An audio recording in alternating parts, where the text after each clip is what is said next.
Morning, everyone. For those online, sorry for the slightly late start. The late start is actually deliberate, and I'm speaking very slowly on purpose because Sarah Hall, who is on the first panel, was on a train that was delayed and is currently en route from King's Cross. So basically, I'm a filler until she walks into the room. I'm not sure I managed to fill the 15 minutes, but I'll talk very slowly for a moment. So firstly, welcome.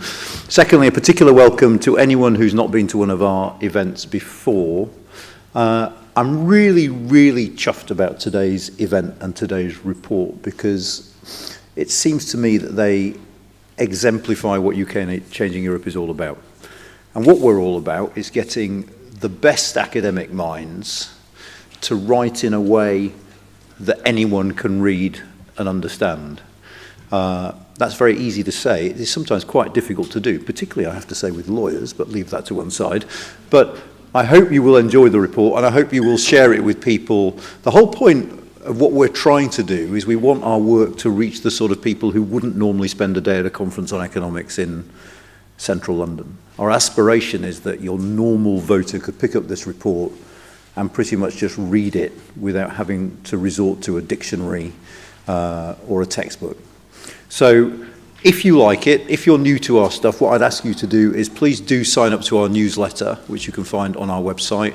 The newsletter will give you the opportunity to sign up to events early because empty seats notwithstanding, this is oversubscribed today and most of our events are. And do as well, please feel free to be in touch with us about stuff you think we should be doing. It's a big year, it's an election year. If you think there are gaps in our coverage, let us know. If you've got thoughts on how we do things, if you yourself have a particular expertise and want to write with us, do please get in touch. I'm around all day, so you can grab me and talk to me. Sarah hasn't walked in yet, and this is getting a little bit lame at this point because I'm running out of things to say. I don't know if I wholly trust Jonathan to do a whole session by himself, to be perfectly honest, but do you feel safe to be left? Yes, I'm sure I can fill the time if necessary. Okay, well, Jonathan will continue with the padding session until Sarah arrives. I hope you all have a really, really good day. Like I say, if you've got comments on our work, come and catch me at some point today, and I'll see you through the course of the day. Thank you very much indeed.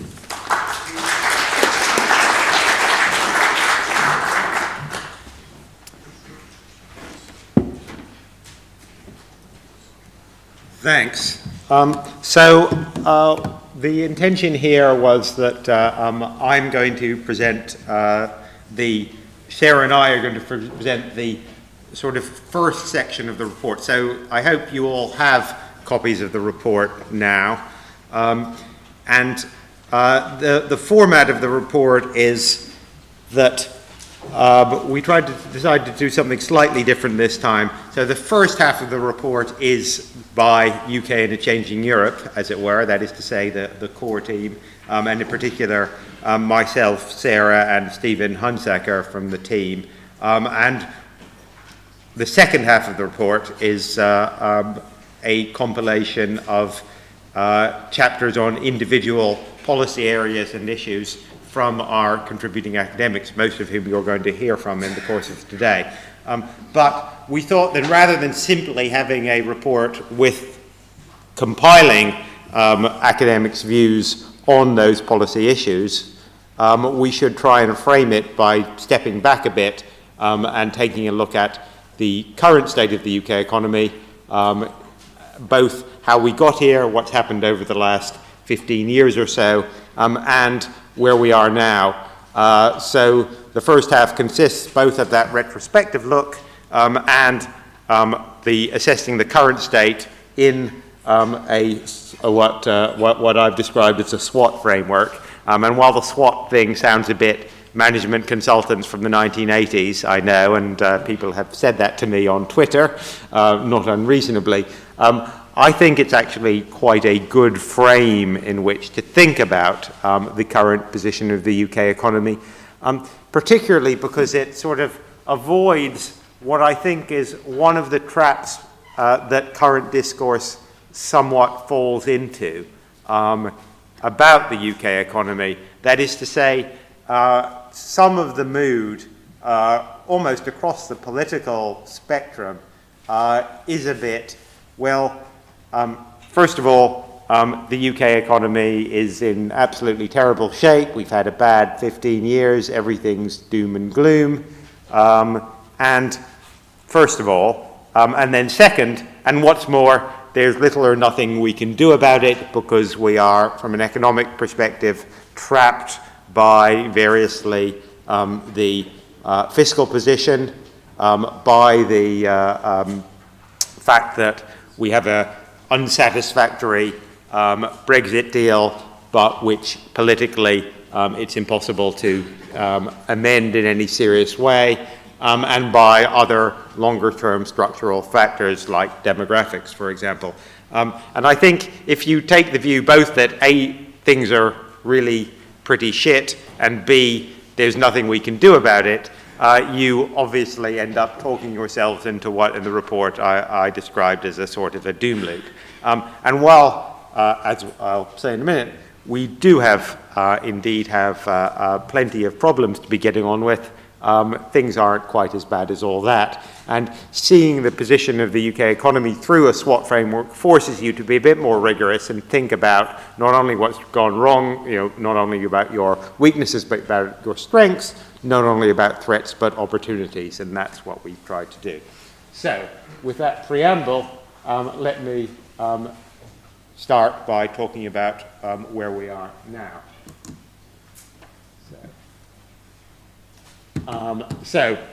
First of all, and much of this, of course, will be familiar to many of you, but I think it's helpful to both look at it again and put it in some sort of context. So, productivity. And I think it's worth remembering that UK productivity performance in the run-up to the financial crisis was pretty good. Both in absolute terms, it was sort of pretty good in the sense it was consistent with historic norms, but historic norms, for the last, since World War II, were pretty good. Here's Sarah. And actually, it was very good compared to other European and indeed other advanced economies all round. As you can see here, the blue line, the dark line here on these charts and on subsequent charts is the UK. The other lines are other G7 countries. And you can see there that UK performance, and in fact, if you take this chart back to 1979, you see a pretty similar pattern. Some of you may remember the work by Dan Corrie and John Van Reenen looking at this in the late 2000s. So I wouldn't say the UK had a productivity miracle, but it did actually pretty well. That, of course, has changed. Productivity performance since the global financial crisis has been pretty dismal. Although, as this chart shows, it is not abnormally dismal by the standards of other G7 countries. And this is, I think, a sort of continuing theme in any sort of analysis that looks back at the last 15 years. Our performance has not been that different from other large advanced European economies. France, Germany, Spain, Italy, a little bit better over most of the period than Italy, which has well-known problems, a little bit worse than France and Germany at various times, but not disastrously so. So the UK the performance has certainly not been good, but it's not been uniquely bad either. And on employment, actually, the UK's performance has been actually rather good. So this is employment rates. Employment rates in the UK have been relatively high for now quite a long time, since the 2000s. But performed quite strongly after the global financial crisis, boosted by both an influx of relatively younger workers from the EU with high labour force participation rates, and by increasing labour force participation, particularly among older workers, people over the age of 50. And I think the older worker story up until the pandemic was actually one of the less publicized and more encouraging things, both from a sort of overall economic performance, but also from a social perspective as well. It was actually, the UK did very well. That performance, we did experience some drop-off after the pandemic, in the sense, a relative drop-off, in the sense that our employment rates don't appear to have recovered as strongly as other countries. It's difficult to say, particularly given the data issues around employment, measuring employment, whether this is a negative structural change. That is to say, whether the reduction in labour force participation, particularly among people who self-describe as sick or disabled, whether that is a persistent phenomenon or just a temporary one. So that is an open question. I don't think it's necessarily, again, as black as it is often painted. One thing that has, however, been consistent throughout the sort of living economic history, as it were, is investment. Investment remains low, has been low for a very long time, reflecting a combination of both low public investment and low private investment. And while, again, there are issues around measurement, and again, you might argue that being a much more service-intensive economy than, say, Germany, that the UK possibly requires less measured fixed capital formation to grow, nonetheless, I think there's some degree of consensus that this is a structural problem. And here, then, we have another sort of relative success story, which is the migration statistics and the recent rise in migration, which began in the 2010s and then continued in the 2000.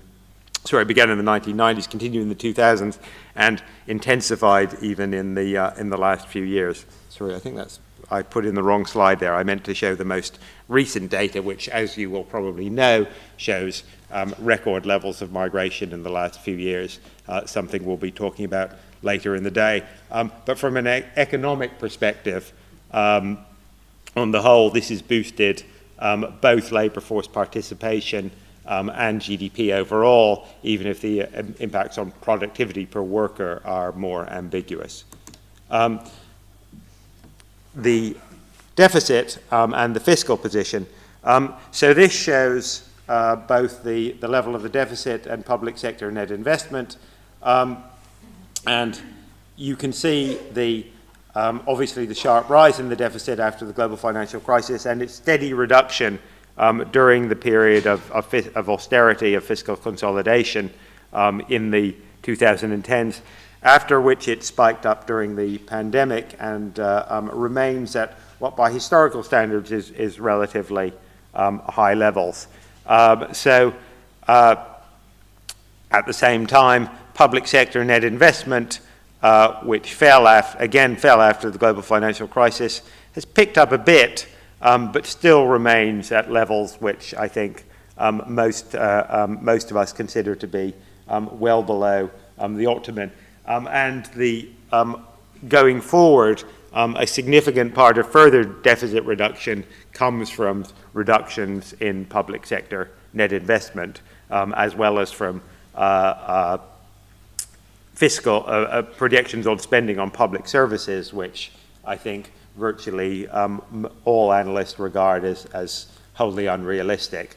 So there is a clear fiscal constraint in the sense that the deficit, while by no means out of control,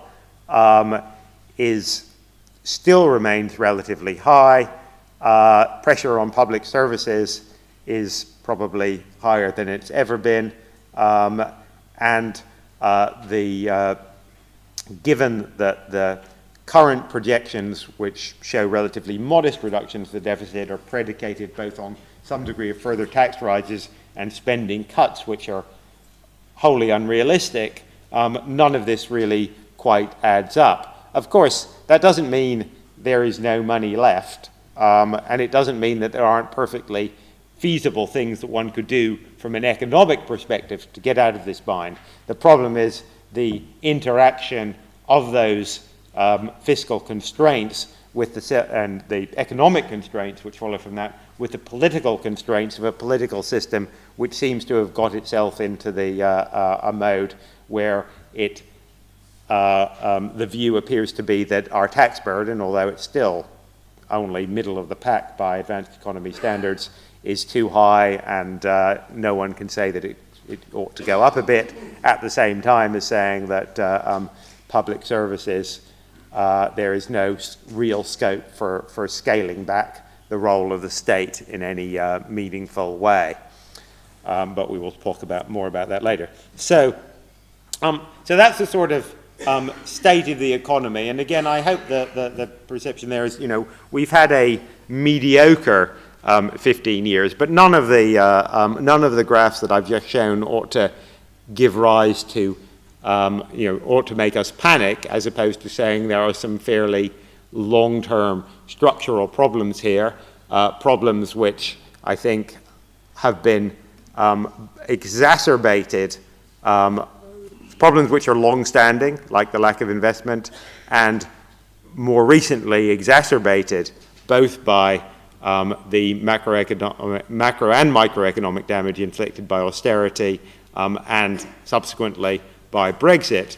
But there's no one cause, nor does it all add up to a situation of that should lead us to despair, but rather to say we need to find some ways out of this. So having said that, I will now proceed to sort of analyze the current state of the economy and to start by looking, well, given all this, what are the strengths of the UK economy? What can we say positive about this picture?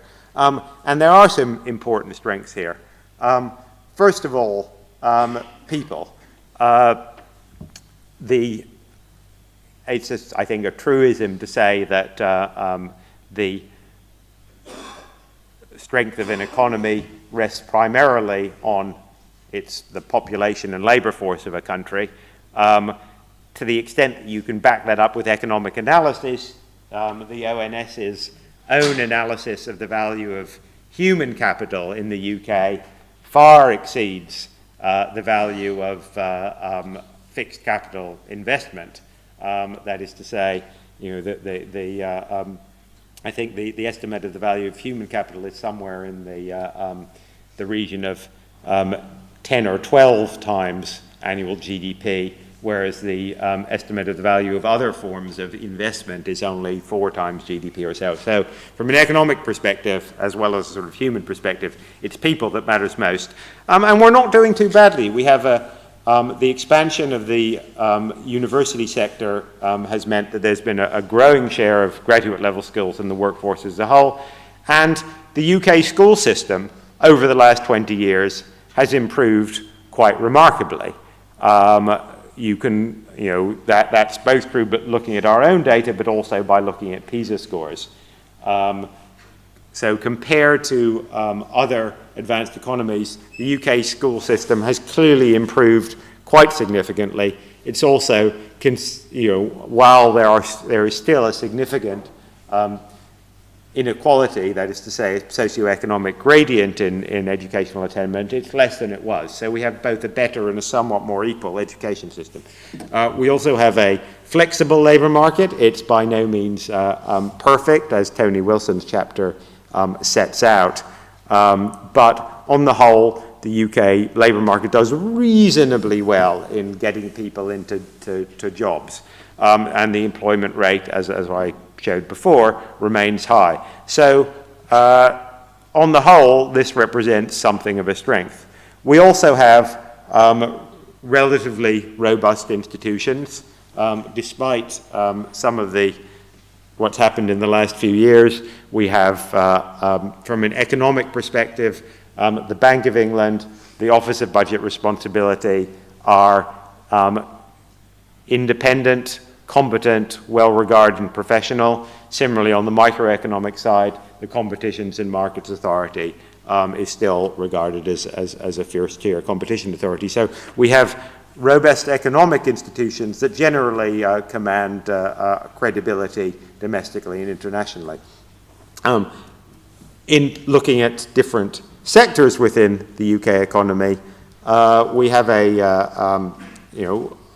we have a number of high productivity service sectors, and importantly, that's not just the financial sector.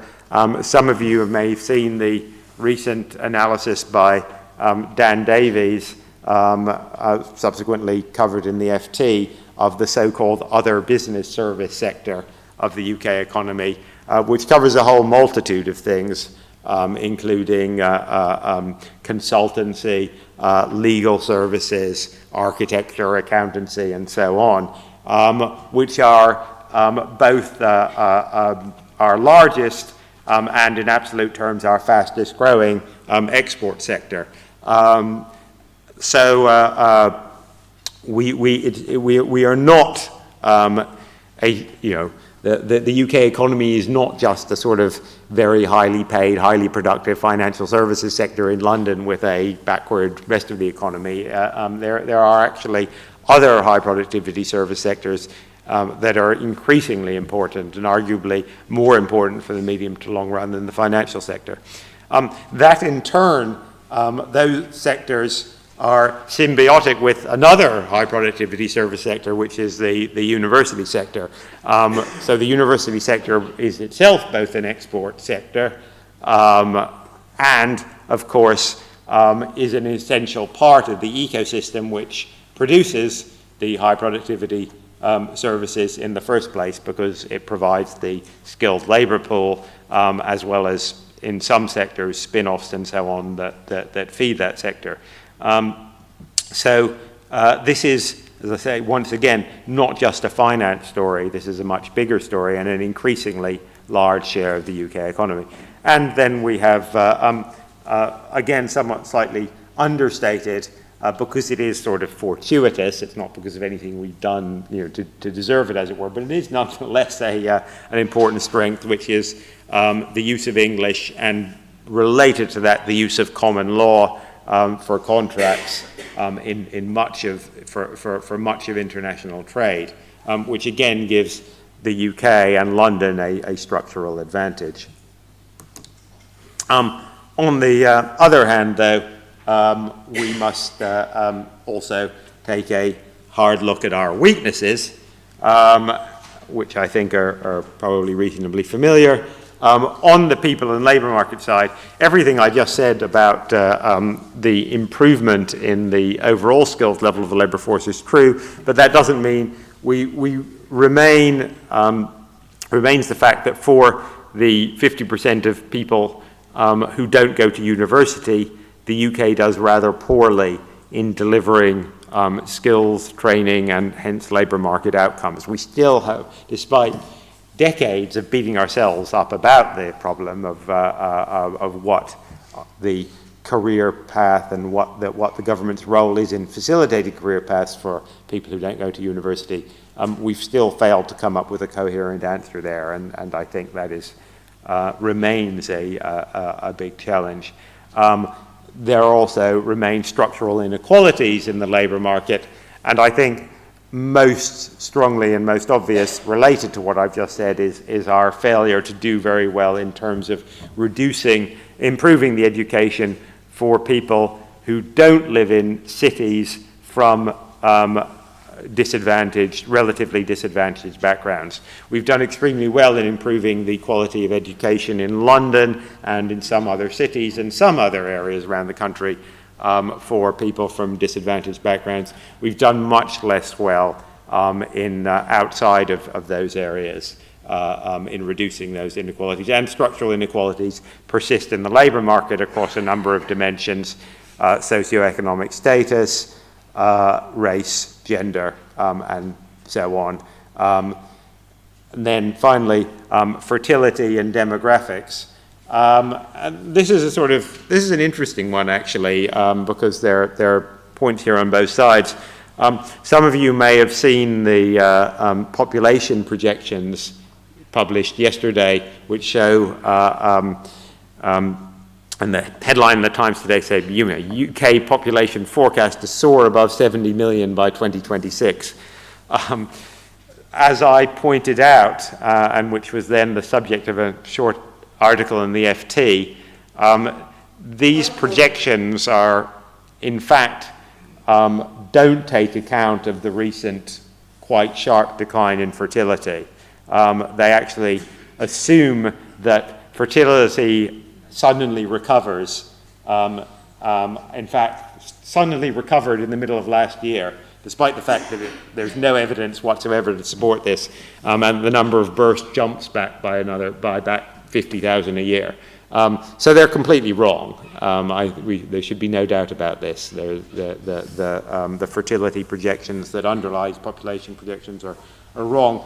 But it is true that migration will shore up the rate of population growth overall, but even that will still not enough to mitigate the aging of the population. And I think that is the sort of key challenge here, is you have a population in common with almost all other advanced economies, which without migration both sees a shrinking working age population and a rapidly increasing elderly and very elderly population, and an even more rapidly shrinking population of kids. Now you can mitigate that with migration to some extent, and that indeed is what we're doing, but that of course has its own political, social and economic challenges, and doesn't in itself address the question of how you necessarily of how you support the people who are over 75 or indeed over 85. Second, institutions, and I think here there's a slight paradox which comes out interestingly from our analysis and those of some of the chapters, is that the UK is at the same time both extremely centralized by the standards of advanced economies in the way the political system works and in the way that and fiscally, right? So London, even though London has a lot more powers than it did 30 years ago, it still has a lot less powers than most other capital cities, in other advanced economies, and that's even more the case for other cities and municipalities around the UK. So that's, in one sense, might be a constraint on growth, the fact that we have a much more centralized system in terms of powers and fiscal centralization. But on the other hand, we also are, as everyone knows, incredibly NIMBY-ish. That is to say, we allow local interests, to block both the provision of housing and other infrastructure. We devolve vetoes on development really rather remarkably to local areas in a way which, again, many other countries don't. So we managed, in some sense, to get the worst of both worlds in terms of the way that we allocate some of the powers that determine the pace of economic development. Second, short-termist and erratic governance. I think that's been particularly obvious for the past few years. While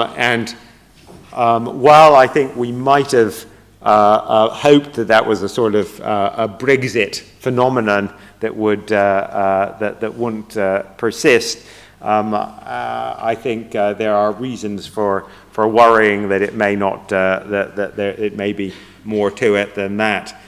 Just to take an example of what I mean, on my own topic of migration, I actually thought that the measures that the headline measure that the government recently announced in terms of increasing the salary threshold for the skilled work visa had a perfectly good economic rationale. At least from the perspective that, you're supposed to have a system that's targeting relatively highly paid or high skilled migration. The salary thresholds have been set at a relatively low point, and since then nominal pay has increased by quite a lot, so that makes a perfectly good case for updating them. Fine. The way the government did it, however, with announcing it, an announcement rushed out before Christmas, no detail, no consultation with the affected sectors, no impact, economic or indeed any other serious impact assessment, was calculated to increase uncertainty both for businesses and employers on the one hand and workers and potential migrants on the other.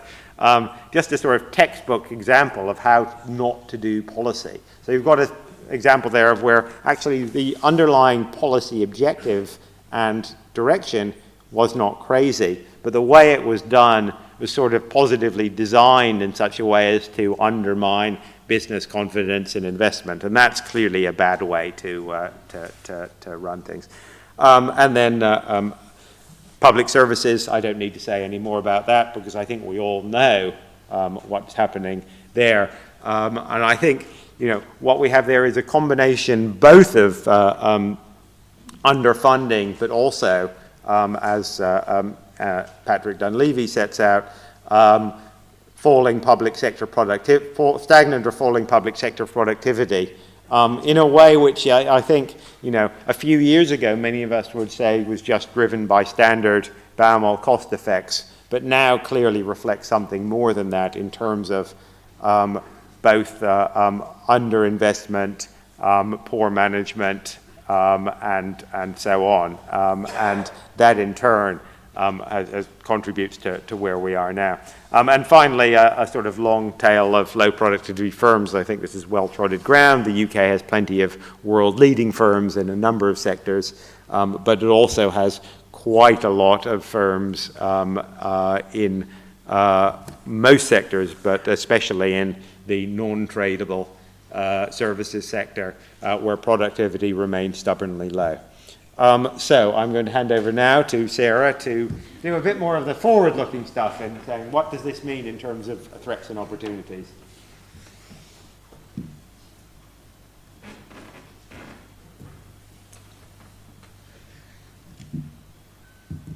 Great, thank you, Jonathan. Yeah, so in terms of opportunities, broadly we think there are opportunities largely stemming from the fact that a significant part of global economic growth in the future is likely to come from high productivity services. And as Jonathan has set out, that's an area of comparative advantage for the UK. And also, building on Jonathan's last point, we think there's opportunity for catch-up growth. So what I want to do is go through 4 main opportunities that we set out in the report. So the first one is catch-up growth. So this is a little bit of a paradox, but given the UK's recent poor productivity performance, particularly in terms of the tail of productivity, and also geographically lower productivity beyond London in particular and the southeast, there's some scope to catch up both in terms of sectoral catch-up in terms of productivity, but also regional catch-up. So, for example, there's a lot of great research out there that examines the comparative productivity of Manchester, Birmingham and Edinburgh compared to, say, French second cities, and the differences are quite stark. In terms of sectorally, why do we think that there might be an opportunity here? Essentially, because of the lower productivity within the UK recently, you can think of the UK as falling further behind the technology frontier. So that means that actually if we could sort of catch up, not necessarily be the sort of absolute global pioneer in any area, not trying to develop leading edge innovations, there's scope there, we think, for growth through enhanced productivity. And indeed, when you think about second and third cities, just bringing these up in terms of productivity to a national average would have quite a significant improvement. The second area that we want to draw attention to as an opportunity lies in high productivity services. And this does include financial services, as Jonathan has said, and that's an area that has maintained its status rather more than initial expectations anticipated at the point of the UK's departure from the EU. But it also involves, as Jonathan said, and as we saw in the news in the past week, advanced business services, legal services, accountancy services, consulting, IT. And here you can see the dominance of service exports in the UK compared to other G7 economies. And quite a lot of the work we've been doing at UK and Changing Europe has been looking at the differential trade impacts of Brexit on services and manufacturing. And you see the UK's strengths in services coming through in that research. We also think that there are some new service areas where the UK could develop and further enhance a comparative advantage. And here we draw attention to services working towards a net zero transition and green economic growth, and also draw attention to advanced technical services and AI. And I think we see the interest in these sectors when you look at regulatory announcements and regulatory changes made by the government in the past 2 years in particular. You see a focus on regulations aimed at stimulating green growth in services and AI. I think a word of caution here, though, is that clearly these are not opportunities that are unique to the UK. And so positioning the UK's regulatory frameworks in these areas carefully in relation to particularly the US and the EU is going to be really important, so that you're not imposing additional regulatory burdens and costs on firms. And I'm drawing attention here to the sort of regulatory and policy framework around the green transition and AI. They're quite exciting areas, I think, in terms of regulatory development, because it's essentially developing almost a rule book from scratch. So there are real opportunities there, but it needs to be done cognizant of what is going on beyond the UK. So the third area of opportunity that we see focuses specifically on net zero and the energy transition. And again, here, I think the UK has gone further and faster than some other countries. So, for example, the UK has been a leader in many ways in the overall progress towards decarbonisation and in particular policy areas, so particularly in terms of offshore wind, for example.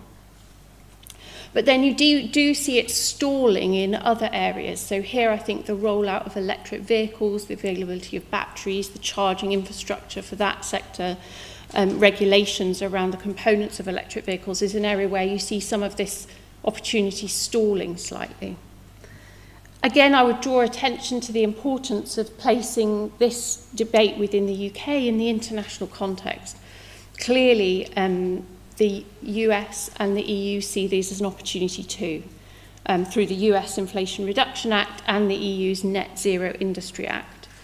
And I think the UK needs to recognise that it is a smaller player within that kind of macroeconomic political arena.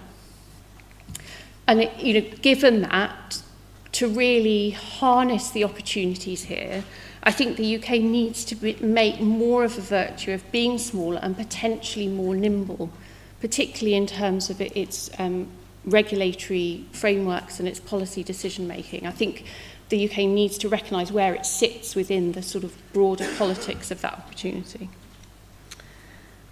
And the fourth area of opportunity that we see lies in deepening trade links, particularly with high growth countries. So, one of the sort of big opportunities that was set out around Brexit was that the UK would be able to develop its own trade policy. And a lot has been made of kind of focusing on countries such as the US. I think we need to be realistic about what the US is likely or unlikely to offer in terms of trade. But there are scope with some rapidly emerging economies, particularly if you focus on the UK's comparative advantages in high productivity services. I would stress here, though, that I think there's scope for the UK to be clearer on what its services trade strategy is. So I think if you recognise that services is a key strategic economic strength of the UK and also one that's very strong in terms of tradable services, it would make sense to have a clearer services trade strategy to really try and harness these opportunities. That being said, I think there are some quite interesting innovations in some of the trade agreements that the UK has struck. So particularly in terms of how data and digital services are being handled in trade agreements, I think that's an area where the UK's demonstrated some innovation, if you think about the Japan deal, for example. And then also looking at other types of trade agreements in a very broad way.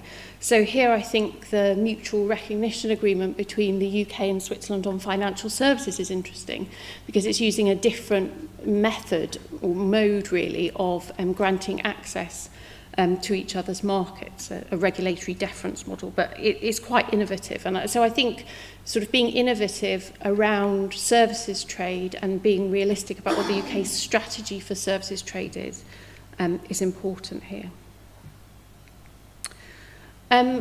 We have set this up as a SWOT analysis, and I did see some debate on Twitter that SWOT was a very dated term, but I see we're running with it. So I'll now move on to the final section, which is threats. And Jonathan's already highlighted some of these. I think from the start, I'd just like to say that many of these are not unique to the UK, but they come with a sort of distinctive UK twist or a UK flavour. There are three that I'd like to draw attention to, and the first is the wider global context that the UK is operating in. So here the key point is that the UK now finds itself in a very different geopolitical world to the one in which it left the EU or the one in which it experienced COVID even.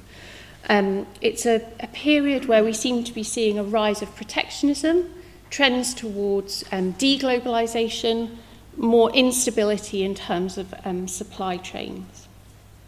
I think this is particularly stark for the UK because in many ways the UK has always been a very outwardly looking economy.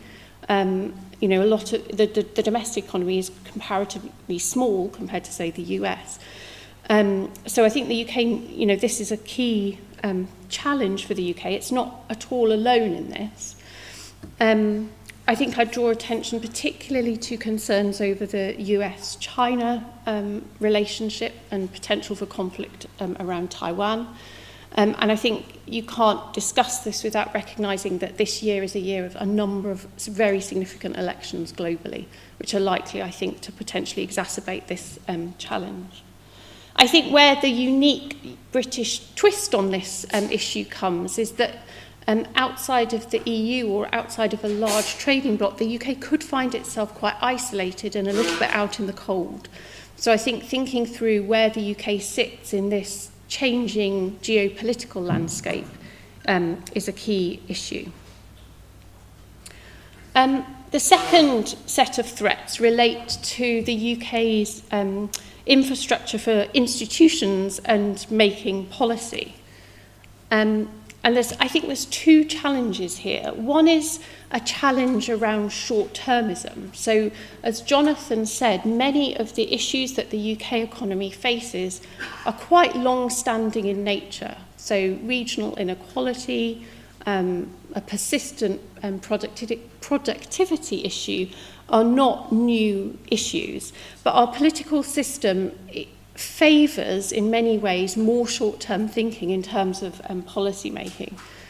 That then becomes a bit of a vicious circle because short-term issues are dealt with in the short term, which further hampers productivity improvements, which means that your revenue position remains relatively weak, and so you end up sort of putting more and more sticking plasters on an issue. I think we really see this at the moment in terms of pressures on public services and the new deal for the NHS work plan that both parties seem committed to would require significant increases in public spending. It's not clear where that's coming from fiscally. I think the other kind of more persistent issue which hasn't got a long-term solution at the moment, is around the higher education sector, and particularly given the strengths that Jonathan identified for that sector. We've seen quite a lot in the news recently about its growing reliance on international students. You know, addressing that is a thorny issue. Either, you know, one way would be to increase the public subsidy, another would be to load more debt on young graduates, neither of which are particularly politically attractive, so difficult longer-term decisions need to be made there. So the first set of sort of institutional challenges lies around short-termism, and then the second lies around the sort of paradoxical nature of, you know, strong Westminster and Whitehall control in some areas, particularly around the sort of devolution and the control for regional cities, but then highly localised decision-making in other areas, and planning would be the big example here. So areas where a sort of more national approach and strategy might help in terms of growth are currently devolved locally. And then similarly, you know, policy areas that might help second, third tier cities tend to be concentrated in London. So I think there's a challenge there. And then the third threat that we wanted to draw attention to relates to demographics. And Jonathan has alluded to this. So the UK isn't alone in facing this challenge at all, and it's much more, in many ways, it's much more long term. But I think this chart kind of shows what might be coming down the tracks in terms of, you know, an ageing population places more demands on already overstretched public services, and in that sort of scenario, you'd also be looking at smaller working age population and associated smaller tax take. So I think addressing this, and particularly given the way in which the UK voting system in many ways supports older voters, sort of turning this situation round to support the young, the poor and those with children remains one of the big challenges in terms of fostering longer term growth and productivity for the UK. I'll leave it there. Thank you.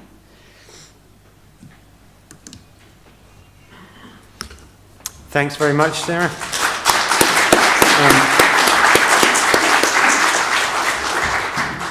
So we've got about 10 minutes before the next session, so I'll take any questions or comments from the audience. Just before that, I would like, please try and ask sort of general questions as opposed to something that will be covered in the subsequent sessions. So I don't want to sort of preempt discussions, for example, of the detail of the tax and welfare system, which we're having in the next session. But any sort of comments, observations, or questions relating to more general issues, we'll take now. Over here first. Over there.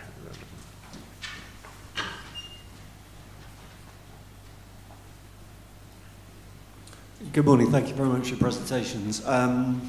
My name is Robert Smith. I work for a law firm, so I'm not an economist, but just a general question about the productivity issues that you highlighted. With all things being equal, and if our productivity has been high, so not productivity, the investment question. So if productivity has been high, employment levels reasonably strong, is there any economic reason for the low levels of investment, or is it just purely a political decision? I think, so public investment it has partly, obviously, the relatively low levels of public are partly a fiscal decision. So yes, a political decision. We could have had higher public investment, but I think there's also a sense in which the way that the system, the planning and system and planning and procurement works sort of militates against public. So even when, at the height of austerity, when George Osborne was cutting various bits of the public services, there was still, ostensibly at least, a strategy to increase public investment. But often a lot of that money simply didn't get spent because of delays in securing the relevant planning permission and so on. We've seen that obviously with HS2. where not only are we spending more than we originally planned for, but we're spending it rather more slowly and delivering rather less. And there was some interesting research. There's been, I think, several papers published in the last year or so showing that compared to, and here's something where we unlike some of the other things that we mentioned, where compared to other advanced European economies, we do seem to be remarkably inefficient at building stuff, which I think is a serious worry and a serious policy challenge, although arguably in the same way that Sarah just said, potentially an opportunity. Sarah, do you? I know, I don't have anything. I think on private investment, the more positive angle would be, I think, the one that I've said, which you say,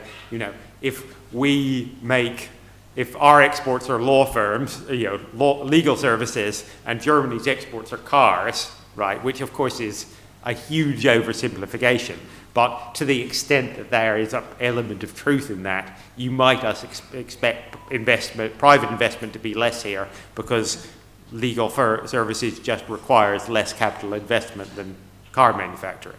And I think there probably is at least some element of that. So that's a slightly more optimistic spin. Maybe we don't need quite as much investment as some other economies. I would just add one thing that the research shows really clearly is that business investment really likes certainty. Certainty in terms of trade policy, regulations, sort of policies more generally. And I think that a lack of certainty is likely to be feeding into those figures at some level.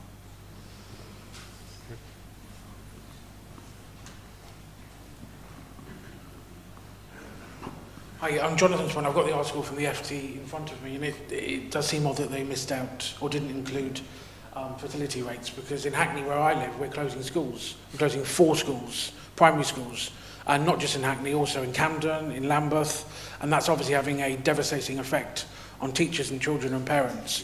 And so fertility rates is a real issue, and people of my sort of age don't and can't afford to have children and stay in the communities they grew up in. So that's really important. Another FT article is talking about how much it costs to build a road in France and how much it costs to build a road in England, and it's 8.5 million in the UK per km, and it's 4 million in France. So that's viscerally the effects in 2 different places.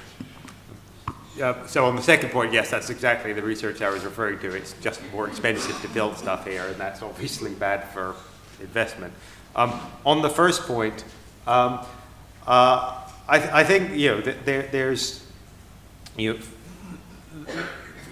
clearly right that one of the reasons people aren't having kids is because it's expensive. It's expensive to have kids, and childcare costs are high. Housing costs are even higher.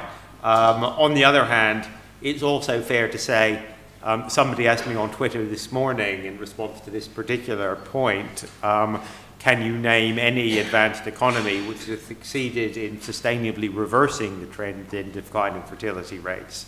And my, I'm not an expert in this field, but my answer was no, I don't think I can. So this is a sort of problem of modernity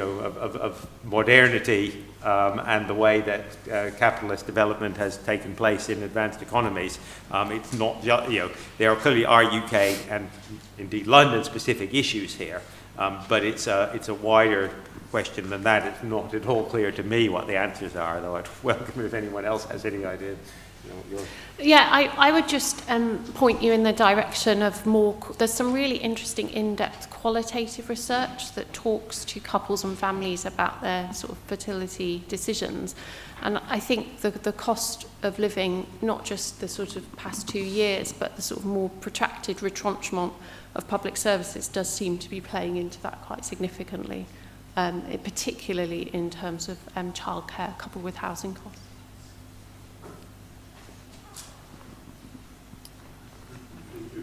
We can take them both. Why don't we take them both? Since the mic is here, let's take them both. There seems to be an element of self-destruction in government policy, and I think in 2 areas. First, as regards financial services, we've attacked the non-doms. With Ukraine war, we're attacking all the Russian money. There's an exodus of money from London, and a lot of it is a direct result of government policy. The second area I think of particularly is education, particularly private education. The British private schools are a world leader. They've attracted people from the world over who are increasingly saying they don't want to send children to schools in Britain which are entirely populated by non-Brits. And the proposed taxation on private schools is going to exacerbate that problem. I say this because it just does strike me that where there are areas where we seem to be doing quite well, policy is then formulated to attack them. I wanted to pick up on a finance issue. I don't know whether it's a strength or a weakness, and I merely throw this in as a comment, but the UK, unlike a lot of other European countries and many other countries, not necessarily Anglo-Saxon ones, has a large amount of capital locked up in pension funds. Are there opportunities for releasing or using that money for the purposes of improving infrastructure, between inverted commas, in particular, something which is also rather talked about? Do we have advantages or weaknesses in having a system of retirement funding which is based around that, which could or could not be used for certain purposes? Thank you. So, I mean, on non-DOMs, we have the country's leading expert on non-DOM taxation and its impacts in speaking on a panel later. So I'm going to punt that one to Aaron Advani. On the sort of more general question of do we run down the things we're good at? I mean, I say I don't want to address the sort of very specifics, but I do have some. I'm not sure I agree with you on the specific policy issues, but I do actually sort of agree with you on the do we run down the things we're good at? And there is a bit of a structural issue there, is that the way the political system works does mean that we act in a way that tends to constrain the growth of things that we are particularly successful at, and I have some sympathy with that. On pension funds, I don't know whether you have anything you want to take that one, Sarah. I think. Yeah, I just going back to the point about UK strengths. I think that's why I think having a clearer strategy on UK services trade would be really helpful. But also I think there are signs that things are changing. So Labour's announcement today in terms of its approach to financial services, I think is quite interesting in terms of quite vocal support for that key sector. On pension funds, I mean, that's been doing a lot of heavy lifting, the sort of sense that we could use funds from the pension sector to fund infrastructure. And I think the answer is we could a bit, but probably not as much as policymakers have been suggesting. Quite often sort of shortages in infrastructure finances. It's suggested that's going to come from pension funds. I don't think the scope is there quite that much, but I do think there are some opportunities. Okay, so thanks very much. That's 10:30, so I'm going to call a halt to it then. But just to emphasize again that in terms of the sort of specific issues, we're, I hope, covering most, if not quite all of them, in panels later with subject matter experts. So you mostly will have a chance to get those questions answered later, and I may try to respond to some of the online ones, which I don't have time to respond to now. But thank you very much. Thank you, Sarah. Thank you.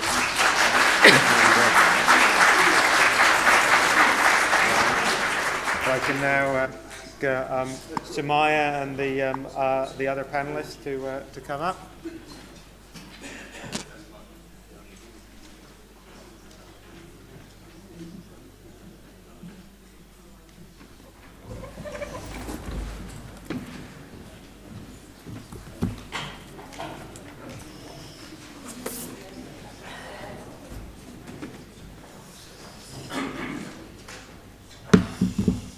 Hello. While I wait for my panel, panelists assemble, please. All's good. So this is going to be a modern 21st century panel, and therefore we will be using Slido. to take questions. And so hopefully you've all experienced this before, but essentially there's a QR code there, you can scan it, and then it should be fairly straightforward to put in your questions. Okay, these, right, fine. And so what I'm hoping to do is incorporate those in the discussion as much as possible.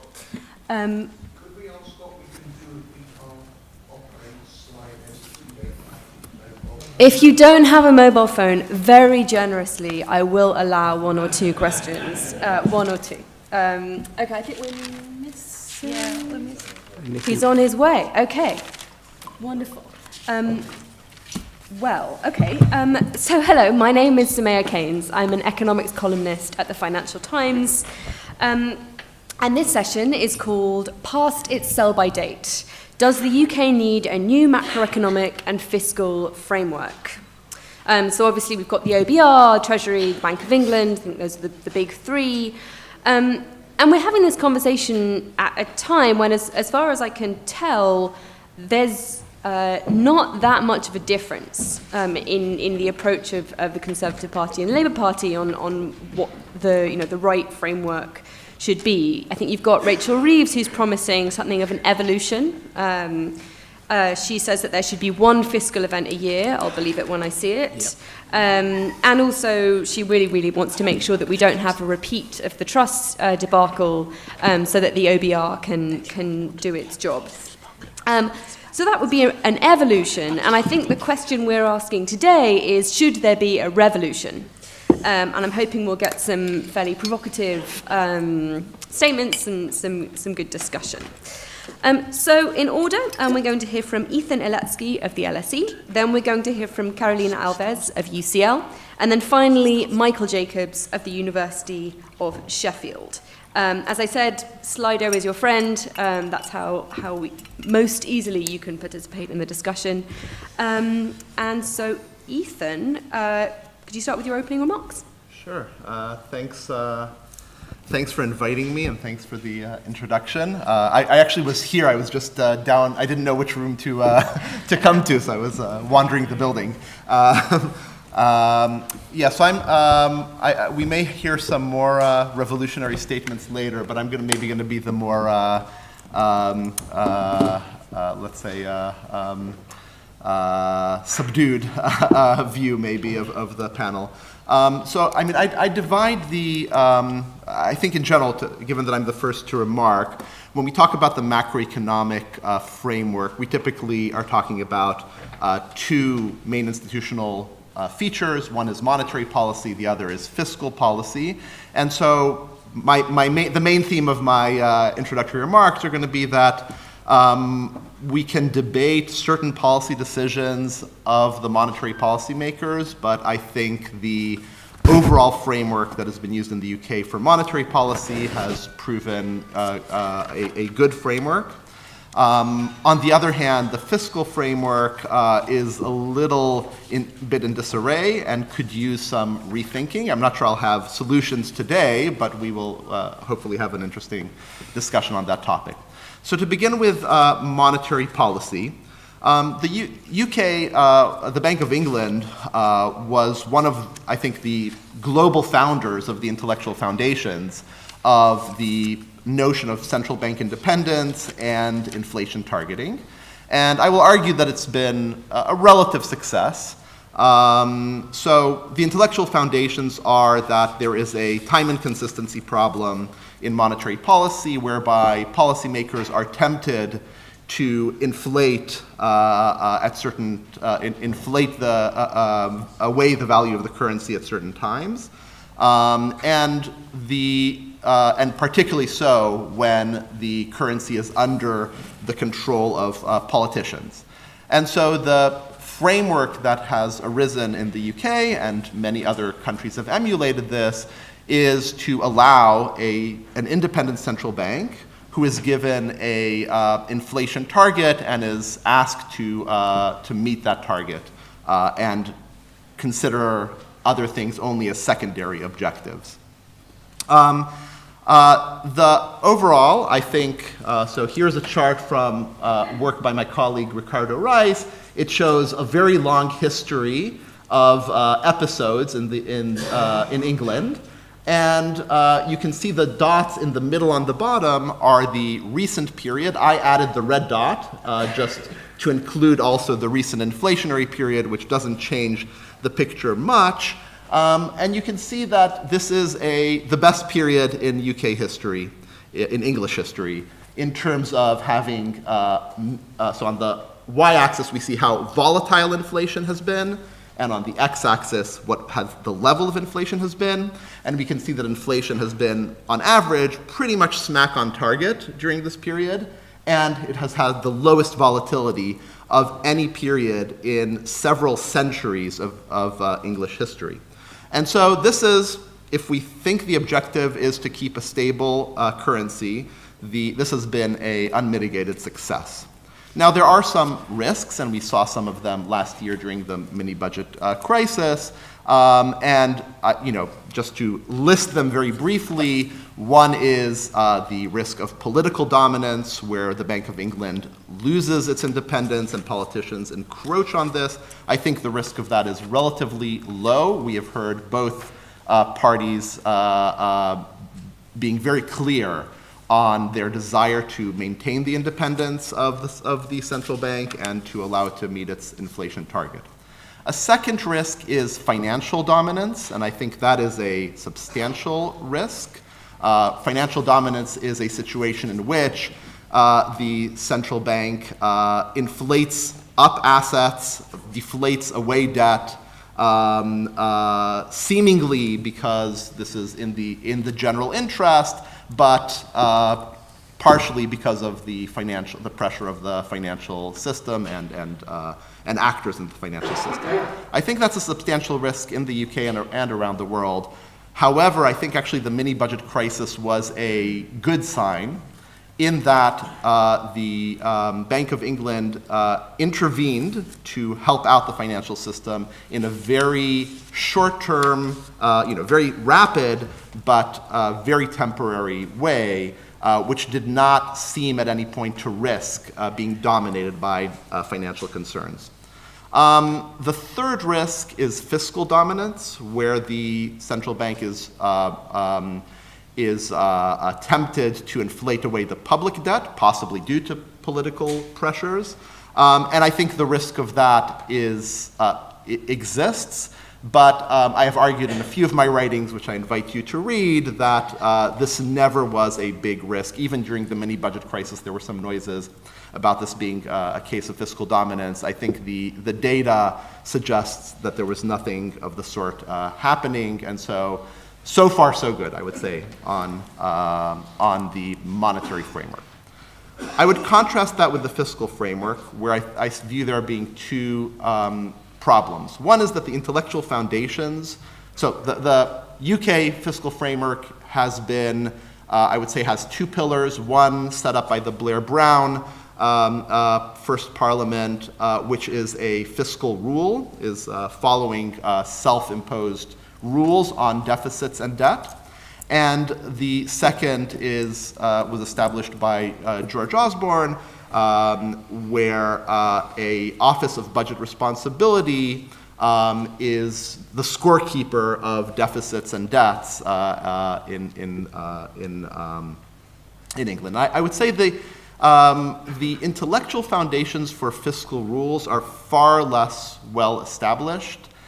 It's not clear who we are protecting from whom. Are we protecting politicians from voters, or voters from politicians, or politicians from each other? It's very unclear. Fiscal policy, budgetary policy is inherently a political, unlike monetary policy, which does not need to be a political matter. It always is a little bit, but it can be pulled out of that to some extent. I don't think there's any way to bureaucratize the budget. This is a political process. And so it's unclear what a fiscal rule is intended to achieve. Also, the evidence on its success has been, okay, I don't have that chart, unfortunately. Here we go. Has been limited. So here you can see the first part is before the UK had a fiscal rule, and the second part is after the UK has had a fiscal rule. You can see that Deficits have been higher with a fiscal rule than before. Of course, there has been a global financial crisis and COVID, so it's not entirely the politicians' fault. But the problem here is not what's happening at the peak, but what's happening at the troughs. If you have a fiscal rule, sure, you might want an escape clause in a case of a crisis, but that means you need to really double down on lowering your deficit when times get a little better. But times apparently never get better in the UK. Maybe that's true. We'll hear that in later panels. But it's unclear that the fiscal rule has achieved anything, or there's no evidence that it's achieved anything. There are a few kind of recent pieces of evidence on fiscal targets actually being a de facto floor on deficits rather than a cap on deficits. And the logic here is exactly what we see in the UK, that when times are good, we just go up to the fiscal limit. And when times are bad, we say, well, we can't possibly meet our fiscal targets now. This is not the right time to do that. And actually, we have an unfolding example of that right now, where the chancellor can't seem to wait to give away in tax cuts, any limited reduction in deficit that we see. So if this is what happens every time there's even partial good news, it's hard to see how the debt ever declines. One last point is that the fiscal, let's say, looseness has not extended to public investment, and that I think is a real shame. In fact, public investment is far lower since the fiscal rules were imposed than before, and I think that is a major problem for UK fiscal policy going forward, and there unfortunately seems no appetite, particularly on the conservative side, but I think even on the Labour side, I'm not sure how adventurous they are on this. They will be on this in practice in expanding public investment substantially. So, Great. I'll leave it at that. Thank you. Okay, I think the only person who thought that the Truss debacle was good or had a good side, so that's great. I didn't think it was good. I thought that had some good effects. Carolina, over to you. How do I put that on? Is it on? I think it's on, yeah. It's on. Thank you very much. Thank you for having me here. So I wanted to have slides, but the deadline to send them was like 2 years ago, right? So I always prepare my slides one day before, so sadly I don't have slides. I want to start, looking at this question, does the UK need a new macroeconomic and fiscal framework? And I think it's clear that we do. I missed the first presentation, but I would risk saying that all the spectrums of the political debate, most of the economists, perhaps 99%, I reckon, or most of people here would accept the disappointing economic performance of the UK economy. You have economists pointing out the left behind areas. We have the entire issue of productivity, now the cost of living crisis, and not to mention the 10% inflation last year. So, I think would be madness to say we don't need to change anything and expect a different result from that. So for me, yes, we do need. And the real question is, why now? Again, it's a new framework, and how? And what I mean by why, it's not just enough to look and say, okay, the economic performance is not good enough. So of course we need a new framework. But I would think, okay, but what is driving this? Why the UK economy is not performing well? And I was thinking about everything that has been said in the media, but also around the globe when it comes to understand why most of the economies in developed countries are not doing well. So, there is the story of the legacies of the financial crisis. Always there is the China issue, the erosion of democracy across the globe impacting here, climate change, inequality, war, Brexit, another war, Trump. I had a joke about the marzipan thing, but I'm just going to say the conservatives. So I think, to me, is like we can look at all these aspects one by one Okay, and then think about the economic framework we have, the fiscal and the monetary one, as Ethan said, and trying to understand in each context what's happening. Or we can go all Tusians and call polycrisis, or go Gordon Brown and Muhammad El-Erian and say perm crisis, or Isabella Weber, overlapping emergencies and so on. And then really from that say, okay, it's a different moment. What we need is to check the economic theory that we've been relying on. And I could spend, and I thought about that, most of my time here going after orthodoxy, criticizing the unrealistic assumptions embedded in economic models, dismantle the Philip curve with empirical evidence and ask ourselves why we were spending so much ink on the flattening of the Philip curves when actually there is so many questions even before that. I could then criticize the model that led us to advocate for inflation targeting. I'm going to say the name of these models. And while on it, I could then spend time mocking a little bit the idea of rational employers and workers, and have a go at Lucas' 1972 paper. And then, of course, move to the grand finale, that is, if you have a wrong diagnosis for inflation, you have a wrong medicine. And I could go on and on and on. But I think, to me, the point is, all these lead us to a piecemeal critique of economics, of a new framework, of a new fiscal framework. And to me, what we need, and I have attended many events posing the similar questions. I think the last one with Somaya, in a way, just about inflation. I think we are missing the real why, right? To me, if you look at the recent inflation failure, right? Although it was stable for a very long time, as Ethan showed us, we're supposed to have, from my perspective, beaten this because expectations were anchored. But quite honest, if you ask ourselves, we have to admit that they are not so anchored after all, right? Take John K. Marvin King's books, Model and Radical Uncertainty. How long can we train our economists without actually having that at the center of the discussion? How narrow is the training and engagement we are giving to our economists, even when it comes to economic epidemiology, that now most of the departments of economics are open to it after the pandemic. But that discussion is there for a very long time, but the narrowness of economics did engage with that. The same with economic ecology. Why economists have never engaged with that work directly. But now that we are facing extinction, that there is a climate change issue, we are being more open.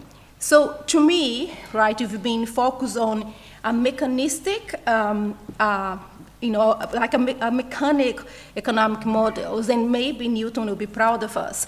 But the only problem is that Newton was dealing with planets held in together by gravity. We are dealing with living systems called humans. But nothing in our economics is actually human.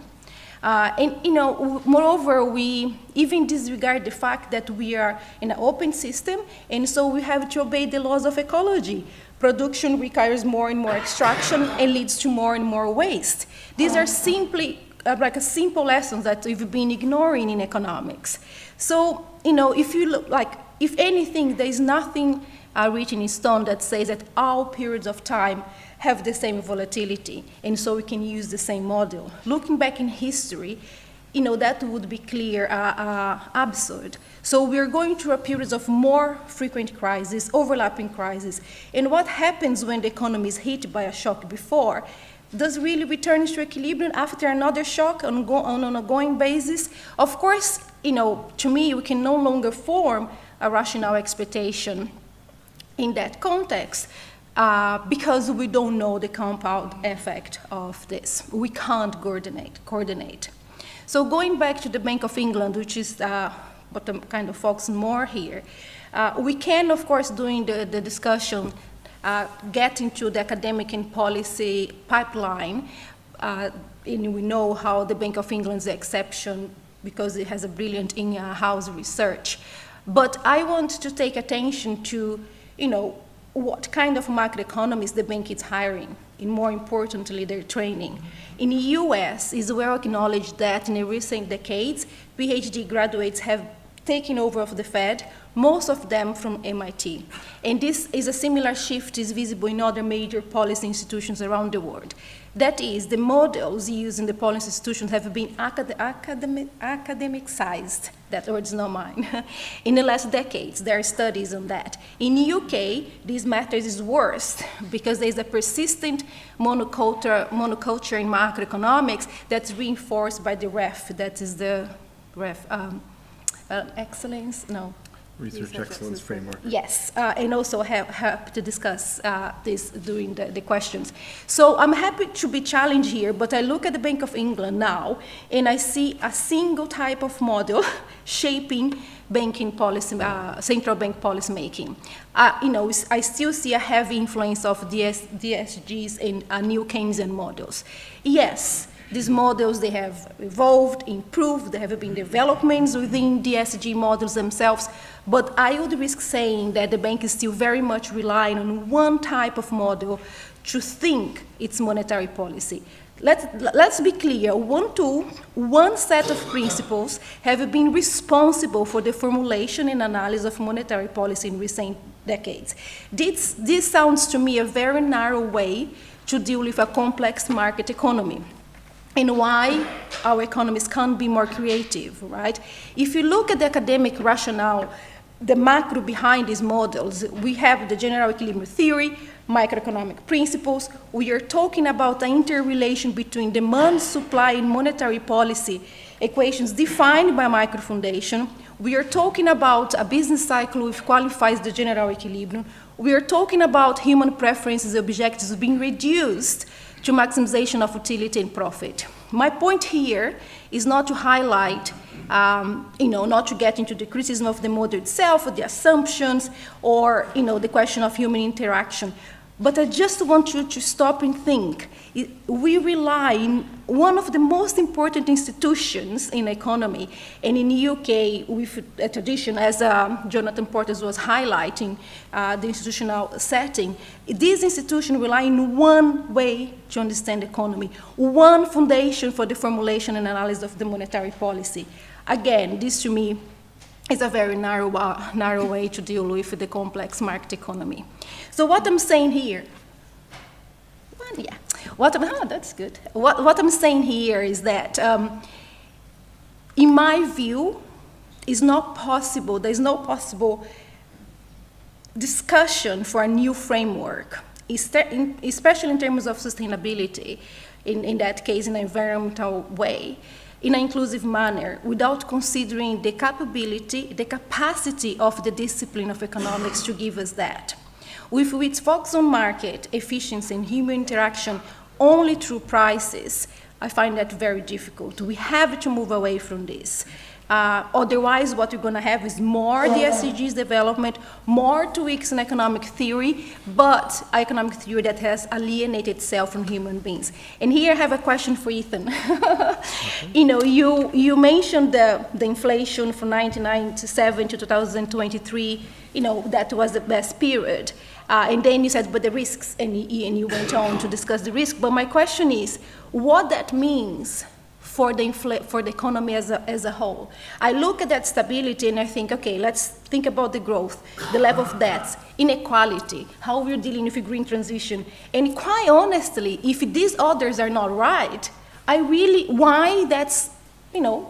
to me is a failure. Doesn't matter that like little red ball. The other question I have is about the fiscal framework, and that's, I promise, is the last one.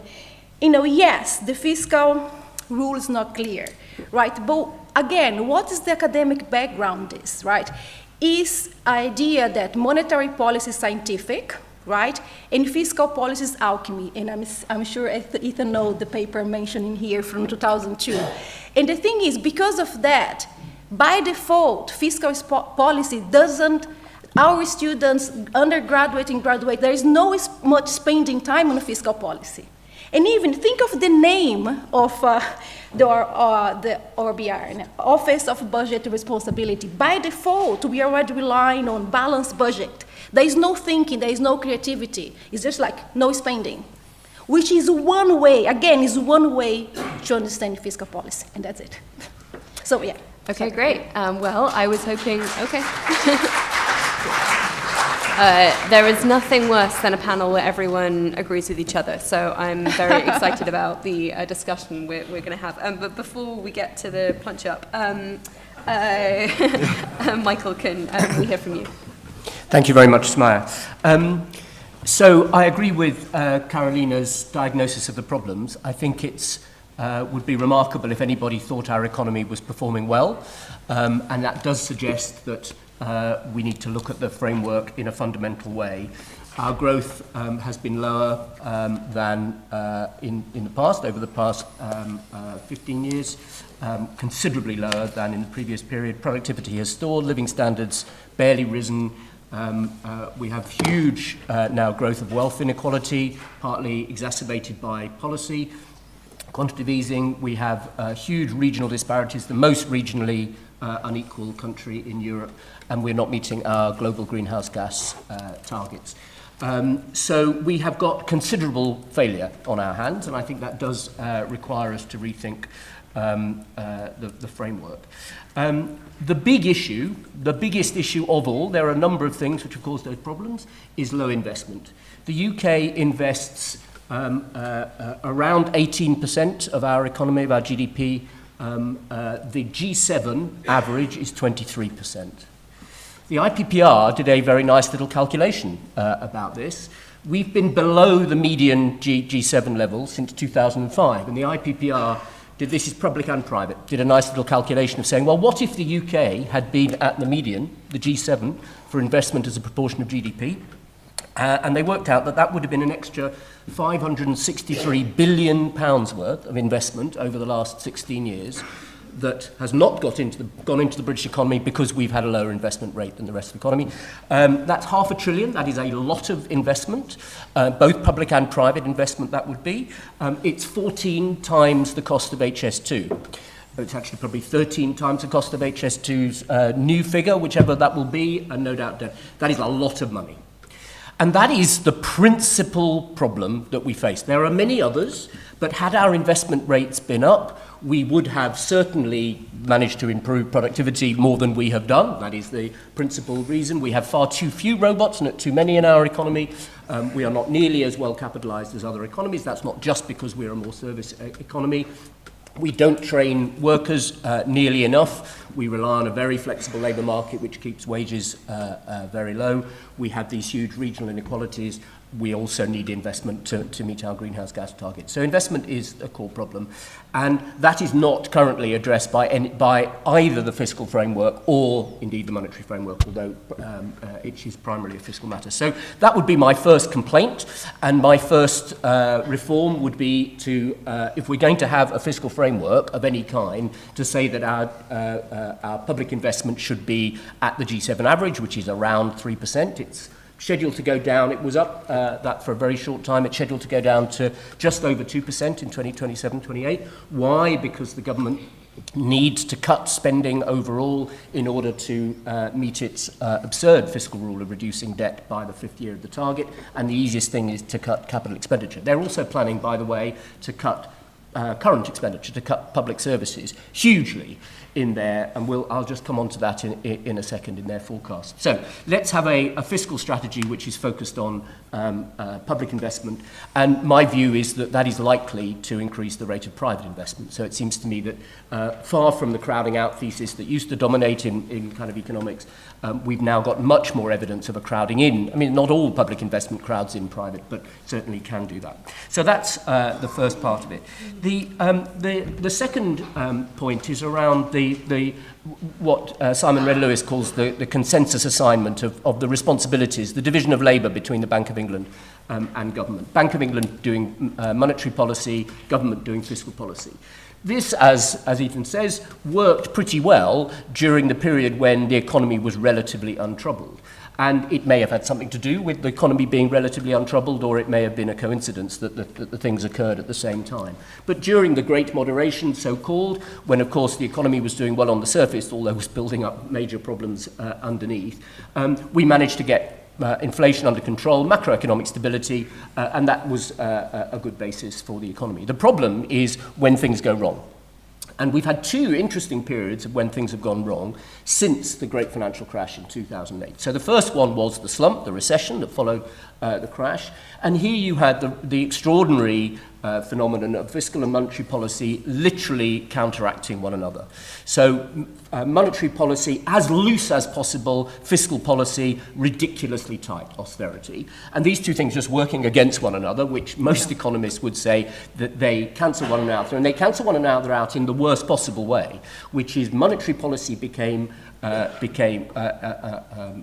QE, a huge inflation of assets, asset prices, asset values, asset wealth, while fiscal policy rained down on the poorest people in society. So the combination of those two things not only gave us a much slower recovery than in the United States, which was more expansionary in this period. It took a very long time for us to return to growth, and debt to GDP did not fall, which is what austerity was meant to do, because growth was so low, debt to GDP remained very high. So we didn't succeed in the ostensible aims of austerity, while causing a massive increase in inequality, bearing down on lowest incomes, public services for poorer sections of society, while inflating the asset values of the very rich. A pretty disastrous period.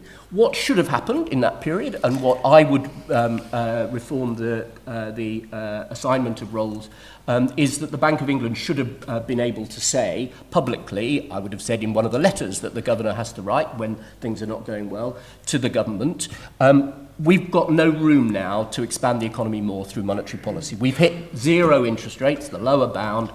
Please, it's your role now.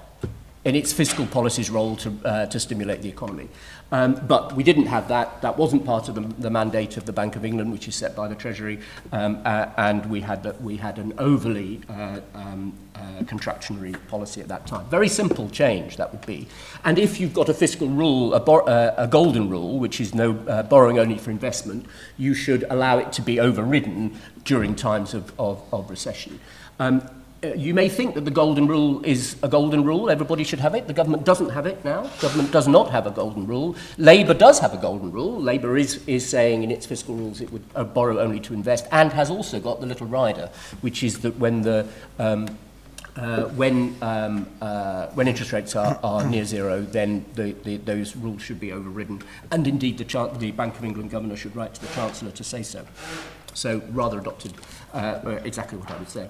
The second interesting period is inflation, which we've had recently, where we've had an exogenous cost shock to the economy through higher energy prices and higher food prices. But the only tool we have for dealing with inflation is an increase in domestic interest rates. That's the only thing that the Bank of England can do. And of course, the interest rate in the UK does not affect that inflation, particularly its original causes. It does have some effect on inflationary expectations, definitely, although in a slightly circular way. But there are other things you can do on inflation. Inflation is effectively a distributional question, and there are tax measures that you could do, and indeed spending measures. And lo and behold, the government did them. The major policy on inflation was the energy price cap, which was completely contrary to orthodoxy, but it was felt to be so high that we had a price cap imposed. So I think and we could have done things, for example, on VAT. We could have had a temporary reduction of VAT, which would have taken the pressure off prices in the same way. So it seems to me that the consensus assignment is great when things are going well, but both in recessionary conditions and potentially in inflationary conditions, although I think that's a bit less certain, you need much more coordination of the bank and fiscal policy. In order to deal with those more difficult circumstances. The third thing I want to say then is about the rest of policy. We don't just have macroeconomic stability objectives anymore. Once upon a time, during the Great Moderation, we basically thought if you can control inflation, then the economy will do its thing and will generate growth, and government should focus almost entirely on the supply side. We now know that private sector investment in a globalized economy doesn't necessarily flow to where you might want it in a domestic economy. And so we have pretty much all accepted, possibly now with the exception of this government, that industrial strategy, industrial policy, guiding investment, private sector investment through the use of public public spending, taxes and subsidies, is a useful way of generating investment in your own domestic economy. We've seen this in extreme form in the US, where the Inflation Reduction Act, which is a kind of protectionist, heavily subsidized model, is doing it one way. Europe trying to follow. The UK doesn't have the resources to follow. But industrial strategy is important. And why is industrial strategy important? Because we're not just looking for macroeconomic stability, we're looking for regional development, we're looking to support major sectors of the economy. But if you've got more objectives, if you have not just inflation growth, but also regional reduction of regional inequalities, you have support for key sectors of the economy, you have greenhouse gas emissions targets, you need more instruments. And at the moment, we are still, in our macroeconomic thinking about a relatively small number of instruments, and you need more coordination of those instruments. So I would like to see much greater coordination between Treasury and Bank of England, which I've already suggested, but also then the Department for Business and Trade, which runs industrial strategy, which should be part of that. And we've got other players. We've now got devolved governments, which also do economic policy in Scotland, Wales and Northern Ireland. We have a little bit of industrial policy attempted by city mayors and combined authorities, and we have advisory bodies which are now engaged in this field. We have a Climate Change Committee, which is doing a lot of interesting thinking about industrial strategy in practice, a Low Pay Commission focused on low pay, as well as the OBR. I would like to see an economic policy coordinating committee which brought those things together and said, let's actually be grown up about the range of instruments, the range of institutions, and to try and get a more coordinated approach to reach multiple objectives. Great. Okay, more coordination. Okay, Ethan, I feel like you had some questions directed fairly specifically at you, so shall I let you... I feel I'm a little bit the odd man out here. In that I'm kind of being asked to defend an orthodoxy that I don't necessarily fully defend, but I'd be happy to play that role. So I think partially, so let me begin by saying that I agreed with probably about 90 to 95% of everything Michael said, which brings me to my first point, that I feel that Carolina's critique of the, say, the economics profession is critiquing an economics profession of 30 years ago and not really reflecting where it stands today. Indeed, I am, at the Department of Economics at the London School of Economics, and, I don't find anything that was said here. We may disagree on details, but I didn't find anything here objectionable. I found it puzzling to hear that macroeconomists haven't worked on fiscal policy, given that that has been my career for the past 15 to 20 years. I recently have an article that studies the way in which government spending can increase private sector productivity, which is certainly not in what you would call the economic orthodoxy. This is being very well received in the economics profession. I don't think this orthodoxy that you refer to, my student, my former student, Reka Yuhaj, now at the University of British Columbia, has been a leading researcher on industrial policy. So I don't, advocating a lot of the policies that Michael has referred to. So I don't really feel like there's this orthodoxy that really needs to be, sure, that we can always hear more views and more, I welcome, as many views as possible, but I don't think there's a fundamental ingrained view, and that other views aren't welcome. So for full disclosure, I am also an academic visitor at the Bank of England. I don't set their monetary policies, I have no stake in that game. But that also gives me an opportunity to see a little bit of what Carolina was saying on the orthodoxy there. And I would agree with one part and disagree with the other. One is that on the demographic side, I fully agree with you that the choice of staff for the Bank of England could be more diverse and could draw from more disciplines. I fully agree with that. In terms of the openness, I really do not see that. I actually, if anything, I've seen enormous pressure from the leadership at the Bank of England to come up with some alternative frameworks, give us some agent-based modeling, give us big data with machine learning. And the problem is that none of these frameworks actually have provided a viable alternative. And so, we have something that works okay, and I think the natural thing is when you have something that works okay is to try to tweak it on the margin rather than to try to break it and start from scratch. The third thing that I would say, which I think came up, most in Carolina's points, but also in Michael's points, is sort of on giving the Bank of England more objectives. I have no problem with the Bank of England commenting on fiscal policy. The Fed does that. Many other major central banks do that. So I think they should feel free to do more of that. But asking the Bank of England to deal with inequality and climate change, of course they should consider their implications, the implications of their actions for this. But asking them to solve this problem is a little bit like telling, the Republicans in the US want teachers to have guns to defend their students. I mean, their job is to teach students, not to be the police. As important as safety is, there is expertise in a certain area. There are tools that the Bank of England has, and even, as Michael pointed out, even very crude tools to deal with the one thing they're mandated to do. Now asking them to use that one crude tool now to solve all the world's problems is actually an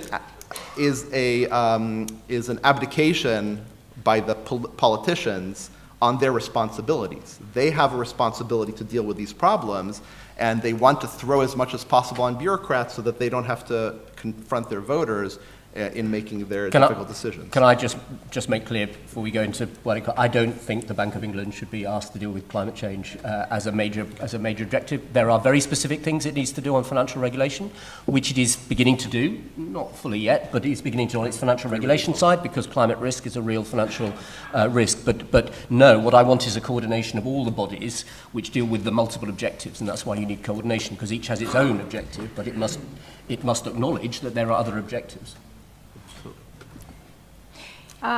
Just on the point of, I'm not asking the Bank of England to solve all the problems of the world, but what I'm saying is if we have the Bank of England, central banks, to manage the economy, why do we have them, right? To manage aggregate demand, the economy. So, the economy to me is much broader than have an inflation targeting that doesn't consider the rest. So just to give trying to make a very bad analogy here, when I was growing up in Brazil with high inflation, the government would never say the inflation is high. It would say, the rates of savings went up, right? What I see with the Bank of England is, okay, the target is, keep the target, but before, talk about everything that's going on in the economy that they're supposed to manage, and everything that's wrong, and then say, but the inflation, we kept the inflation target we achieved. That's to me is the issue. It's not, the thing is, and I will agree with Michael, I don't think it's just coordination. I think, coordination is important, and mandate is important, but all this is about the economy, right? So the communication has to exist, not just let's coordinate. Is that it doesn't make any sense if there is no communication. So it shouldn't deal with all the problems of the world, but clearly, if it is an institution to manage the economy, it has to talk to the economy. And I can't see that happening. And the other point on the fiscal, on the teaching, 3 years ago, but who are I can challenge that. Because if you go to the teaching of the best UK universities in the US and around the globe, and I do study that, it's the same teaching. You may have the financial crisis, we change. It's always like policy change, and then you think we're going to have this super change in our teaching, and we don't. You have exceptions regarding fiscal. You're not rule, Ethan. You're not the rule of the profession. You're exception. Economists, by default, have our hostility towards fiscal policy. Right? Why we don't talk about coordination, why don't we have a MPC and a FFC, right? Why is always about the budget? Why we're not kind of brainstorming what actually fiscal policy is in a market economy? not only because the interest rates are low. Can I react to some of these? I mean, just a factual correction. There is no hostility to fiscal policy. There actually was a survey at the American Economic Association of, this is the most No, I would disagree with that. Thinking. This is about multipliers. You're gonna say to me like No. Yeah. Go look at the survey. It I do specifically look at the survey.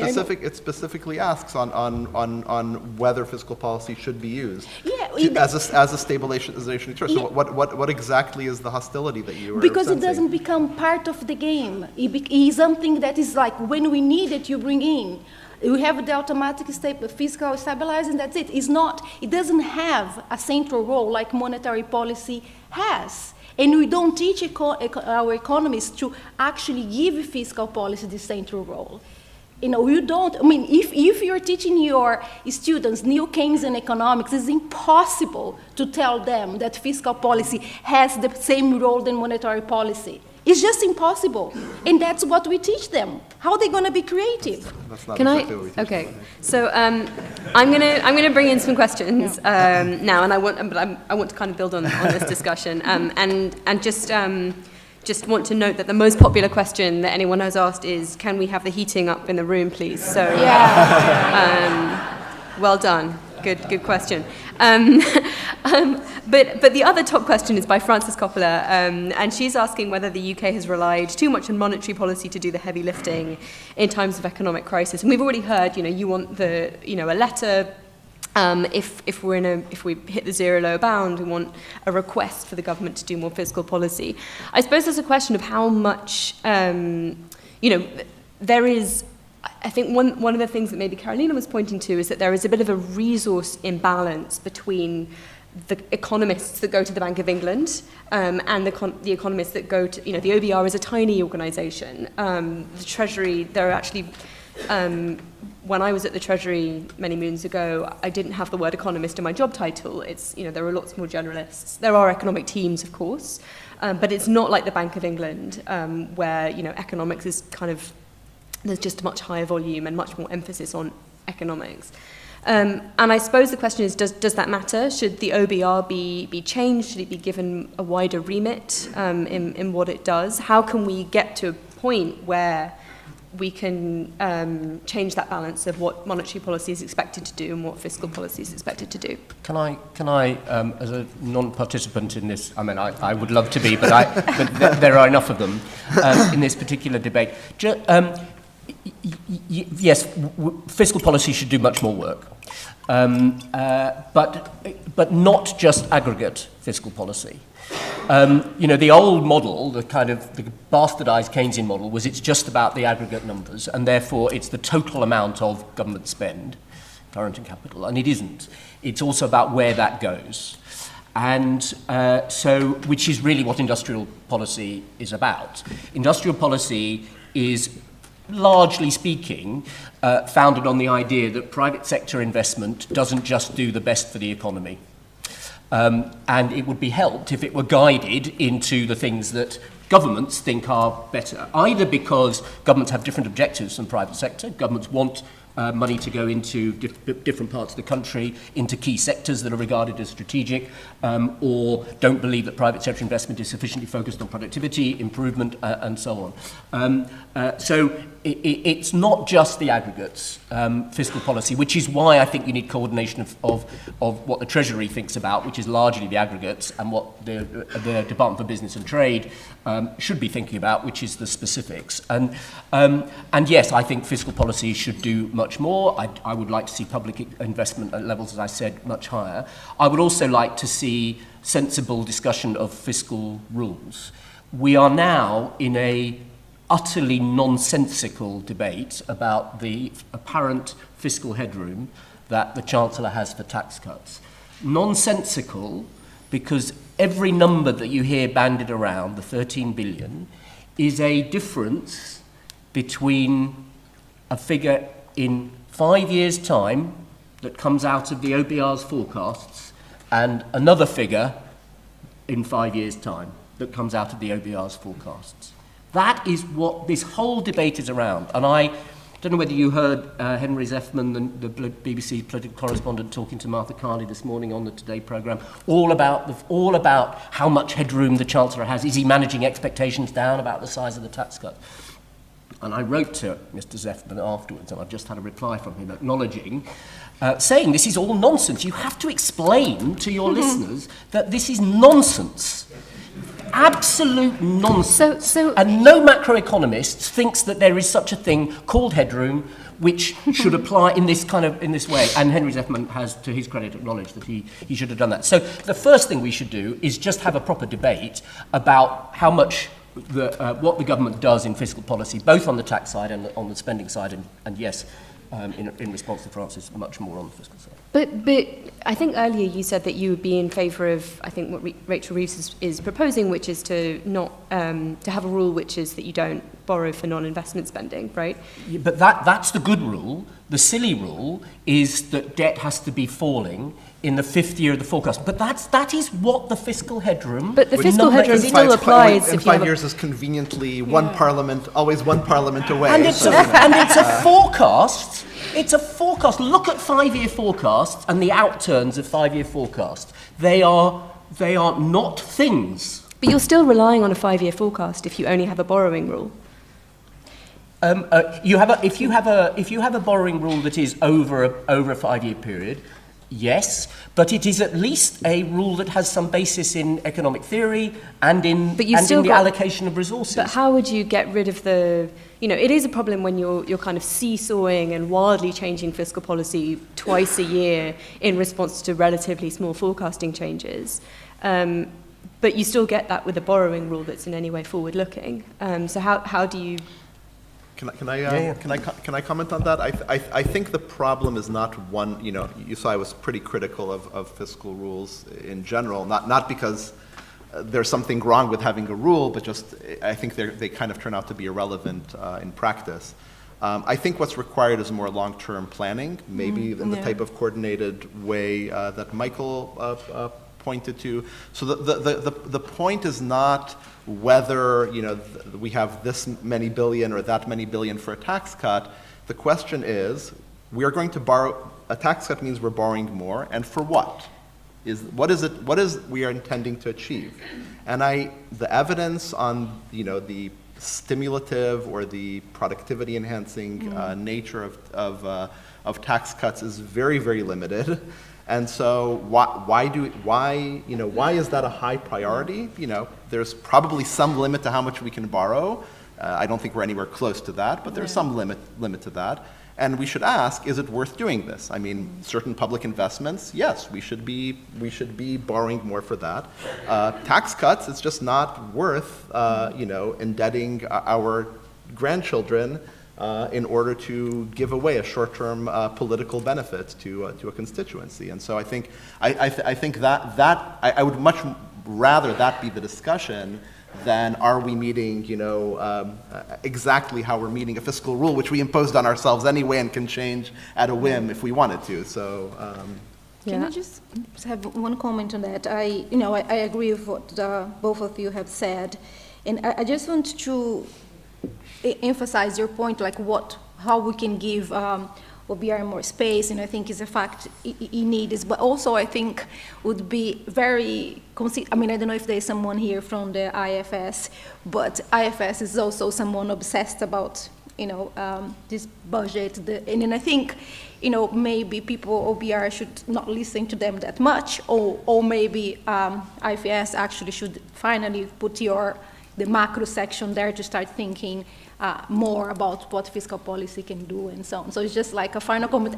And the investment, right? That's another thing. That's what I'm pushing, that it is a structural change. You can have a coordinated investment, but let me make something very clear. And I know Jonathan I have a discussion with him on that. We can increase investment, fine. But what's a problem, especially in economy such as the UK, and those who follow the Women's Budget Group would know, right? The question of care is a problem, elderly and children, right? And investment, so what they are pushing, investment is, it has to be measured. What's count as investment in the government is, you have to have a return. So most of the investment in what all of us want. More resilient society, more money for care, and so on, doesn't count as public investment. And if you talk to a macroeconomist, even progressive one, they're going to have a heart attack when they say, oh, let's have a purple investment.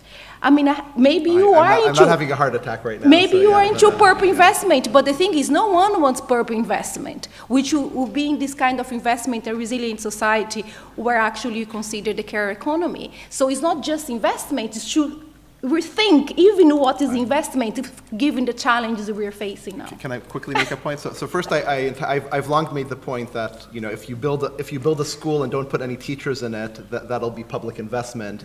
If you hire a few more teachers for existing school, that's called public spending. You know, as far as I can tell, the teachers are doing the teaching, not the buildings. But you know, buildings are important too. But I have to make one small point too. That Caroline, you referred to the Bank of England not doing a job of managing the economy. The Bank of England has 15, or that it ignores managing the economy. It has 15 objectives, which I find far too many anyway. None of them state that it should be managing the economy. It has an objective to maintain the value of the currency, and there are a whole other set of institutions that have a collective job of managing the economy. So the focus on monetary policy, that this institution is responsible, is for what? So what is not managing the economy? What? Because to me, it's like, if you go to any definition of why you need monetary policy, right, is stability, growth. So what is this 14 involved? Like, it's not about the economy, so it's about what? Just stability, completely detached from society? I mean, I don't understand what you're saying. There are other institutions that deal with other things. So why do you need the bank? Why do you need central banks then? What they do? Central banks decide the supply of currency in the economy, but that's impact Sure, yeah. And they need to consider that too. But yeah. Can I just put in again kind of. Because the other issue here, which you touched on, which is why are tax cuts not a good thing economically? I mean, they're not being done for economic reasons. They're being done for entirely political reasons. But even if they were being done for economic reasons, governments always have a choice of how you stimulate the economy, and you've got tax cuts or you've got spending. And the big question there, which all economists would say, is what's the multiplier effect of a tax cut versus spending? Broadly speaking, pretty much all economists would agree, a tax cut is likely to have a lower multiplier effect because some of the money is saved, whereas public spending goes into the economy, depends on what. But the bigger question is, how do we what are these multipliers? And there have been quite a lot of orthodoxy around the size of the multipliers, and the OBR's multipliers are quite small. And this is a good subject which we ought to debate, but it ought to be debated as a question of policy making, and that should be in the hands of government. I don't want the Bank of England to have more role. It's a technical body. It should have a very limited role doing its technical thing. We should have a debate about what politicians should be doing with public spending and with taxation. And, you know, let's face it, on taxes, we think we're a very high tax country right now because we're about 35% of GDP. Well, if you look at the countries that have decent public services, you find that tax rates as a percentage of GDP are much higher. Sweden 43%, Belgium 43%, Austria 42%, France 45%, Denmark 46%, and lo and behold, these are the countries that have good public services. These are political choices. These aren't just economic, technical questions. These are political choices about how we spend the nation's resources. I would prefer to live in a society with higher tax as a share of GDP, not a burden, by the way, not a tax burden, a share of GDP, because I would like better public services and I'd be prepared to pay my share. And can you complement that with a qualitative research that challenge the grandchildren suffering? Because if you ask, if you do a qualitative research asking people from their 15 to 25 years, would pay more tax? What do you want? Is it okay to spend now? The qualitative research never says that, oh, yeah, no, we don't want it. They actually are fine with that, but that's a qualitative research. Okay. I have one job, basically, which is to make the session end on time, and I think we're there. So, oh, no, hang on. Oh, wait, no, it's fine. This is... fun. Agenda was wrong. Anyway, yeah, that was a great discussion. Lots of disagreement there. What more could I ask for? Have a great break.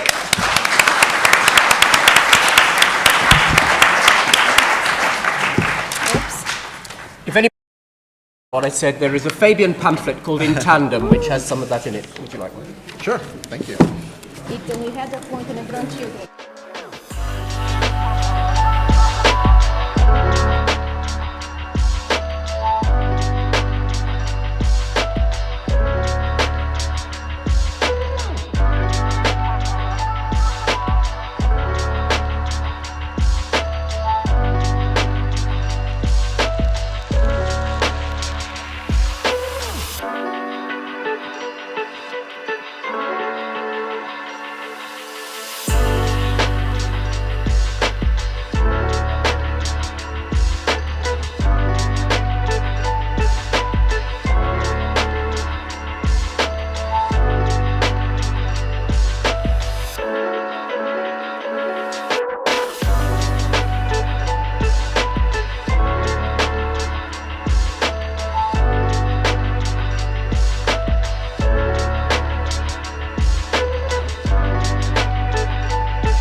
I think, as Samaya mentioned earlier, we have had some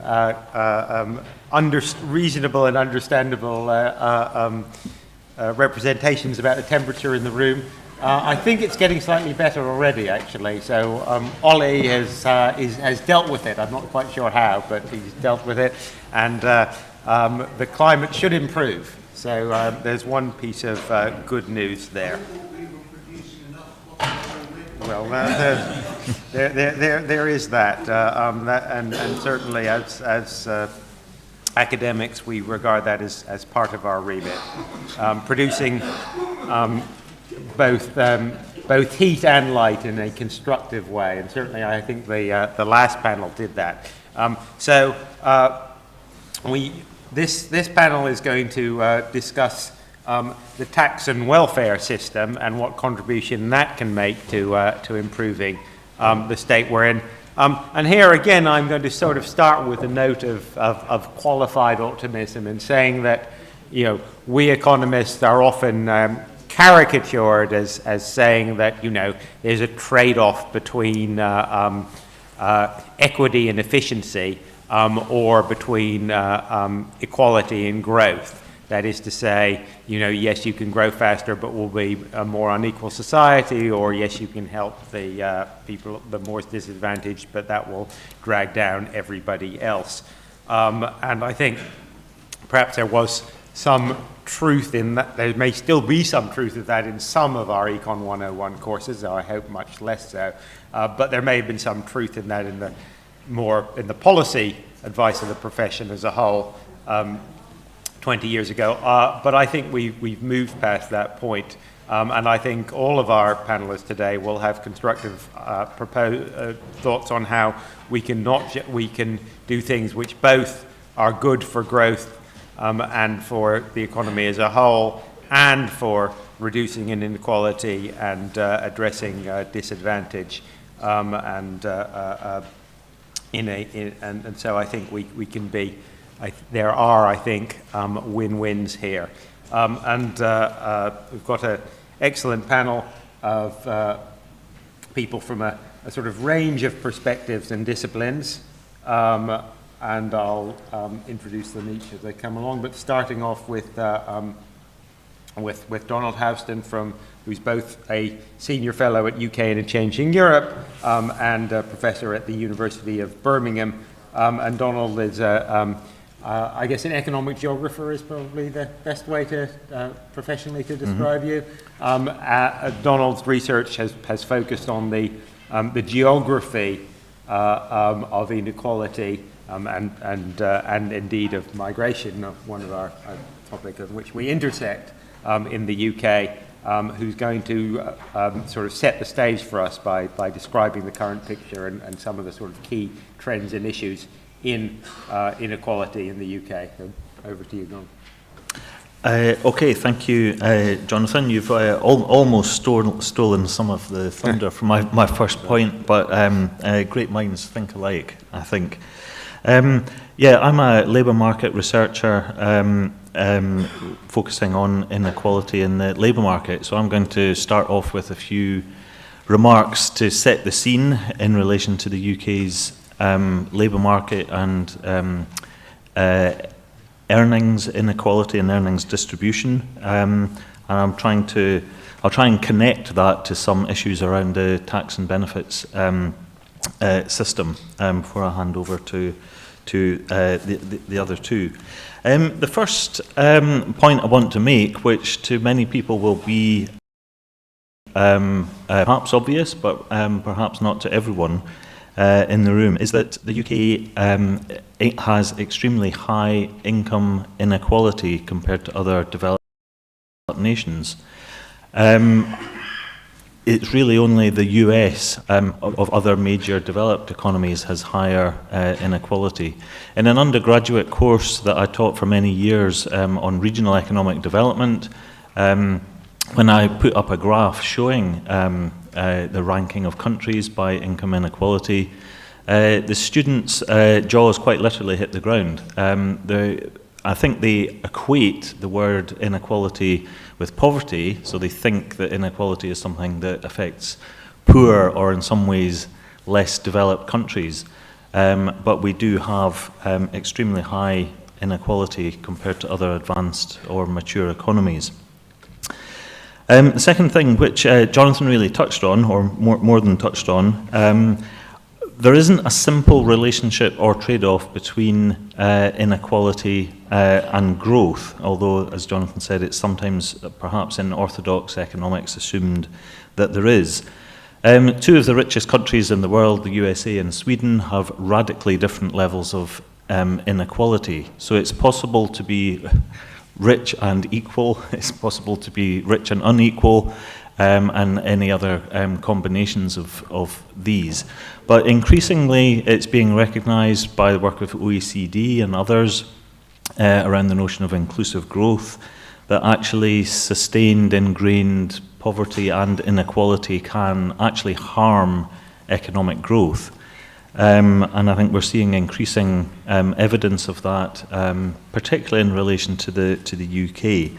So, for example, having lots of people on very low incomes restricts the amount of spending and money circulating in the economy. It's in some ways quite obvious, really.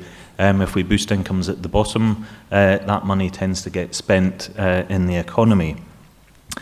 In the longer term, there are, of course, social and economic costs of enduring high levels of poverty in terms of health outcomes, education outcomes, and so on, which public services need to mop up later.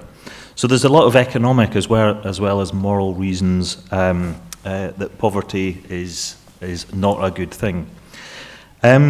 Also related to that, high levels of inequality and bad jobs or mixed jobs, as they've been referred to in the literature, at the bottom of the labour market, coupled with low levels of social mobility, can really cause people to become helpless and think, what's the point of investing in education and training if there isn't a clear route to that enhancing earnings? Why not just go into low-paid work immediately rather than be in college or training and then go into low-paid work? So there are a number of reasons to think that inequality from an economic point of view is a bad thing.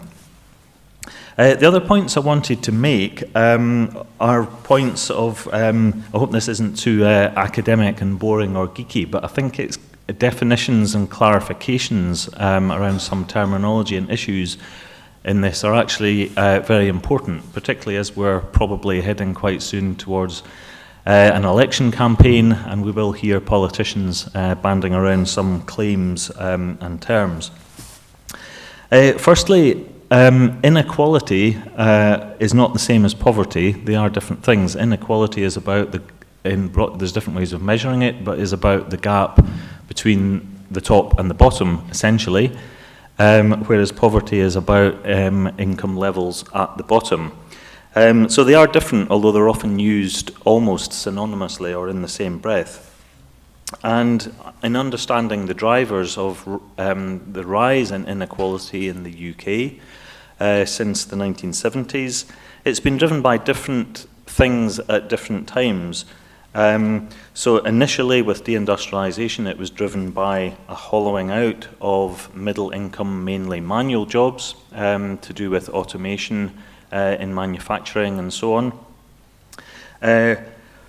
More recently, it's been driven by very strong or stronger earnings growth at the top, an emergence of very high income earners.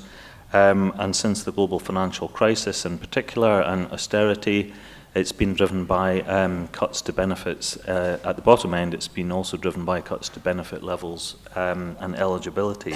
So there are different things that have driven at different times, have dominated in driving up inequality.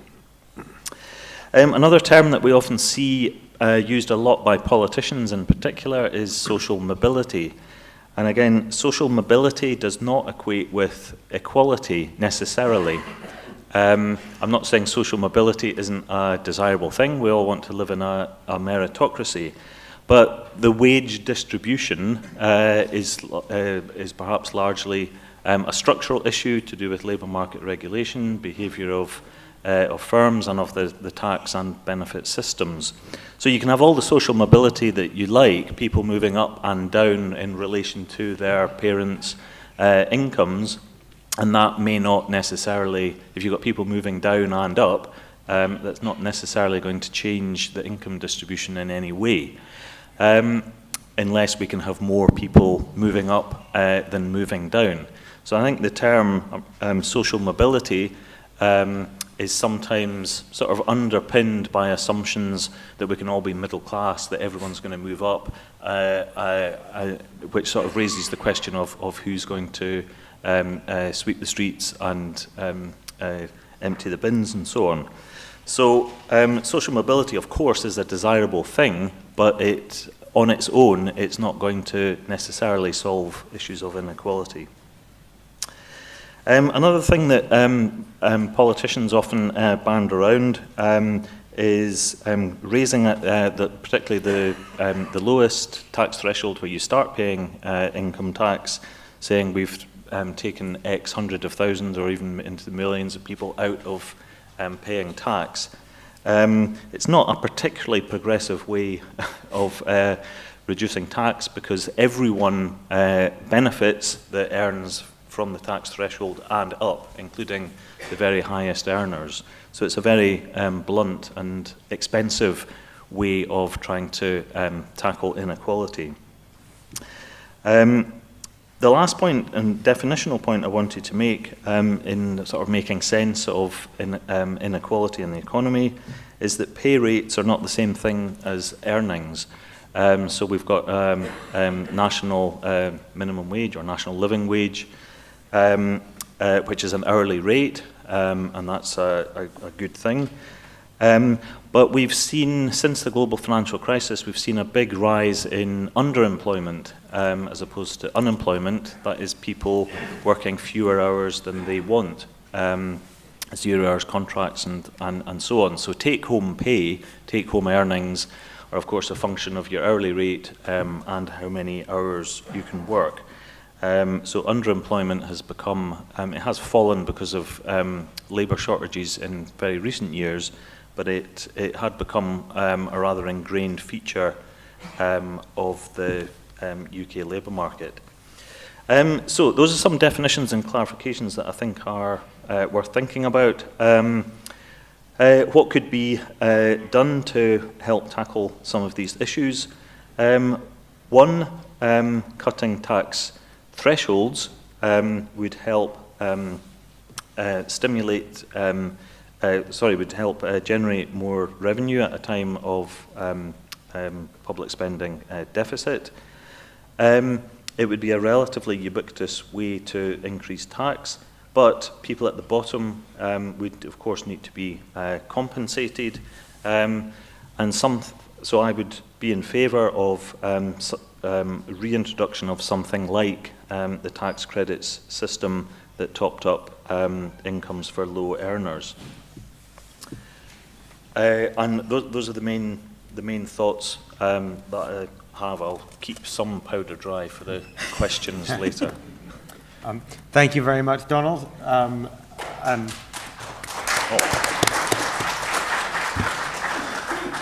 I think the very important point that, you know, we do have choices here. The examples of other countries suggest that there are very many different ways to approach this question.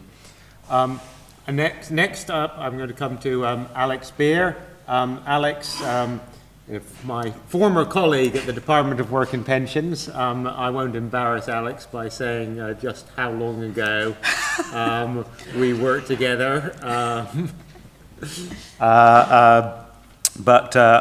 now head of welfare at the Nuffield Foundation and responsible for commissioning quite a wide range of projects across a whole number of areas, covering not just welfare but other aspects of tax benefit and the economy in general. So Alex is extremely well positioned, I think, to present a sort of overview of what the recent research, policy-related research has to say in this area. Alex. Thank you very much, Jonathan. And it was just a couple of years ago, as I'm sure you'll all guess, that we worked together. And I should just correct, in case my colleague Mark is watching, I am sort of very, very closely aligned with the welfare team at the Nuffield Foundation, but that's led by Mark Franks, and I am head of our portfolio development. But I have a sort of long background in our welfare projects and have been very closely associated with many of those on which I'm going to draw today. So particularly the IFS Deep Review of Inequalities, the Economy 2030 inquiry that was led by the Resolution Foundation and the Centre for Economic Performance at the LSE, and also another couple of projects led by Ruth Patrick, but involving sort of large cross-university teams and the Child Poverty Action Group, and those are the Benefit Changes and Larger Families project, and also COVID realities. So I just want to thank all of those and more who have contributed to sort of shaping my thinking and the words I'm going to share with you today. So thinking about, you know, what reforms to the benefits system could help with the problems of, you know, high levels of inequality, low levels of social mobility, increasing levels of poverty and deprivation. I think that I wondered sort of which way do I approach the question. You know, so we've got one way of looking at it is which reforms to the benefit system might respond to those high levels of inequality and increasing levels of poverty and deprivation. And then there's another sort of slightly different way of looking at it, you know, which are what are the wider system changes that are needed that reduce reliance on the benefit system. Because as the IFS Deep Review of Inequalities says in its report on benefits, you know, much of the benefit system is actually a system of patches applied to problems that we've not found better ways of addressing, such as low pay, ill health, and high housing costs. So I'll start with what the benefit system can do, then how you might reform it or reduce reliance on it, and then I'll quickly touch on housing and health before reflecting a little bit on dignity. So firstly, what the benefit system can do. I mean, it's a hugely powerful system in its ability to redistribute income. So, you know, for example, between 1994 and 1995 and 2019 and 2020, in-work benefits managed to offset the increases in earnings inequality among households with someone in work. So what you saw was that earnings at the 10th percentile grew by 0.6% a year compared with 1.2% at the median, and higher still at the 90th percentile. But once you take account of the tax and benefit system and the set of in-work benefits we had, that completely offset the increase in earnings equality. So Donald was talking earlier about sort of, you know, inequality has been driven by different things at different times, and so you can see the benefit system is a powerful tool in response to increasing earnings inequality. Benefits can also alleviate poverty and deprivation. And although I'm primarily going to focus on benefits to working age and children, we've seen that changes to the state pension and other pensioner benefits, and their uprating, made huge inroads to reducing pensioner poverty. You saw during COVID, the increases to benefits, including the temporary uplift to universal credit, provided support during COVID and helped to protect the incomes of the lowest income fifth of the population. So they're a vital route to get money to families on low incomes. But conversely, when benefits are reduced in real terms, the impacts are severe. So, for much of the 2010s, support for families in the social security system did not keep pace with the rising cost of living. Benefit cuts, notably the benefit cap and the two-child limit, are showing up in increased levels of child poverty in families with 3 or more children. So by 1920, almost half of families with 3 or more children were in poverty, up from 33% in 2012-13. And I was mentioning the sort of uplifts within the benefit system during COVID. That wasn't available to those whose benefits were already capped or who weren't on universal credit, for example. So those types of sort of cuts or the freezes that have been implemented leave families unable to afford basic necessities, and both the quantitative and qualitative evidence from the benefit changes in larger families research has found that the benefit cap had a negative impact on parents' mental health. And I think it's important not to lose sight of the people and the individuals that are living in low income. So if you'll indulge me, I'll quote Deneen, who was a participant in the Benefit Changes in Larger Families project, who said, "They're telling me how to live with 3 children off that money, so it causes me worry. Like, even before I get paid, I know what's going out and I know what's going to be left with. And I know it's going to be a struggle again. It makes you lose everything. Your motivation, your ambition, your mental health. How can I even think about working when I'm constantly feeling ill? I feel sick, and I feel like I haven't been able to do anything that I wanted to do." And Deneen was affected by the 2-child limit. And so there are just many examples of, that highlight the hard work of managing on low incomes when faced with rising costs, the burden of shopping around and going without. You can also point to various statistics that show how poverty is deepening. In 2021-22, there were 6 million people in very deep poverty with an income far below the standard poverty line. And the JRF's Destitution in the UK report shows that around 3.8 million people experienced destitution, where they couldn't afford their basic needs to stay warm, dry, clean, and fed. So, people's incomes are insufficient, and benefit levels aren't, enabling families to meet their needs. And this isn't just a minority issue, because it is worth pointing out that at least 1 family in 4 is entitled to benefits at any one point in time. And over our life course, at least half of us are eligible at some point in time during our life. So, what reforms would I sort of introduce to respond to inequality, increasing levels of poverty and deprivation? So I'm, hopefully sort of convinced you of the power of the benefit system to redistribute income and to reduce poverty by targeting those on low incomes.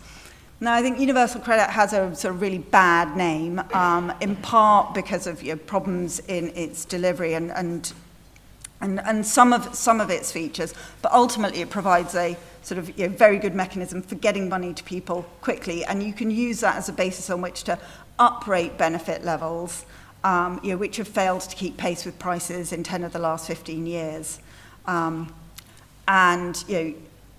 Along with wider cuts since 2010, the benefit levels have reduced the income of the poorest fifth by just under £3,000 a year. And so at a minimum, I think benefit levels should be consistently increased with prices to maintain their purchasing power. And the Economy 2030 inquiry, as part of its wider strategy for shared prosperity in the UK, recommends that social security benefits should grow in line with wages rather than prices.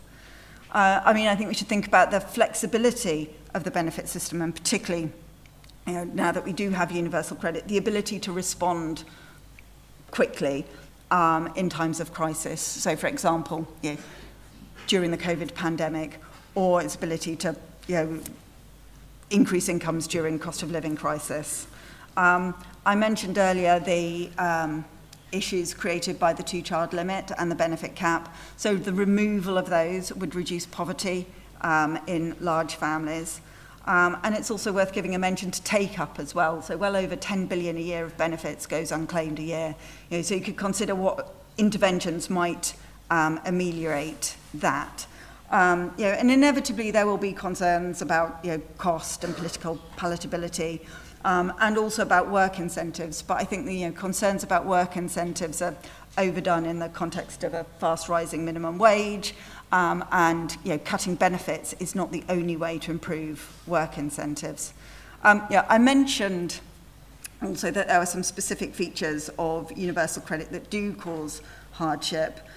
So not only sort of the levels at which benefits are paid, but also various mechanisms within it, the 5-week wait for the first payment of universal credit and the level of debt deductions. So how might you remove the 5-week wait, which causes initial debts, and then subsequently reduce the maximum amount that can be deducted? So now I'd like to sort of move on to what are the wider system changes that might reduce reliance on the benefit system. And here I'm sort of still sticking within the constraints of the benefit system, as to what you might do. It's worth pointing out that compared to most developed nations, the UK's benefit system provides very little income protection against job loss. And this potentially limits workers from taking risks, from leaving one job to move to another, leaving a role if it doesn't work out, or in your inability to have a breathing space in which to find a good match. So, you can compare, there were sort of benefits, comparisons made with sort of Sweden earlier on in the generosity of its benefit system. But if you look at the average replacement rate for unemployment benefits across the OECD, it's 55%. In the UK, a single childless worker on average earnings can expect to receive just 13% of their income, in-work income, when they lose their job. And you don't necessarily have to move to wholesale uplift to the benefit system to achieve higher replacement rates. It might be achieved by paying higher benefits earlier in the jobless spell, or you could think about how you might more closely link initial entitlements to actual expenses. And then I think when you're thinking about the design of the benefit system, that policymakers need to think about the long-term effects of policies. So recent research shows that part-time work does much less than full-time work for career and wage progression. And yet the current benefit system that we have incentivizes part-time work. So, financial credit incentives and tax credits in the 1990s through to the rollout of universal credit, are all about pushing people into work, but into part-time work. And they've had very little effect on increasing, on increasing full-time work. Thinking about the role of conditionality, so imposing job search requirements to get people into work more quickly, that has also been focused on part-time work, and the result has been that most people have moved into part-time and low-earning work, and this brings nothing in terms of longer-term benefits for skills, labour market attachment, or wages. So it's not clear if the current model that we've got is actually worth it in the long run. How do you have a benefit system that enables people to progress and flourish in work? Right, I'm probably way over time, Jonathan. Right, okay. So, there are also issues with the cost of housing. Perhaps we can come back to that later. It's worth noting the upward trends in long-term sickness and disability and the challenges that creates for the benefit system as well. But I just want to sort of finish with dignity and about remembering that these are people and individuals within the benefit system, and how can you create a system that responds to individuals' complex lives and that takes a people-first approach. Thank you, Alex.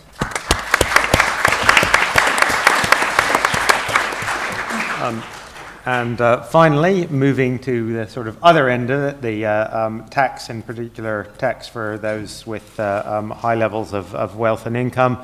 We have Aaron and Vani. Aaron is Associate Professor at the University of Warwick. He's also at the Institute for Fiscal Studies, but I think in his defense, I would say that he's not responsible for the IFS's output on macroeconomic and fiscal policy issues as opposed to the tax side. And he's also one of the, a member of the Commission on the Taxation of Wealth. Is it the Taxation of Wealth?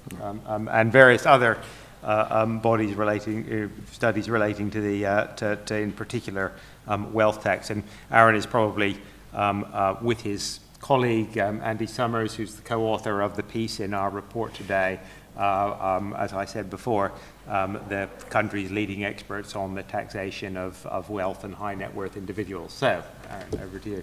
I guess with that wind-up, I should say I speak today on my own behalf and not on behalf of any of the organisations I'm associated with.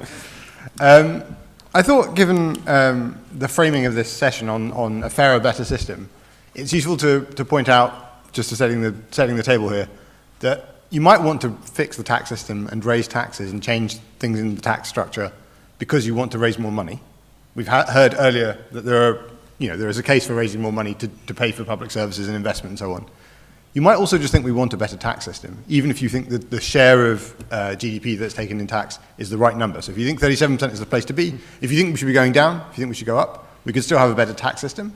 And so for today, I'll focus on what should we do to make the tax system better, and separately there's a conversation we could have about what the level of that should be and what we want to spend money on.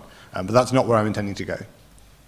So I think just kind of touching on Donald's remarks about inequality, I thought I'd highlight an inequality that neither he nor Alex mentioned, which is, the people you should really feel sorry for. You should really feel sorry for the bankers.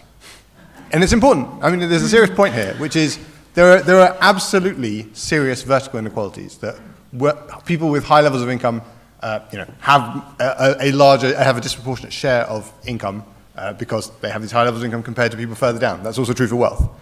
But when you look at the tax that's paid, actually, even within people at the same level of income, there's a huge variation in what's being paid. So if you're a banker taking home £2 million, you might not be feeling very sorry for this person, but this person is probably paying 47% on their income because they're paying 45% top rate of income tax and they're paying 2% of national insurance contributions. And there are those allowances further down that mean that it's not 47% on everything, but by the time you get to 2 million, those are basically negligible. And so they're paying about 47%. But when you look at people at 2 million, almost a quarter of them are paying a rate that's, a quarter of them paying a rate that's below 20%. 10% of them paying a rate as low as 10%. So that's, the kind of tax rate you'd expect somebody to be paying if they're on the minimum wage. But the reason that they're doing that is because the structure of our tax system, this is not because they're doing anything that's wrong in the sense that they are breaking any rules, it's that the structure of our tax system isn't one that taxes all sources of remuneration equally. We tax work much more heavily than wealth, and then even within the taxation of wealth, we tax it in strange and bizarre ways that leave all sorts of gaps. And so that's what I think, where I think we could do some work. And kind of, again, coming back to Jonathan's point at the very top, one particular issue that creates for us is that because we have such an amazingly bad system right now, we can fix it in ways that are fairer and also ways that are better. They're actually good for growth because the current system does not support growth. One of the problems of this point I made about the fact that the actual effective tax rate paid by some of the people at the top is much lower than the rate you imagine if you just look at the headline rates, is that naturally it encourages people, the banker, unfortunately for him or her, can't do anything about it. If you're working for a bank, you really don't have much way of getting out of paying that full tax rate because the bank really wants you to be an employee if you're going to work for them. But if you're a consultant at McKinsey or other consultancies available, you have the option of saying, actually, I'm going to leave this consultancy where the admin and HR and things are done for me, but I'm paying this high tax rate to set up my own individual consultancy. I can be self-employed or I could incorporate and set up my own business. And by doing that, I can, if I'm self-employed, have a lower rate of national insurance contributions. That lowers my tax rate. And, sure, I have to take on a bit more admin, there's a bit more hassle, but maybe it's worth it given the tax break. Or if I incorporate, I actually can pay myself in dividends, which have yet a lower tax rate. Or better still, I could not take the money out of the organization for as long as I can, delay as much taking payments, take some dividends to kind of get by, and at some point further down the line, I could liquidate the company, and I can take the money out of capital gains tax, and capital gains tax on the first £1 million for this company that I've set up is 10%, after which it would be 20%. So that's clearly much better for me than paying that 47%.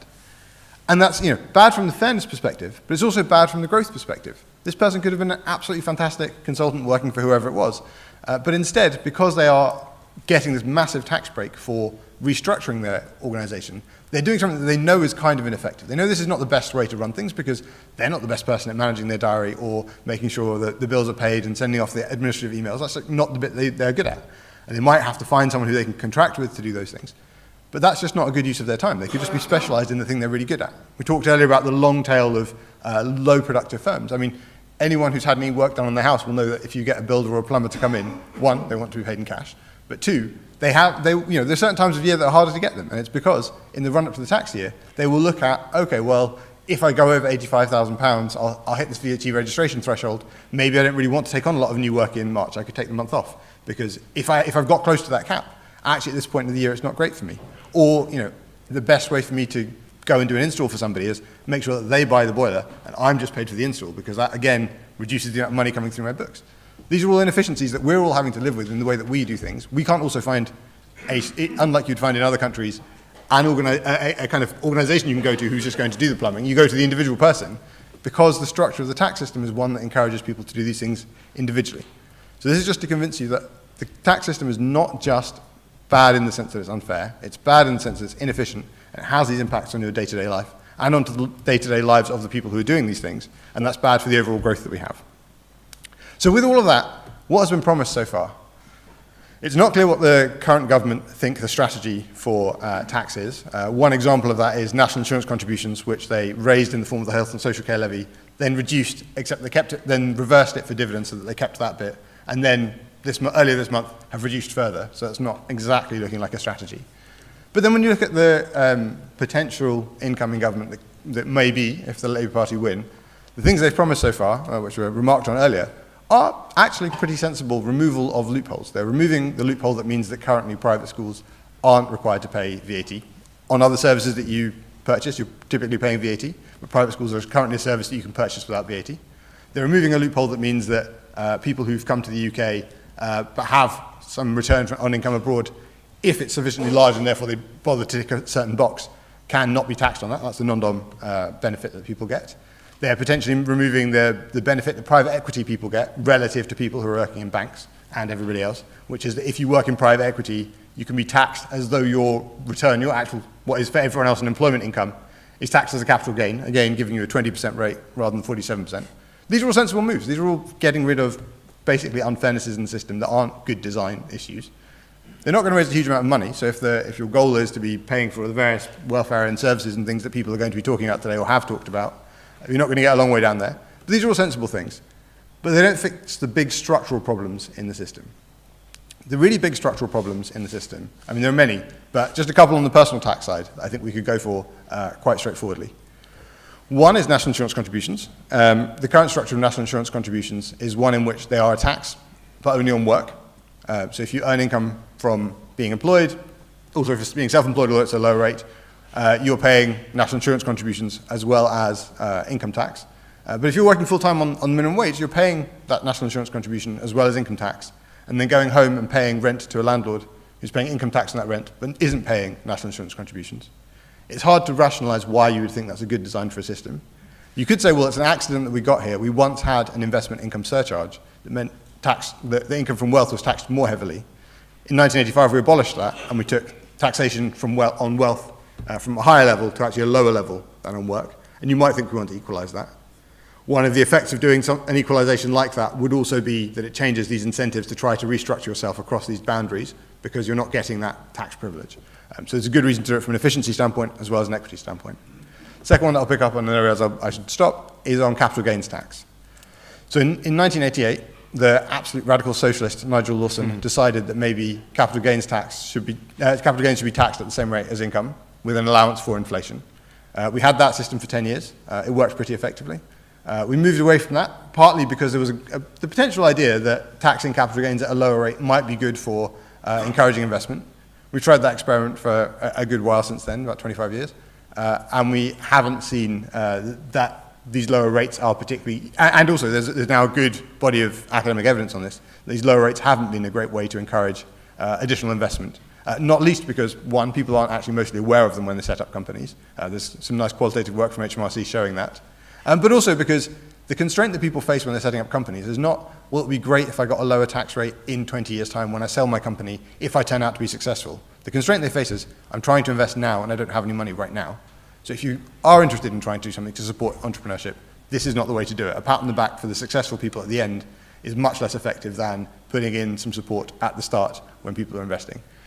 So equalizing that, equalizing again capital gains tax rates with income tax rates would be another step towards fixing some of these problems. There are many more problems, and I expect that they'll show up in questions, but I'll leave it there. Those are just the two biggest ones I thought I really wanted to make sure I picked up in my main remarks. Thanks.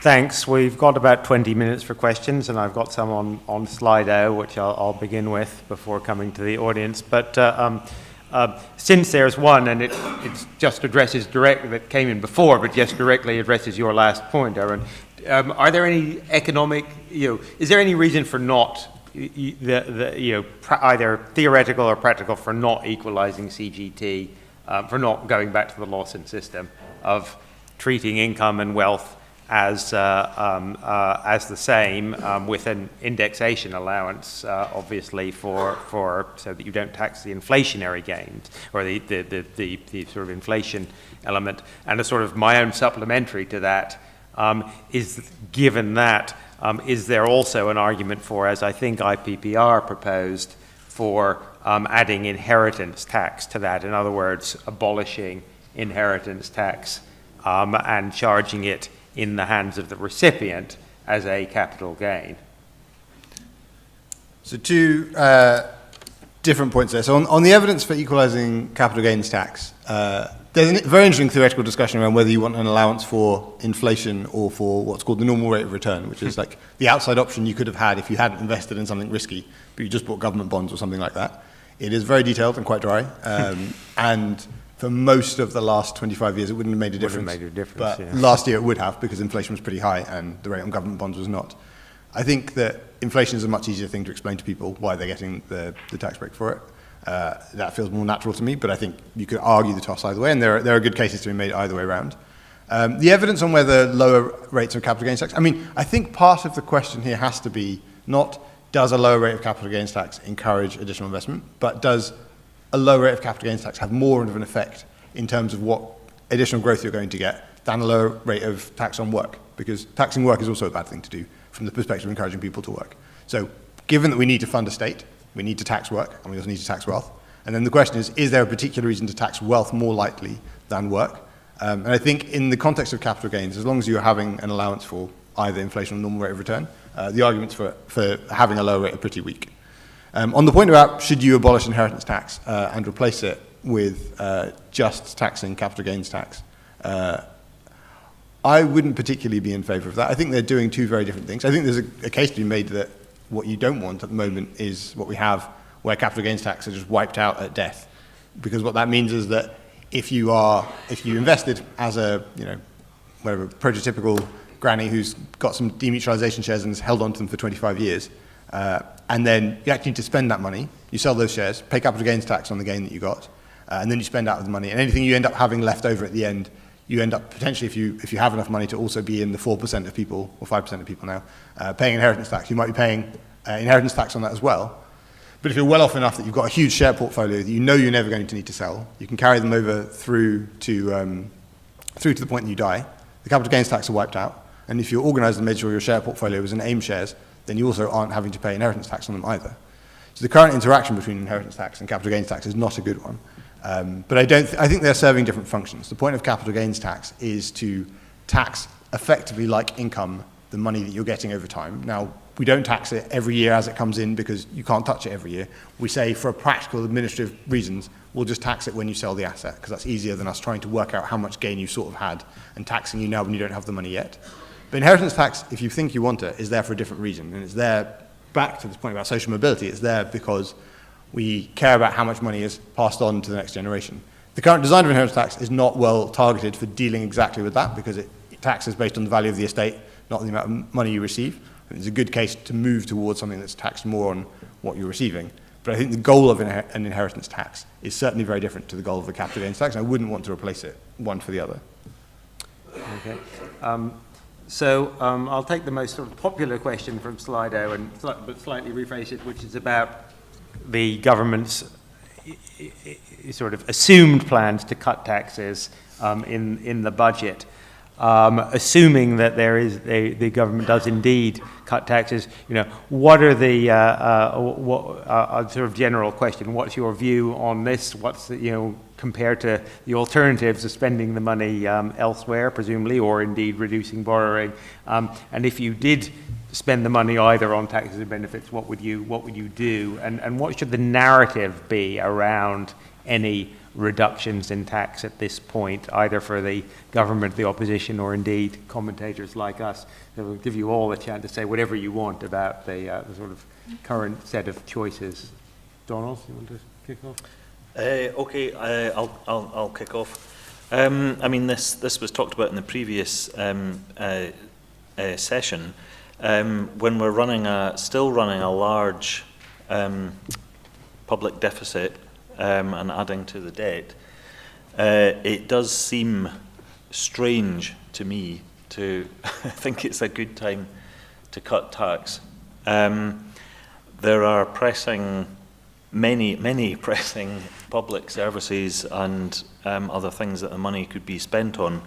Some recommend, some things that some research that I've done in the past around the notion of inclusive growth, trying to identify, working with stakeholders, what sort of policies would help address inequality, but at the same time stimulate economic growth. And there was a few, some of which, maybe not all, but some of which are relatively low-cost policy areas came through that would achieve that. So one was transport, and people were really talking about local transport, in particular bus concessions for young people, and enhanced operator subsidies to put services in. Compared to the cost of HS2, that is a drop in the ocean and could help participation in education and all sorts of things. Training,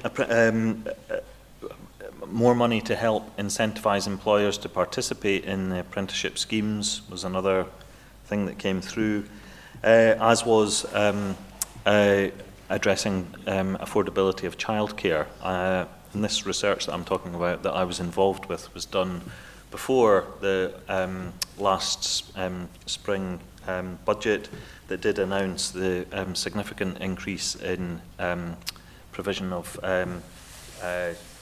free childcare, although the pay rates, of course, are perhaps not high enough for it to have as much impact as might be hoped. So there are a number of low-cost things that the money could be usefully directed towards through not cutting taxes now, as well as, of course, the bigger ticket items around NHS and education. Thanks. Alex? Yeah, sort of like Donald and others have been on this panel earlier on, I would not choose to cut taxes at this point. And as Donald's pointed out, there is a huge panoply of things that the money could be spent on, and of course, there are trade-offs amongst all of those decisions. And I really sort of like Donald's approach, which was, what are the lower cost things that you could do? Because I think you need to think about ways in which you can improve people's lives, whilst taking into account burdens on the taxpayer. And so you can also think, this is not necessarily directly spending the money, but you can also think about how can you improve the jobs that people are currently in through better labour market regulation, enforcement of the minimum wage,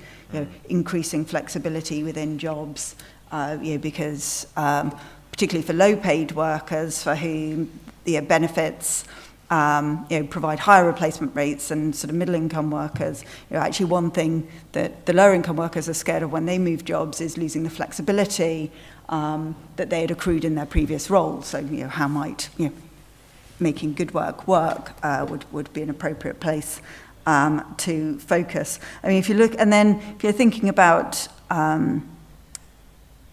how would you spend an additional pound within the benefit system. It's been a while when Jonathan and I were working together.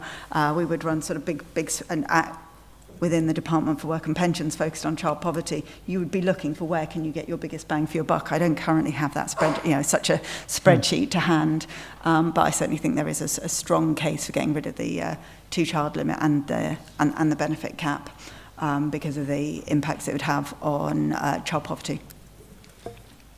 Anand? To avoid being boring, I mean, I certainly agree with the points that have been made on the earlier panel, and now that you wouldn't look at the current set of tax and spending plans and say that a tax cut is really what we have space for. But if I'm going to take the premise of the question seriously and say, suppose we just have to do tax cuts, and that's what's going to be, the money's going to be spent on, I think there's then still choices about which taxes you choose to cut. There are taxes that are really bad, that just create bad incentives. So stamp duty is a rubbish tax. It messes up people's ability to move around. It's obviously focused more on, the benefit of that is obviously going to go to a set of people who are affording to buy houses. So it is focused on where in the distribution it's going to go. That may not be what some people on the panel and in the room might like, but if we're thinking about tax cuts as being the thing we're going to do, that's a place you could cut. The national insurance cut that we just did isn't a stupid place to cut taxes. National insurance, as I said, is paid only by workers. So it creates this wedge between the tax on work versus tax on wealth. If you're going to do a tax cut, then reducing the tax on work, especially because the tax cut that just happened on national insurance was only on the rate of national insurance that's between £0 and £50,000. So anyone above £50,000 gets a basically flat amount of money extra they got, and they're not getting an increasing benefit further up the distribution. So that's, again, if you're going to do tax cuts, that's a reasonably sensible thing to do. I'm not sure I would start there, but if we're starting from tax cuts, those are the kind of things I'd look to do. Get cut taxes that are actually bad for other reasons anyway. Okay, I'll take one more and then one or two from the audience, but this one's for you, I think, Aaron. How seriously should we take threats that higher tax on those earning most would prompt a mass exodus from the finance sector? There is really good evidence, I say so myself, on the fact that the finance sector has a huge number of migrants in it. So more than 1 in 5 people who are in the top 1% in finance are migrants to the UK. So in one sense, we should think seriously about whether those people are willing to stay here or not, because there's a lot of people from other countries. On the other hand, the thing that we see when we look at evidence of tax changes for that group is that because of the fact that London actually is a very successful financial sector, has a very successful financial sector, it's the case that people earn much more in finance in London than they would in Paris or Frankfurt or their alternatives. New York is the other place that they can go to, but London, you are actually earning much more. And that's why people actually often come even just on secondment from their French or German bank that is in Frankfurt or Paris or wherever else in the world to come and work in the city. So that means that actually, if anything, economic theory tells you you could, although I'm not actively recommending it, tax them slightly more heavily, because there's actually what we call an agglomeration rent. The sector is very successful, and so you get paid an extra amount for being in finance in London because it's already an especially successful sector, because it feeds off the fact there's this kind of ecosystem around. And there's these additional rents that you could be taxing away. Economic theory would tell you, calculate how much that is, which is a hard thing to do, and tax the rent 100%. That's a very hard thing to do. I'm not sure we'd be able to work out how to do it, so I wouldn't actively recommend we go around trying to figure out how to do that. But I don't think there's good evidence that from where we are, small changes in the tax system are going to lead to migration. I've done work specifically on that question, and we don't see big changes in migration from that kind of effect. Okay, let me take one from the audience. Going right there, over there. Yeah. Thank you. My name is Aslan. I'm a technology scientist and an actor currently working on a free universal healthcare service integrating nanotechnology, quantum, AI, and telehealth.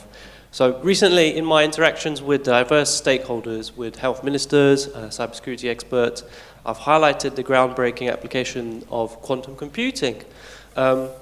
Quantum computing can develop new catalysts. This has to be a question about the tax and welfare. Yeah, no, we're getting there. To recycle carbon dioxide into clean fuel, create advanced compounds for battery technology, and design proteins for novel disease treatments.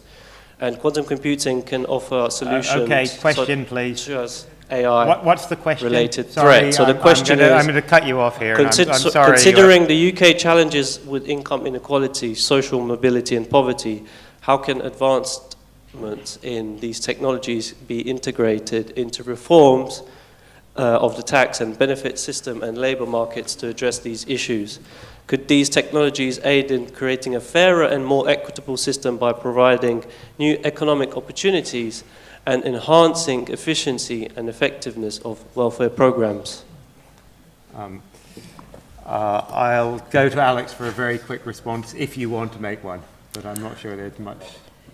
No, so I think there is something in there about, what advancements in society, about, technological advancements, green investment. I think there are often hopes that they are going to be, the salve to all our wounds. And I think it is always important to look at where the costs and the benefits of these developments fall. So you've got a risk that jobs that are wiped out by technology, and I'm generalizing hugely here, are the low-income jobs. I mean, actually, different research says different things, and so there you actually need a benefit system to protect those that lose their jobs in that scenario.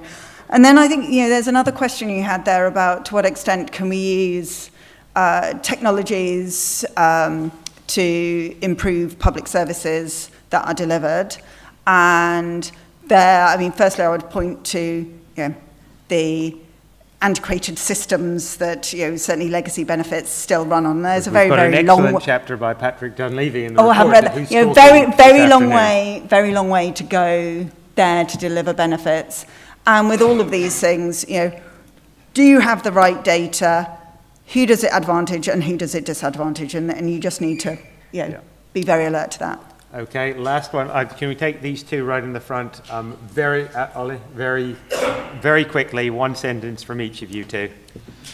Yeah, I think you've not touched on the actual issue, and that is the requirement in the UK for there to be this high inequality.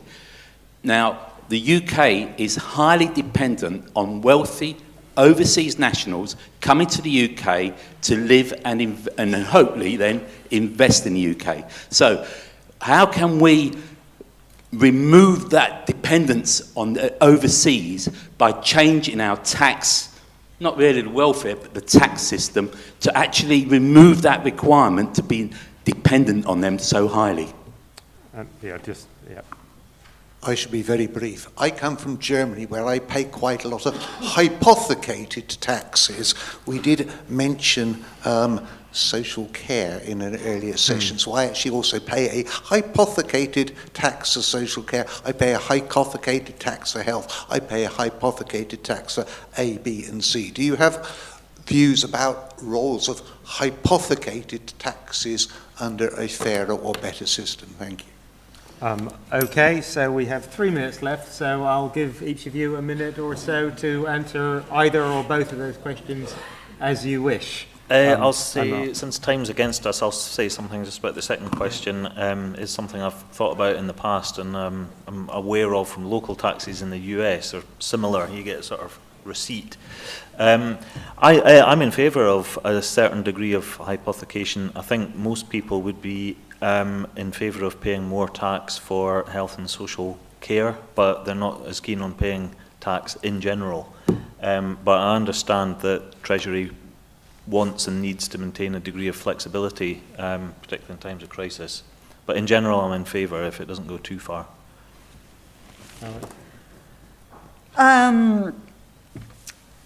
Oh my goodness, I would sort of dispute the requirement that there has to be high inequality and a sort of reliance on foreign money. So I realise I'm not quite remembering the question. correctly. I mean, I think, you know, there needs to be a, you know, the earlier sessions mentioned, you know, what are the UK's strengths, and they're not all dependent on foreign money. You know, there's a, you know, sort of high service sector, you know, our academic here, and we are, you know, a small and open economy. So there's inevitably going to be, you know, an element of, you know, of foreign investment. Indeed, we wouldn't want there to be, but I don't think that is, yeah, I would make the sort of direct correlation with high inequality there. If I were trying to encourage more investment from foreigners in the UK, I'd remove the special tax we currently have that charges a very high rate of tax, about 45%, or actually, depending on how you do it, maybe 30%, on investments that foreigners make in the UK. Because currently what we do is high wealth foreigners, if they come to the UK, can invest abroad at a 0% tax rate, but if they invest in the UK, they pay tax. That's called the remittance basis. It's the benefit that non-doms get. And when you remove it, there's no longer a tax cost to investing in the UK relative to investing abroad. It then becomes invest where I want to invest because that's the thing I want to do, not invest abroad because there's a tax benefit. And so I think doing that would be a totally sensible policy. Yeah. The question's not more, but less. Less dependency on overseas. How can we improve this in the UK? I think we're going to be timed out, but we can talk about yeah. it. Surely it's far more sensible to pay the social care net. Well, and not need it yeah. as proceeds. We've had the social care question.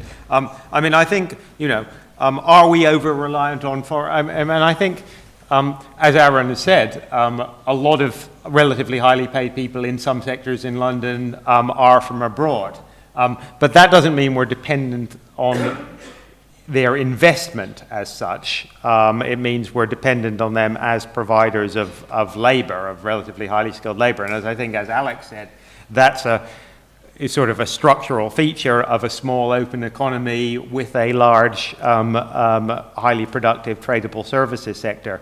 And I think, you know, the question is not how to, and there's some stuff on this in particular in Henry Overman's paper in the report. The question is not how to shrink this sector because it is good for the UK as a whole and certainly good for tax revenues and the provision of public services, but how you spread some at least of the benefit of that success to other particularly large conurbations so that you can have productive sectors in areas of the country which currently don't have the same degree of large productive firms and the agglomeration effects from which London benefits. So that wouldn't be about discouraging people from coming, or including relatively well-off or skilled people from coming here, but how you get some of those centres of agglomeration benefits elsewhere in the country, which currently we lack, and which is one of the reasons why we're overall not nearly as rich or an equal country as we could be. So with that, I think I'll bring it to a close. Obviously, plenty more to discuss, and I'm sorry I didn't get to all the questions, but thanks very much indeed to the three panellists, and hopefully.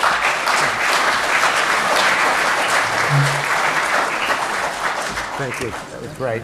Not that much disagreement.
not in this session. This is going to be very substantive. Okay, let's get going. Hello, welcome back. Hope you all had a nice lunch, even if you were slightly confronted by the bizarre vegan lamb offering. David thought it was quite good. I think just eat vegetables. Anyway, hello, I'm Jill Rutter. I'm a senior research fellow at UK in a Changing Europe, and I'm absolutely delighted to be chairing this session, which is very forward-looking, and I think sort of, focusing on that opportunities part of the quadrant that Sarah and Jonathan presented in their earlier session. So we're looking at how can the UK make an economic success of net zero? And I think we'll also be wanting to explore the context of the actions that other big blocs are taking on net zero. Are we going to be crushed between the twin behemoths of the EU, the US, and with a lot of undercutting from China? Or is that just great news for consumers? Let's see where we get to. Anyway, so I've got a topo panel. My excellent panel consists of Tara Alice. Tara was chief economist at what I always refer to as the business department, because that means I don't have to remember what it was called that year or those years. Tara is now director of research and economics at the McKinsey Global Institute. She's going to kick us off. And then I'm joined by two UKICE stars and stalwarts, Professor David Bailey, who is our resident petrol head, or more appropriately nowadays, battery head, who knows everything there is to know about the automotive industry, but also wider UK manufacturing. And then a repeat appearance, because you can't get enough of her, of Professor Sarah Hall, our deputy director, who is an expert on financial services and things like that. We're going to be focusing a lot about the role of services in delivering net zero and where the real opportunities are, whether we're well placed to doing them and what that might mean in terms of policy. So to kick off, Tara has a presentation, I hope. And Tara, while she walks her way over to the podium to do her presentation, hopefully her slides will magically appear. That's called me making big hints. Yes, excellent. So Tara, over to you. Do please post your questions through Slido. I think we've probably done a bit more audience, and the people on Slido are all sitting there being a bit ignored. So I'm going to focus a lot on questions through Slido. So please try and make that technology work for you in this session. Tara. Thank you very much. Thank you, Jill, for that introduction. And thank you for the opportunity to be here today to debate and discuss what is an incredibly important topic. How do we make an economic success out of the net zero transition? My simple answer to that is by understanding the nature of that opportunity and then making sure that the kinds of policies and policy principles we apply are aligned with that nature of the opportunity rather than some kind of random or theoretical considerations. We possibly won't have an opportunity to get back to some of the questions around the costs of the net zero transition. So there are kind of two important points I want to make about that before I then move on to talk about the opportunity. And the first one is, of course, the ultimate point of net zero is to save the planet. And while we're today here talking about the opportunities that we might capture out of that transition, we mustn't forget about the number one priority, which is actually mitigate carbon emissions. And for the UK to contribute its share, both in terms of physical emission reductions, but also in terms of its soft power and influence over what happens in other countries and globally. And the second point to make about the costs is that they might not even be net negative, but they are certainly going to be felt very unevenly. And we will need policies not just to capture the opportunities, but also to share the costs in a fair way. And I'm sure, there could be a whole seminar around that. That's an important kind of underpinning assumption that I'm making here when I make points about opportunities. Having said all of that, then what do I think the opportunities are, or what is the nature of the opportunities? Before we move on to talking about how we capture them, we need to understand what they actually look like.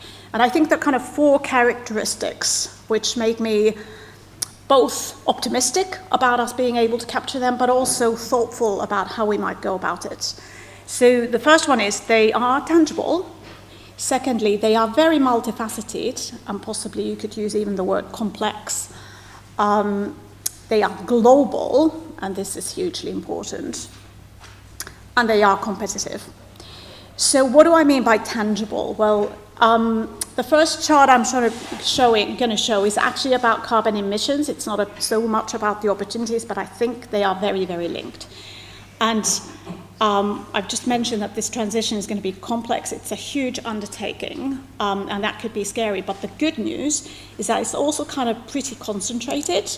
So if we look at the carbon emitters in this country, which is the right-hand bar here, or the column here, they're concentrated in a very small number of industries. And with the exception of agriculture, those are also industries that are very concentrated in terms of the number of businesses operating in them. So if you look at the left-hand chart, it's actually a very small percentage of all of the UK's 6 million businesses that are at the heart of this transition. I was on the policy advisory panel for the Climate Change Committee's 6th carbon budget. And we did a back-of-the-envelope calculation which suggested that 40% of all of the emissions in the UK, direct emissions, Scope 1 emissions, are made by 300 businesses. So when I say tangible, what I mean is we can get together with those 300 businesses. This is not a number that's unmanageable. Policymakers and other stakeholders can get to know those businesses and work with them, together with them, to drive the transition. And, up to a point, they're also going to be at the core of capturing the opportunities. So yes, we're going to need very broad-based policies for households and for the other 6 million businesses, and regulations and standards and incentives, etc., etc. But really, we can grasp the opportunity also through just targeting a handful of businesses and using them to help us understand, while not getting captured. That's obviously important as well. The opportunities that fall outside of those businesses then are going to be to do with both their supply chains and their customers and their broad kind of global presence. And another thing to note about these opportunities is that they're not just one thing. They are quite multifaceted. The CBI did a nice report on green growth last summer, which basically bucketed these opportunities into 3 broad areas, which you think, if you think about what's actually going to drive GDP growth when we think about net zero, well, first of all, investment. A lot of inward investment, but also local investment is going to need to go into the infrastructure, whether it's the grid, whether it's the offshore wind farms, whether it's the carbon capture and storage, whether it's specific hydrogen use cases. All of those investments will hopefully make the country more prosperous and create more productivity of one sort or another. A second huge opportunity is around exports. There will be areas in the zero carbon economy and the transition into it, where the UK has a comparative advantage. And I'll say a little bit more about those exports in a minute, but this could be things like undersea cables, it could be R&D or IP related to battery technologies or storage technologies. It could be various other products and services, which I'm sure my colleagues will also say a lot about. And then there's the cost savings. Actually, something like a third from the last cost curve that I have seen, carbon abatement cost curve, about a third of all of the carbon emission mitigation technologies were what I call in the money. In other words, the net present value was positive. We would save money by doing more energy efficiency, in many cases by shifting to electric vehicle fleets, in many cases by driving insulation and other types of policies, and in many cases just optimizing heating systems, optimizing transport systems by using software. And all of that 1/3 is probably a bigger number now because gas prices are still almost 2 times as high as they were 3 years ago. So gas, fossil fuel, is now expensive. That means all the other technologies should be even more cost saving. And we want to go after all of these opportunities. Personally, I think we particularly want to think carefully about how we go about the export opportunity. There's a lot of wishful thinking in this space, I would say, that would kind of conquer the world. But there are some really encouraging sets of facts and numbers to draw out. One way to think about this, when we talk about the investment that's required for the net zero transition, or the cost involved in transitioning to a net zero economy, is that one person's cost is another person's revenue, broadly speaking. And so if all of those other countries out there are also going to be investing in nuclear power stations and offshore wind and new grid infrastructure and optimization systems, you know, we can sell stuff to them. And that's what the right-hand side of this chart is trying to convey. If we just focus on the opportunity here in the UK, we're going to be looking at about 3% of it. Because every other country in the world is going to be investing. And McKinsey Global Institute estimates about $4.5 trillion extra dollars a year of capital investment is going to be required to make the net zero transition. And so, you know, that investment means somebody's going to have to provide it and is going to be paid in order to provide it, and we'll make at the end of it some kind of a profit out of it, and we'll create some jobs around it. So that global lens is incredibly important. And when we look at globally, we need to think about competition. This isn't going to be a free-for-all. We can only sell those services to people if they're competitive and they're cost-effective and they're leading edge, and you know, we actually know what we're doing. This chart is just giving you a bit of an idea of the sort of size of the opportunity by sector. It's pretty simple. The x-axis is just looking at all of the capital expenditure in each country. How much of it is actually imported? So we're looking at this from the point of the UK being able to export to these countries and those countries importing it from somewhere else. So that's kind of global imports of capital goods on the x-axis by sector. And the y-axis, the horizontal, I always forget which is which, vertical axis is about the UK's comparative advantage in exports of capital goods and services. And it's well known that we don't have a comparative advantage in the vast majority of manufacturing sectors. Probably if you were to break down the huge big manufacturing bubble, there will be subsectors there where we do have advantages and should pursue them. What's important about this is that the service sectors, especially ICT and professional services, we have an incredible comparative advantage. We're the second largest services exporter in the world. And these services are just as important for building the power station. You need architects, you need project planners, you need financiers, you need engineers, you need R&D people, you need designers. All of these things are a huge opportunity of export. And when we talk about trade and exports, we often just focus on goods, but really, the opportunity is as much, if not more, on the services side.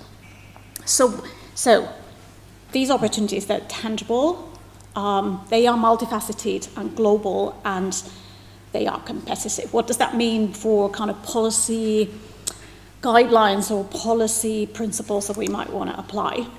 Well, first of all, we must think globally. So much of the debate is very much about, how do we supply the UK's steel industry with green hydrogen? Well, that's important, but that's not the global opportunity. So we need to be constantly thinking about global opportunities, and it's a global challenge, of course. I'm not going to say we need stable policy, because that is not realistic. There are a lot of unknowns about the costs and the pathways and the technology, let alone politics and citizen kind of appreciation of these issues.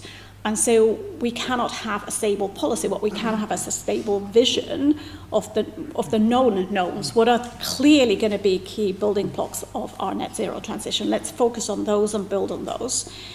We will need deep collaboration. This is not something that either the state or the markets can do on its own. And it's a system level issue, so it needs steering.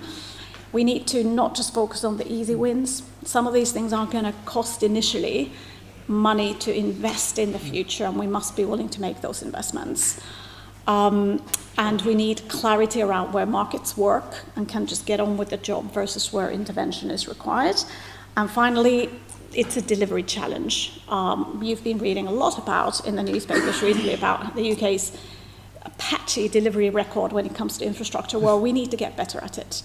And that may require new types of bodies, or it may require new types of capabilities. It certainly requires a new type of mindset.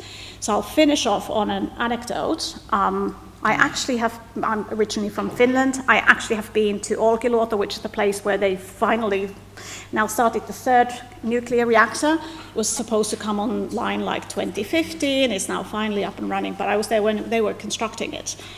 And they gave us a presentation about this project. And the project Gantt chart of the project plan had 120 years on it. Because that's how long these projects last. Not in terms of the building phase, hopefully, but the whole life cycle of these projects is hundreds of years. And so thinking about it in 6 months or in the electoral cycle or anything like that, it just doesn't make any sense. And we must get better at that kind of long-term planning and keep reminding ourselves that this is not about the next week, the next month, or the next year. This is about the next 100 years. Thank you. Okay, thank you very much, Tara. So I'm going to come back to you. So I'm going to put you on notice on how we get better at delivering infrastructure, since other than employing McKinsey to advise with 120-year Gantt charts. Quick question from Anonymous, which I'm going to phrase slightly more diplomatically, is where did the figure of 300 come from? Oh, the 300 businesses. Yeah. It was an analysis of emissions by sector, which is easily available. Well, actually, emissions intensity for each unit of GVA, gross value added, how much emissions, and then a separate analysis of what proportion of businesses generate the GVA associated with these emissions. So it was an average emissions factor that we applied. But some of these sectors are you can look at the distribution of turnover and GVA and say, okay, 5 businesses make up 80% of the turnover in this business. So it's a very concentrated picture in terms of big emissions. Thank you very much. That's a very useful setup. I would have said leave the slide of opportunities up, but then you'd all be denied the QR code to put in your questions through Slido. David, I'm going to turn to you, and you might want to pick up our top voted question. Do vote for questions, from Thomas, who's just asking what is holding the UK government back from implementing an industrial strategy like the EU and the US. Is that necessary to make a success of net zero? So you might like to be thinking about that as you tell us about the industrial side of that, with that quite big manufacturing blob that we saw in Tara's chart. Sure, David. no, that's a really good question. We don't have an industrial policy, is a simple answer to that. We heard about the need for it this morning from Michael Jacobs, and also in the SWOT analysis that kicked us off. We've actually had numerous industrial strategies since 2010. I've actually lost track of them all. I think I'm old enough now to remember at least 8 of them. The most recent decent one was developed by Greg Clark, where they made a huge effort to bring together sector, place and technology, but that was scrapped under the Boris Johnson government. In place of that came a Build Back Better plan with a focus on levelling up, but funding for local industrial strategies was ended, and most recently the local enterprise partnerships delivering that was scrapped. So a huge amount of institutional chopping and changing. Most recently, we had Liz Truss's very short-lived growth plan, outlived by a lettuce, obviously, and most recently Rishi Sunak's growth areas. So where are we? Well, we don't really have an industrial strategy, unlike the US, EU, China, which has just doubled down again on industrial strategy.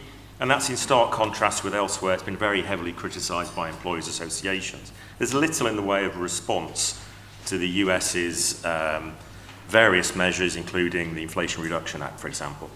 UK initiatives to net zero tend to have lacked sufficient funding, have been pretty haphazard, and sometimes conflict with other areas of policy. So the Green Alliance, for example, have argued that there's a £14 billion shortfall in low-carbon infrastructure investment in the UK. We were hearing about the investment problem before lunch. Moreover, the windfall tax on North Sea oil and gas firms, rather bizarrely, covers some wind and solar electricity generators, therefore putting people off investing in renewables. And that's all counterproductive, because we do have areas where we do have a competitive strength. We've just heard about them. I would add in modular nuclear, offshore wind, fantastic research on batteries, for example. If we think about offshore wind, we've not leveraged that into building stronger supply chains, and that's been a really missed opportunity. So, what could we do? Actually having an industrial policy would be a start. So if you take one thing away from this, let's have a policy. Jeremy Hunt said he would wait and see what the EU is doing in terms of its industrial policy before responding. But why? I mean, one of the arguments put forward for Brexit was that EU state aid rules restricted our ability to be flexible and nimble in the way that you were talking about, Sarah, this morning, in terms of supporting technologies and firms in the UK. And yet the position since Brexit has been very much to sit on the sidelines, scrap industrial policy, and watch the action unfold elsewhere. For example, in terms of building gigafactories. Now, last year, some interesting things started to happen. So we've got the beginnings of some elements of an industrial policy, but kind of secret and under the radar. And I think the government doesn't want to talk about it too much because it might upset the right-wingers in the Conservative Party. So we've now got these 5 growth areas.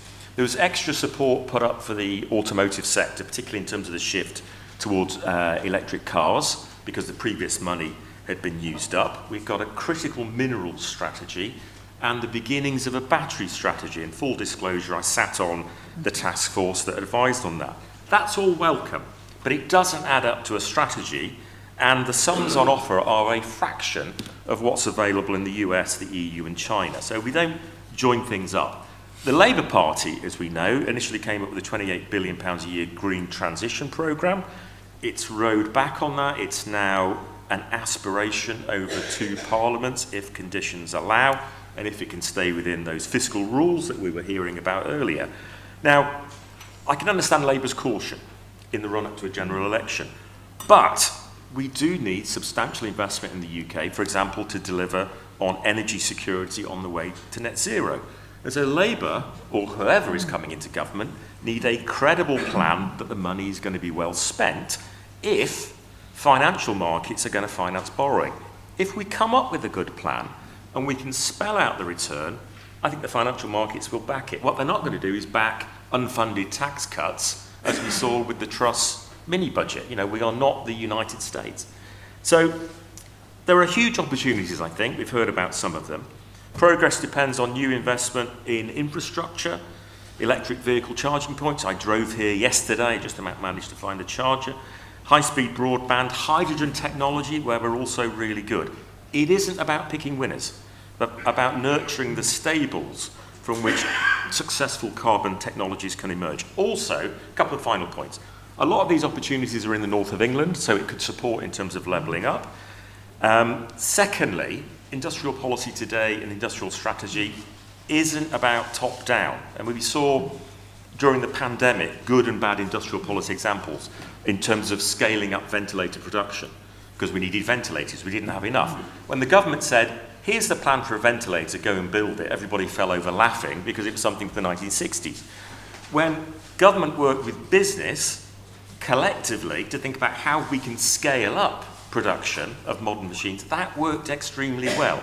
We've also seen a partnership approach in automotive and in aerospace. So that's about bringing different actors together, identifying opportunities, identifying the potential constraints and developing policy to overcome that. So we need much more of a partnership approach. Final point, we heard earlier about how we live in a very centralised country in some senses.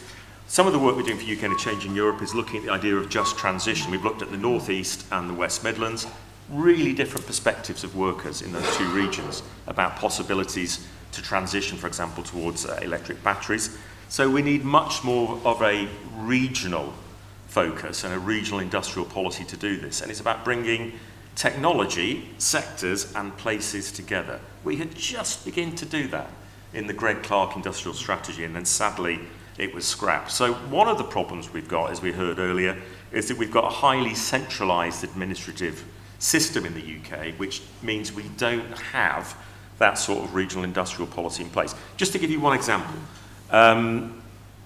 GKN, automotive supplier, they make the driveline connecting the power with the wheels. They shut last year their driveline plant in Birmingham, even though Innovate UK had backed a lot of new technology to go into electric cars. Those drive lines are now going to be made in Italy and Poland. Partly that was a Brexit story because of the complications of managing their supply chain. One thing about that closure was that there was a chance to think about, okay, what skills do those workers have? What could we diversify that into? Heat pumps, turbines, gearboxes for turbines. But we had no organisation, we no longer have the Manufacturing Advisory Service, we do not have a regional development agency to actually do that. The plant's shut and it's now a retail park. So I think there are great opportunities, but we need to have an industrial policy and we need to think about really empowering the regions to push that forward. Can I just ask you one, that's very interesting, David. Can I just ask you one very sort of current question, which is some people are suggesting that steel making in South Wales is being sacrificed on the altar of net zero, that the government's paying a whole bunch of money and costing 3,000 jobs, whereas you would expect to support jobs, and that UK will be the only leading industrialised country without virgin steel capacity because we're just making steel out of recycled steel. I mean, you know, wouldn't industrial policy give you a different answer on steel making in South Wales? It would at least look at the opportunities and the possibilities. So Port Talbot's interesting because it's thought to emit 5% of our carbon emissions. So coming back to your point about being hugely concentrated, I think the issue there is just going for electric arc furnaces to get CO2 down means we can't produce virgin steel.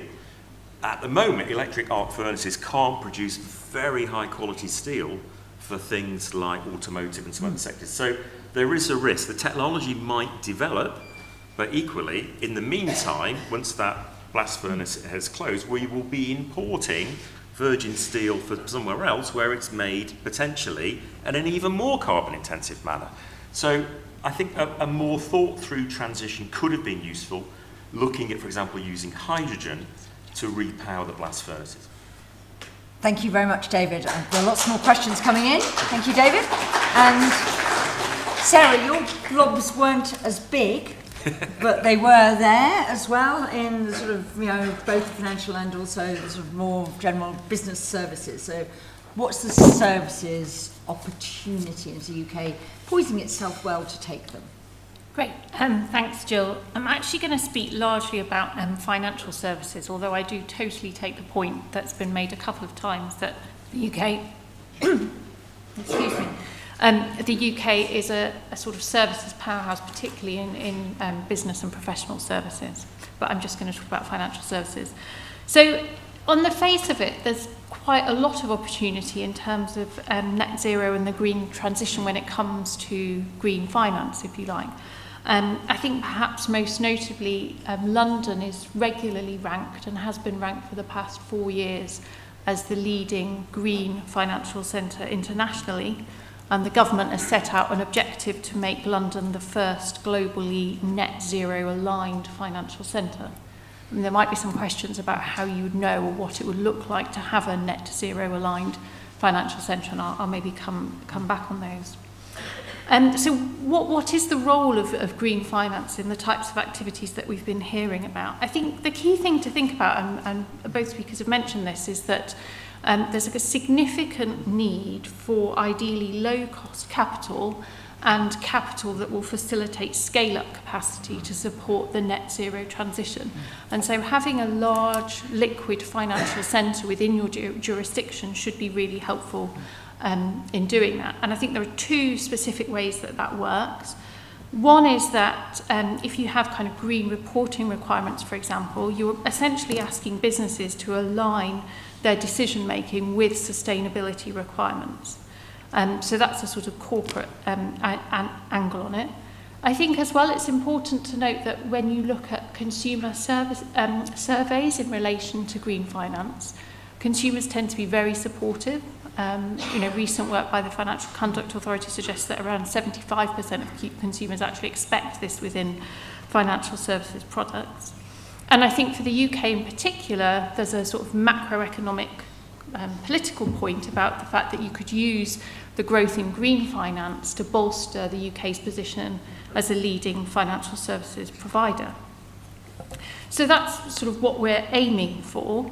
And there's been a lot of activity really rather recently to get us there. If you think that the first financial services product, the first green bond, was launched in 2007, there's now a whole raft of financial products aimed at helping to facilitate this transition.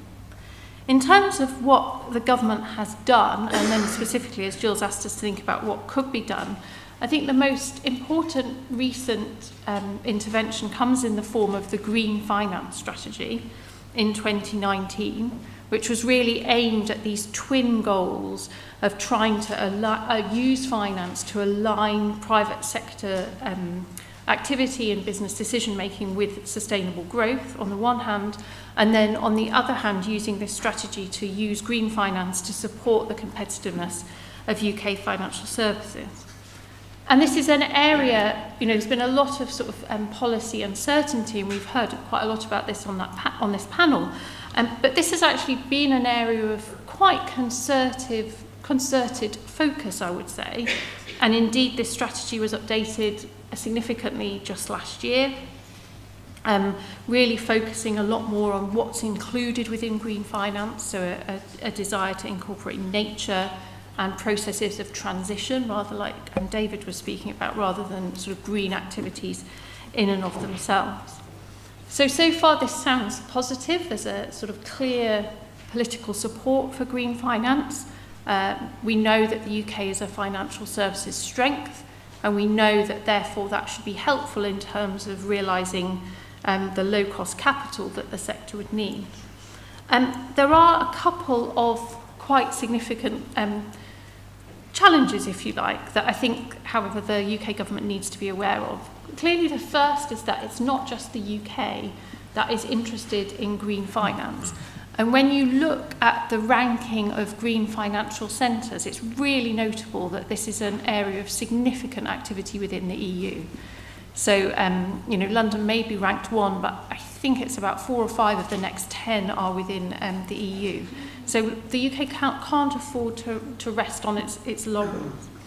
And this really matters because one of the big questions in financial services and green finance is how are you going to define what counts as green? And it's called a taxonomy. It's basically a rule that says this is going to allow you to determine, say, yep, this counts as green. The EU has already set out its rules in this area. The UK currently isn't set on what its rules are going to be, and this is probably one of the biggest things that I would suggest if if the question is what should the government do, this is an area to think about. So the UK's green taxonomy, as it's called, is aimed at taking advantage of domestic regulatory control outside of the EU, i.e. better tailoring it to the needs of the UK. And that's welcomed by the sector, but the sort of delay and running behind the EU is much more of a problem. So Sarah, I'm going to butt in. I want to ask you a question. Is the UK going to maximise its advantage by differentiating itself from the EU, or is this an area where actually it really ought to just converge?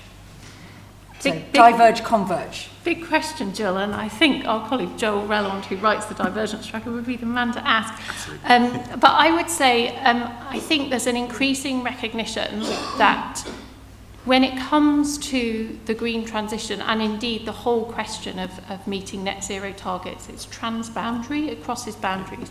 And so if you're imposing additional costs on investors by them needing to comply with different regulatory regimes, that's probably going to be a disincentive to investment.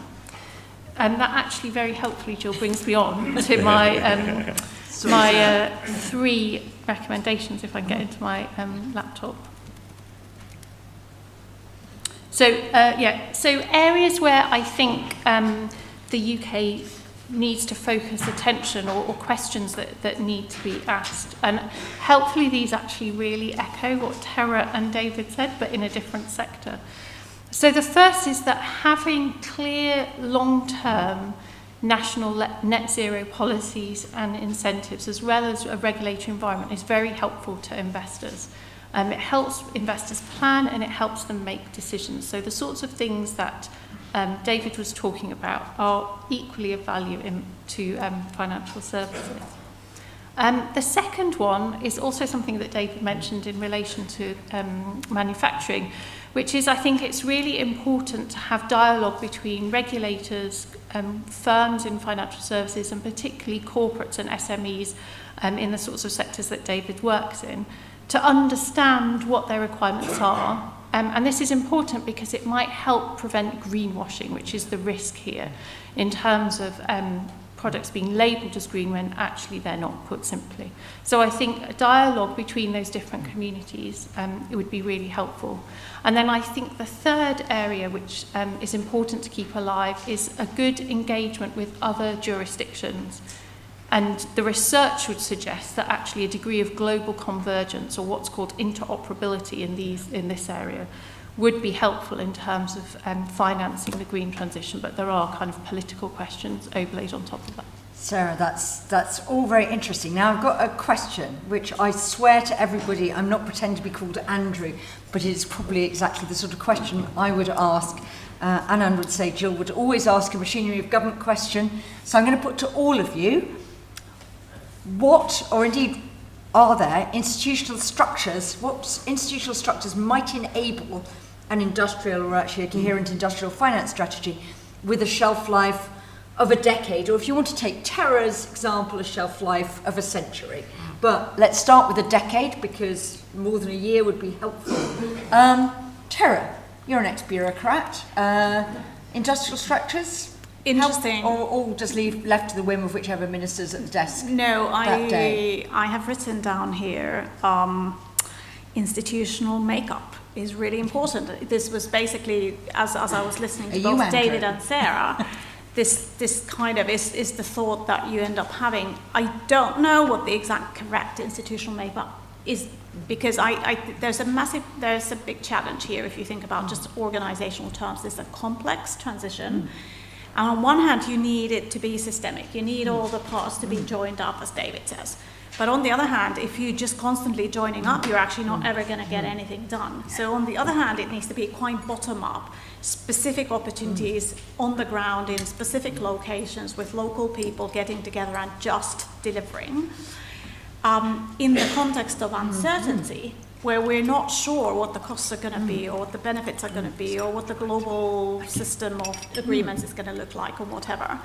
I think my only kind of practical answer to that is something that McKinsey has called strategy under uncertainty, which is identify the no regrets and go after them really relentlessly. So obviously the problem is we can't agree on what the no regrets are, but I think we could get 80% of people to agree on what they are. You know, grid reinforcements, okay, or, you know, electric vehicle fleets, what have you.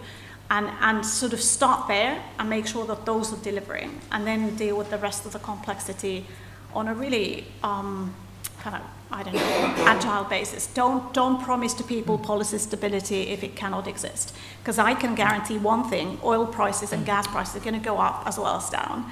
And every time they go down, there's going to be plenty of people shouting about how this low carbon technology is very expensive. Well, you know, in the scheme of 100 years, this almost certainly isn't. So one has to kind of remain strategic. And so institutions that have that strategic capability to deliver a strategy under uncertainty, I think, is what we need. David, we've had industrial strategy councils, which I think were dubbed by email. Yep. We've had a levelling up advisory council, not sure even if that's still meeting. Andy Haldane probably does it on his own. Yes. So do we need sort of institutional change, or are you happy with the current system? No, I think we do. And I think the point about strategy is really well made, because clear direction of travel is really important for businesses who are going to do most of the heavy lifting. So they want to see the direction of travel. That's why we need an industrial strategy.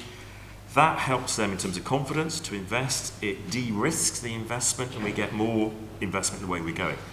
3 quick suggestions. One is, I think, and we made this argument in our 2015 book, An Industrial Policy for the UK, which is having a statutory industrial strategy commission.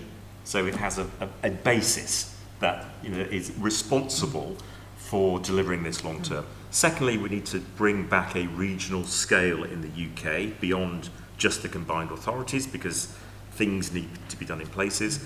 And thirdly, we could really scale up the UK Infrastructure Fund. There was a great report from UK and Changing Europe about that. That was meant to plug the gaps with us not now being able to access the European Investment Bank, but it's really small scale, and that UK Infrastructure Fund could be used to co-finance some of this and lever in private sector funding. That report is available downstairs. I'm sure David's book is available at your best online book retailer. Sarah?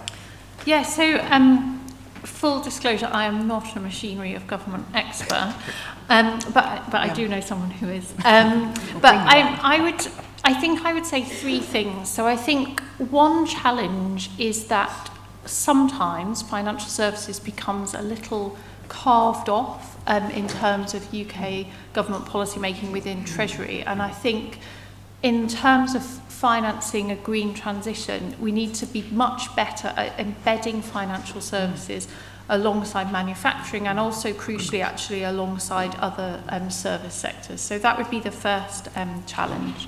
The second point I would make, and the next two really refer back to what I said earlier, the second point I'd make is that I think whatever institutional framework is set up, it needs to engage regularly and deeply with market participants to understand what's going on, so more of a sort of ecology type approach. And the thirdly is that I think it needs, just as it needs to be cognizant of domestic regional issues, I think it also needs to be really alive to the changing international regulatory and policy arena. Do you think that the Industrial Strategy Council, the Commission, should cover financial service and services? I mean, does it make sense? Is it a bit, frankly, old-fashioned to think of industrial strategy as being? Industrial strategy isn't just about manufacturing, it's about services so that are going to be services, successful as well. all right, excellent. Okay, just to clarify. I've got loads of questions coming in. We focus obviously on the opportunities, but lots and lots of questions about costs and risks. So who have I got here? I've got Ade Farnham, I'm not sure which. How do we best ensure transition is fair and avoid the problems of France, Gilets jaunes, and the Gilets verts, or whatever they're calling themselves now, Dutch farmers, etc. From Anonymous, what about the transition requiring mass extraction of minerals from countries where we might not like being dependent on those? I think the UK has just produced a critical minimum strategy. And actually another one from Anonymous, who may be the same Anonymous, which is, actually, what about the carbon intensity of the transition itself? We've got to build loads and loads of kit using, largely non-decarbonised power supplies to do all that. So, where would you see, Tara, where would you see the sort of big risks, and how can government start thinking about managing those risks, whether they're on security of supply, which we saw come back against on energy when energy security started to trump net zero, but in other areas, and how do we sort of manage the sort of popular side of this, or possibly the unpopular side of it? Those are all incredibly big questions to which I don't have all the full answers. I think the just transition, I understand that there's a whole set of work going on around that, and I'm not an expert on it. The clear answer to that is that everything else needs, we want a fair society, and so this is a kind of a question of redistribution or pre-distribution or whatever you want to call it, and that just needs to be worked up in a way that does compensate those people who might lose from this transition. That sounds obvious. I haven't seen the numbers, but my gut feel is that those costs are not so enormous that we wouldn't be able to somehow compensate people for it. And it's no different from the way that we've supported people with the energy crisis, or we've supported people in COVID or whatever. It just is a slower moving target, so harder for politicians to kind of come up with the policies on the spot, but there are ways in which we can deal with it. It does require, as has been pointed out by both Sarah and David, a lot of dialogue and a lot of engagement. It's not like somebody in Whitehall is going to know what the right answer is, or the answer that's going to feel right to people. On the other risks, sure, like any strategy and plan needs to do a risk analysis of what are the possible worlds in which we might find ourselves and build in enough resilience. and extra capacity to deal with those. I'm an economist, so I'm broadly skeptical of believing that in the long term we can't just kind of get whatever materials we need. If we run out of one material, scientists will come up with another solution. Might be more expensive in the short run, but we'll manage, kind of thing. It's just building the optionality into your plan, so you're not stuck in a very, very narrow kind of set of solutions. That's not an assume a can opener response. Assume there will be a nicely substitutable critical mineral for the one that's whose I'm not supply has just assuming been it'll shut be off. available off the shelf for us cheaply as just like, you know, natural gas used to be a lot cheaper, and we were using it all over the place. You know, prices went up by 8 times. We stopped using it for fertilizers. We stopped using it for various different chemicals that can be made out of natural gas, but also other stuff. The other stuff would have looked super expensive 5 years ago, and now it suddenly looked cheap. I think we should expect this kind of volatility and not get sidetracked by it into kind of short-term decisions. David, I think the UK government's put out its first critical minerals strategy a couple of weeks ago, and you mentioned you're also doing work on just transition. So is that sort of covering off these sorts of risks to the sort of seamless transition to net zero? Are we there yet? No, it's a start. We do need to think through the equity impacts of the transition. If we think about what's happened so far, for example, with electric cars, I'm lucky enough to live in a nice neighbourhood. We've all got drives. We can charge at home. A lot of the people have their own businesses or have pensions or can do salary sacrifice. So they've got all the tax breaks. So well-off people have been given a whole load of tax breaks to get into electric cars. Go to a poorer part of the neighbourhood around the corner, you don't see any because the upfront cost is too high. They can't charge at home, so the VAT rates mean it's much more expensive. So some countries, like New Zealand, have low interest rate loans to enable low-income, middle-income people to access the technology. We need to start thinking about that much more. In terms of critical minerals, one of the big issues is that China really dominates in terms of its control of the supply chain and the processing. So there's a big issue there. The US is particularly concerned about that in terms of its Inflation Reduction Act in decoupling from China, as is the European Union. So they're looking for alternative sources.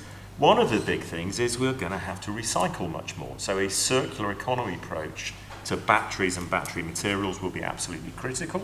We're very good at that in the UK, potentially. And I think I take the point. There is a lot of work, including here in the UK, going into making batteries made out of more abundant materials. So those technologies will come. They'll be more expensive to begin with, but with experienced economies, the cost will come down.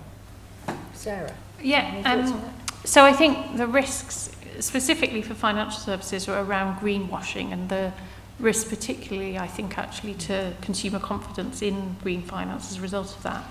I'd maybe just draw on a couple of examples from some research we're doing at the moment in the rural North Midlands of England, where we're engaging with people on the cost of living crisis. I think there's 2 points that are quite relevant here.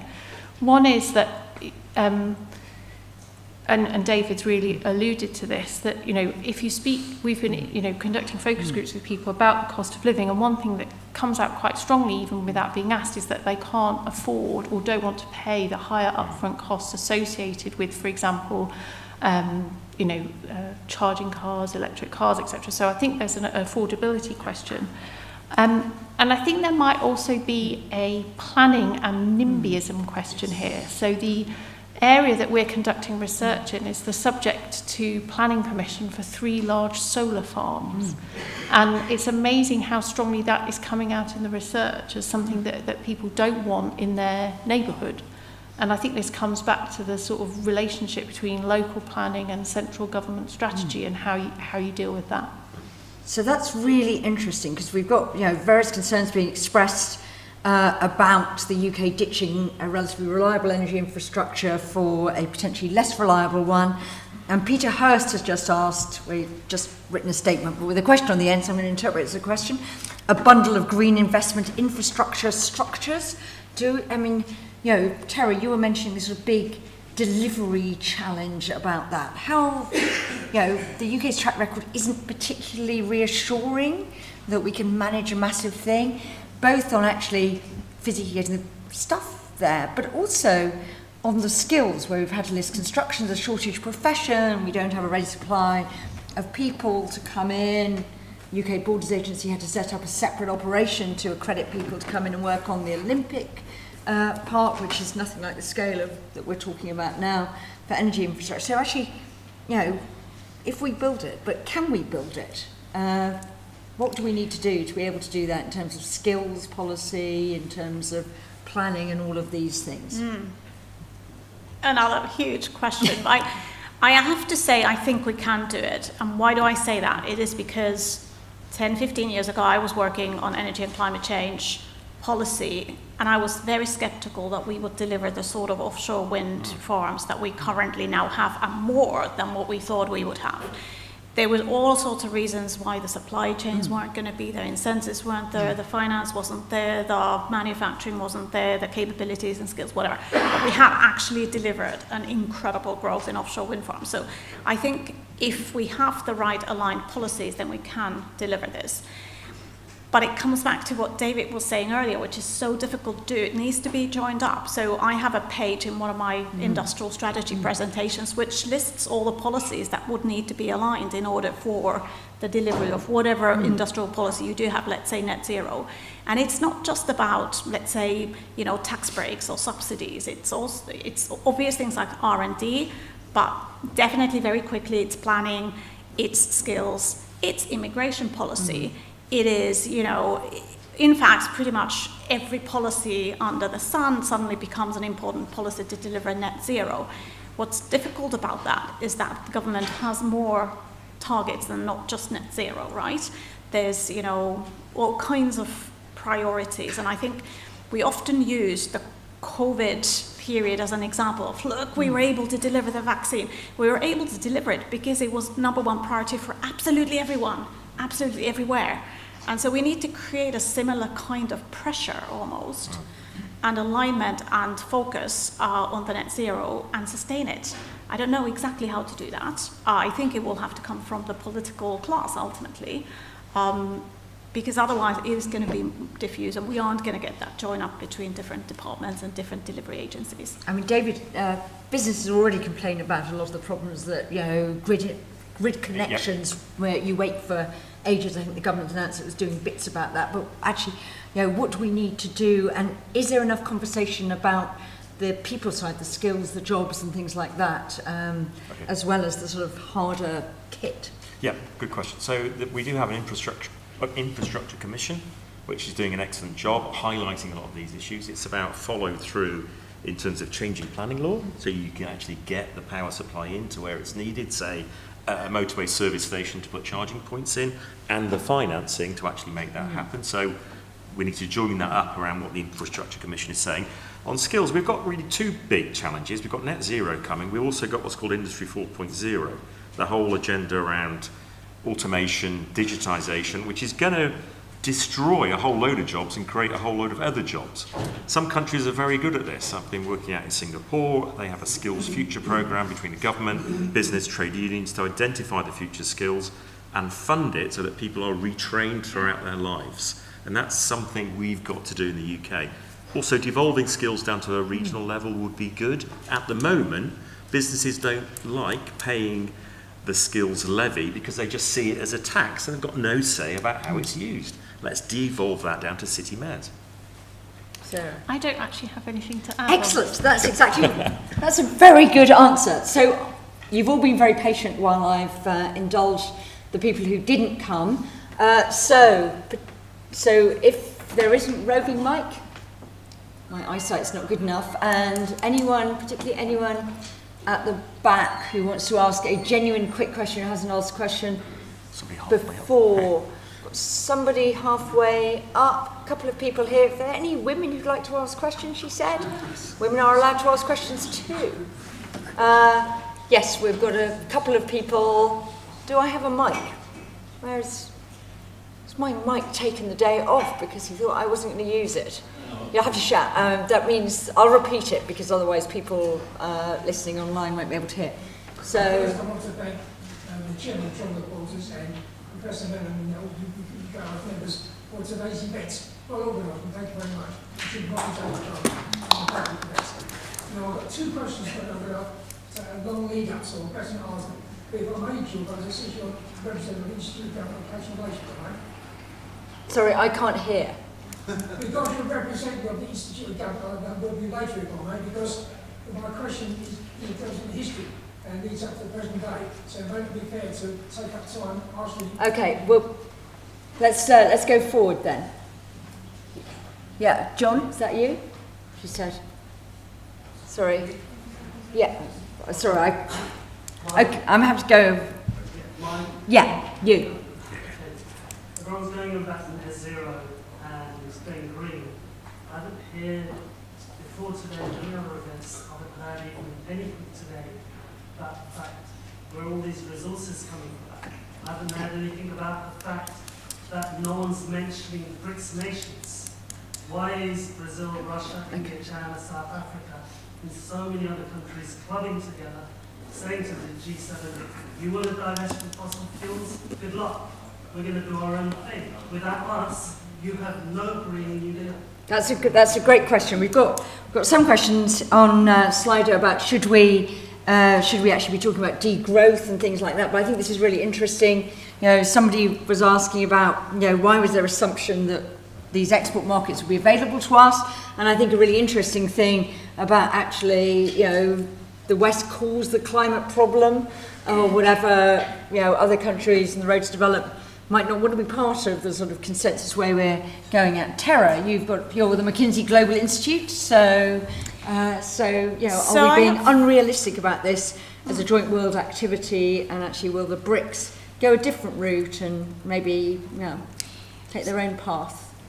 Yes, I mean, there are sort of two different ways to look at this. I do recognise that it's hugely challenging. This is a global collective action problem. And by definition, like, we haven't, to this date, as a human race, come up with any sort of box standard solution to those problems.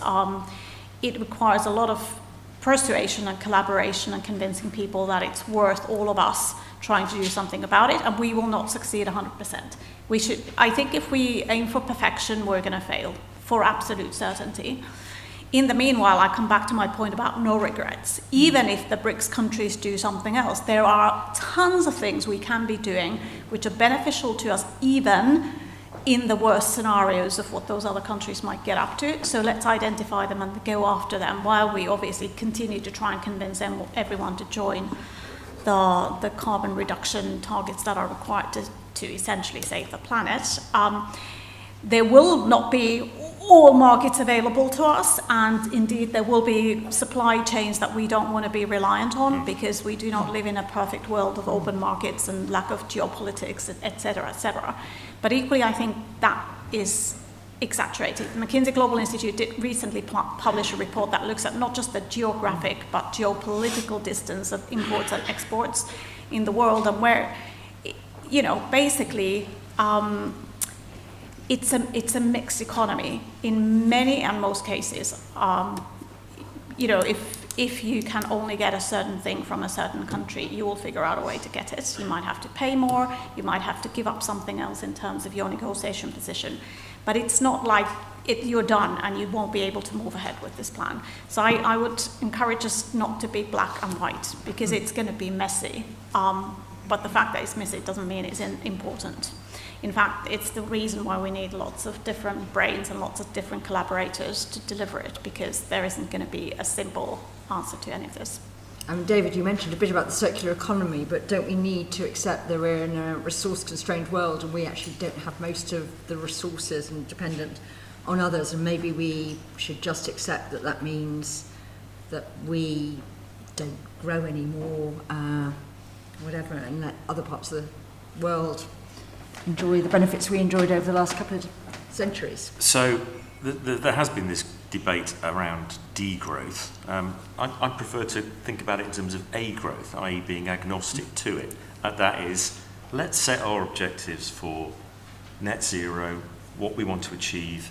If we can grow, brilliant. In fact, if we can grow, it'll generate the tax to pay for it. We shouldn't be aiming to degrow, because there'll be all sorts of consequences from that. But let's try and think less about GDP. Think about some of the other things that we need to make. We've said since the 1960s, GDP isn't a great measure of development. let's think about other things as well. One final point, just to, on your point, is one really interesting thing that's happening in the EU and also the UK is carbon border adjustment mechanism. So that's already started, and companies are having to account for the carbon that they use in their production process. Isn't this just green protectionism? That's another question I'm throwing in from Slido. I think it's legitimate in the sense, within the European Union, within the UK, we have increased the price of carbon. What has resulted from that is some manufacturing has moved elsewhere to make things at lower prices as the price of carbon. So we've had this carbon leakage. So to give EU manufacturing, UK manufacturing a chance, this carbon border adjustment mechanism is coming in. That's going to have some profound implications for world trade. It'll be interesting to see how that works out, whether you've got a part of the world trade system that engages with those countries that have a CBAM system, low-cost carbon, and others that don't. Okay, Sarah, I'm going to throw you a completely different question.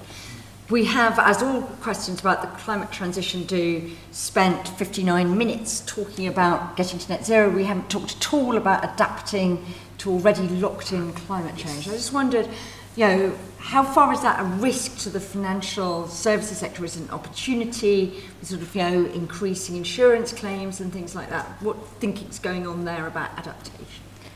So yeah, I mean, there's absolutely fascinating research looking at profound changes in the insurance sector, particularly around climate change-induced risks, and particularly work on the flooding sector is really, really interesting.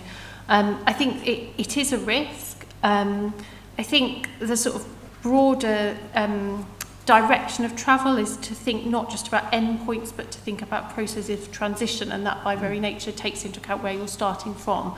So I'd be quite supportive of that kind of more life cycle approach. But the short answer is yes, in insurance, definitely profound changes. There's also, I think, closer to home or more immediately, the sorts of things that David has been speaking about actually is now coming through into kind of retail insurance issues and debates. So one of the big issues, I think, around electric car uptake in the UK is actually insurance, personal insurance costs because of battery costs. So I think that's actually a really good example of how manufacturing and services are not separate. They're like two sides of the same coin. Okay, well that's given us quite a quick global tour of the challenges of net zero with a mention of adaptation. So could I just ask you all to join me in thanking our fantastically excellent panel. Thank you, Jen. And now we are going to pass on to, I haven't got the list, so I don't know what we're looking at yet, but there's another session now, so do not go for coffee, that's the critical thing. And actually, we've talked about net zero, we're now going to look at even wider Britain's global economic and trade strategy. That's quite wide. Anyway, good luck. No, I haven't, but It's a very tangled. Yes. I just love it. Pretty well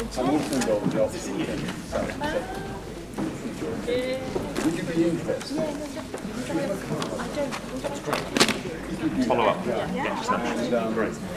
Two of my very good friends were involved I've only got to page 16. I remember. Hiya there.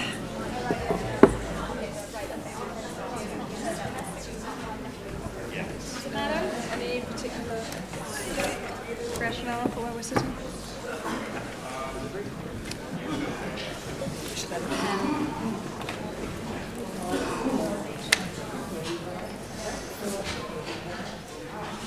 What order are we going?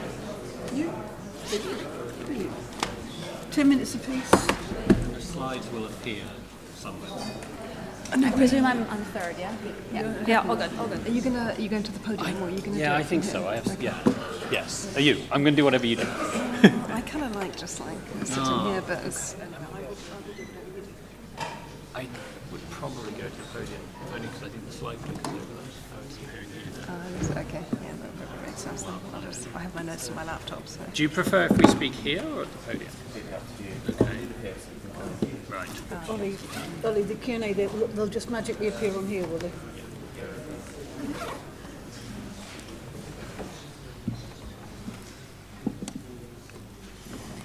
Well, good afternoon, everyone. It's delightful to see you all here. My name's Catherine Barnard. I'm Professor of Law at the University of Cambridge and Senior Fellow here at the UK in a Changing Europe. And I've got the great pleasure of introducing a very fine panel with the slightly alarming objective of talking about Britain's global economic and trade strategy. How do we make Brexit work? So to offer their views on this is Thomas Sampson on my left from the LSE, who's going to go first, who's going to talk about trade policy, then Madeleine Sumption on my further on my left from the Migration Observatory at the University of Oxford. And then on my right is Ali Renison, a recent depart from DBT and now in the private sector, so able to speak a bit more freely about trade issues. I have about 10 minutes apiece, and I'll give them a warning when their time is up. I want to encourage you all to use Slido. You know the drill. I know some of you don't like it, but it's a good way of getting through quite a lot of questions. But I will, if we've got time, try and take some questions from the floor as well. So, Thomas, the floor is yours. Great, thank you very much, Catherine. It's a pleasure to be here. So in keeping with the theme of this conference, I thought I would show you a little bit of research and then talk about a couple of the policy implications of that research. So the work I'm going to show you are some preliminary findings from a research project that's being run by LSE, UCL and Bank of England.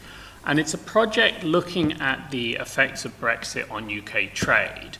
Now that's a question which obviously by this stage has received quite a lot of attention, but what's different about this project is it's the first project that's trying to address this question using the detailed firm-level customs data that HMRC collects from firms when they do business with either the EU or the rest of the world. And having access to that firm-level data is useful for a couple of reasons that are going to help the analysis. So one is that at the same time that the Trade and Cooperation Agreement came into effect, there was a switch in how the data on UK's trade with the EU is collected. So the two things kind of coincided, which is obviously kind of rather unfortunate if you want a consistent time series of UK trade with the EU. At exactly the moment when our trade policy changed, we also changed how we collected the data. Now, the main effect of that change in data collection was to expand the set of firms that report information on their trade with the EU. So the consequence of that is a kind of upward jump in measured trade with the EU that comes purely from the change in data collection. What we're going to be able to do in this work, though, however, is because we've got the firm-level data, we're going to be able to look at a consistent sample of firms both before and after the TCA comes into effect. And in that way, we're going to be kind of able to sidestep those biases that might otherwise be induced by using more aggregate data. So that's one advantage of the more disaggregated data. The second advantage is that it's going to allow us to look at how different types of firms potentially respond differently to the imposition of the new trade barriers under the TCA. So it's going to allow us to explore whether certain subsets of firms are differentially affected, which will hopefully help us better understand how firms are responding to these new trade barriers that the TCA has introduced. Okay, so with that preamble, let me show you a few kind of results summing up some of the initial findings from this work. So what we're looking at here are estimates of how, at the firm level, a firm's trade with the EU has changed relative to its trade with the rest of the world. So we're always comparing kind of within a single firm, looking at how its trade with the EU has changed relative to the rest of the world, right? And then averaging that over, all the firms in our sample, which is about 20 or 30,000 firms. So we've got a large number of firms we're looking at here, right? And then on these graphs, you can see plotted how that effect changes over time. So if you focus on the figure on the left there first, you can see we start in 2012, then we go up to the referendum, through the period of Brexit and COVID, and then you've got the TCA kind of shaded lightly in yellow on the right-hand side. Right? So if you stare at that graph, the kind of, I think the most obvious pattern is that until the TCA comes into force, there's some fluctuations up and down in relative trade with the EU, but there's no obvious trend in one direction or the other. But then when the TCA hits, there's this very obvious drop. The drop, and the way to interpret the drop is that's lower exports to the EU relative to the rest of the world. Right? So this first figure is showing that, very clearly within individual firms, there is this drop in goods exports to the EU versus the rest of the world that coincides exactly with the introduction of the TCA. So this is consistent with the idea that the new customs barriers that UK exporters faced at the start of 2021 led to a reduction in trade with the EU. The right-hand panel then is showing showing information on what happens for firms, different sized firms. In particular, it's showing the effect for larger versus smaller firms. So the fact that on that right-hand panel you see a jump up when the TCA comes into effect is showing you that larger firms were less affected by smaller firms. So the negative effect in the left-hand panel is concentrated among the smaller firms. Right? Now, to get the overall effect, we kind of need to combine the estimates that are coming from those two different panels. Right? And that gives us a kind of range of estimated effects across different sized firms. But when we do that combination, what these estimates are implying is that for the kind of median firm in our sample, the drop in exports to the EU is around 13% when the TCA comes into effect. So that's giving you kind of an idea of how big the hit is for a sort of average-sized firm. What these estimates also imply, though, is that for the largest firms, in particular for the kind of top 15% of firms, there is no kind of, we can't distinguish a kind of statistically important effect of the TCA. So the way I would interpret that is that the kind of smaller firms that have kind of less internal capacity to deal with the new trade barriers, they're hard hit by the TCA. But larger firms are able to adapt and cope. Maybe, they hire new people to deal with the customs barriers, or they set up some warehousing facilities in the EU, and that allows them to maintain their exports to the EU. So it's really among the smaller firms that the effect is concentrated. Now, here's the same thing for imports, but here we're just showing the average effect, and we're showing that just because on the import side we don't see the same type of differences by firm size. Firms of all different size on the import side seem to be relatively similarly affected, and again we see a negative effect for imports. It's slightly larger than for exports, so for the average firm it's around a 28% reduction. Now we're still working on kind of understanding why that is, because obviously the UK is only now just beginning to phase in the full set of import checks on imports from the EU, but what it looks like is that there was some substitution of imports away from the EU towards the rest of the world. So kind of once firms knew that the TCA was coming and that these import checks would arrive at some stage, many firms kind of stopped sourcing their imports in the EU and then started sourcing the same goods from the rest of the world. Right, so if we kind of pull all that together, and combine that with, the other research that's been done on the TCA, what can we conclude about the trade effects of Brexit so far? I'd kind of highlight probably 3 points. So the first is that there is clear evidence that, in particular when the TCA came into effect, that there were these negative effects for goods exporters and for importers, but that the biggest effects are really concentrated among smaller and medium-sized exporters. Right? And then the third point, everything I've shown you so far has been for goods. On the services side, the story is actually a lot more positive. It's much harder to detect a negative effect of the TCA on services trade to date. UK services trade on both the export side and the import side has proved kind of surprisingly resilient so far since the start of 2021. I think more work is needed to understand exactly why that is. But probably, it's a combination of obviously, the kind of customs barriers that goods exporters face are not relevant for service exporters, and maybe also the kind of increasing digitalization of services trade. Things like Zoom allow us to provide services remotely more easily than we did in the past. All right, so then the last minute, I just wanted to kind of two policy implications of this research that I want to highlight. One is, I think it's time to move on from global Britain as the kind of motivating strategy for UK trade policy.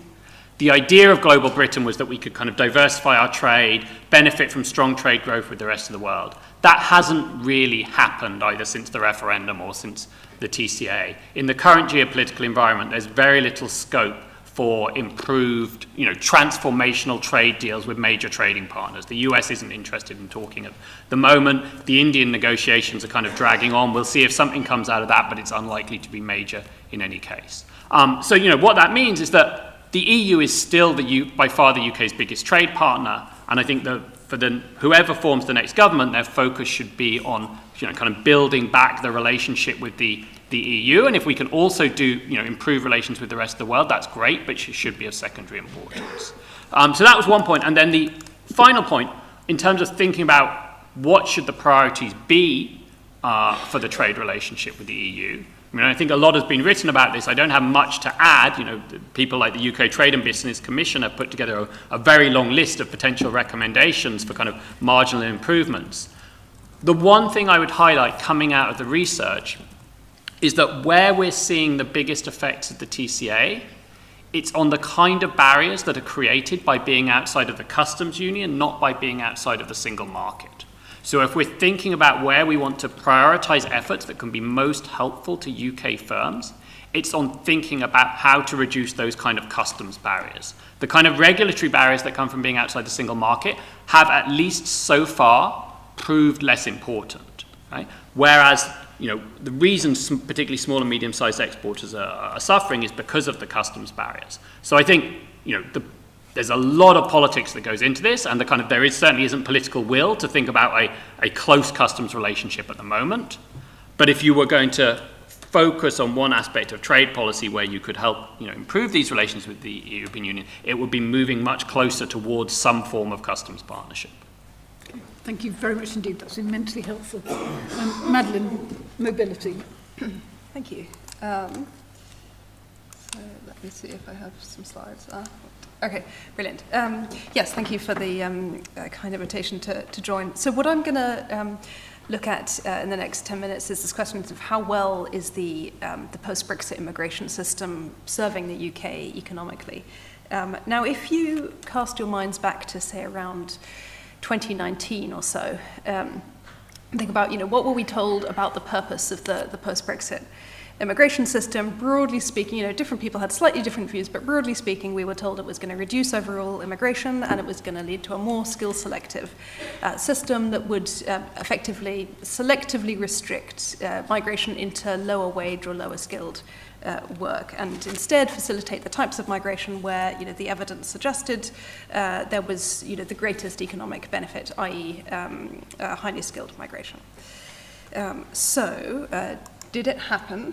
Well, what happened in practice was a little bit unexpected. So EU migration did fall as predicted. It actually fell, so you can see with the sort of teal line, you see a peak in EU net migration.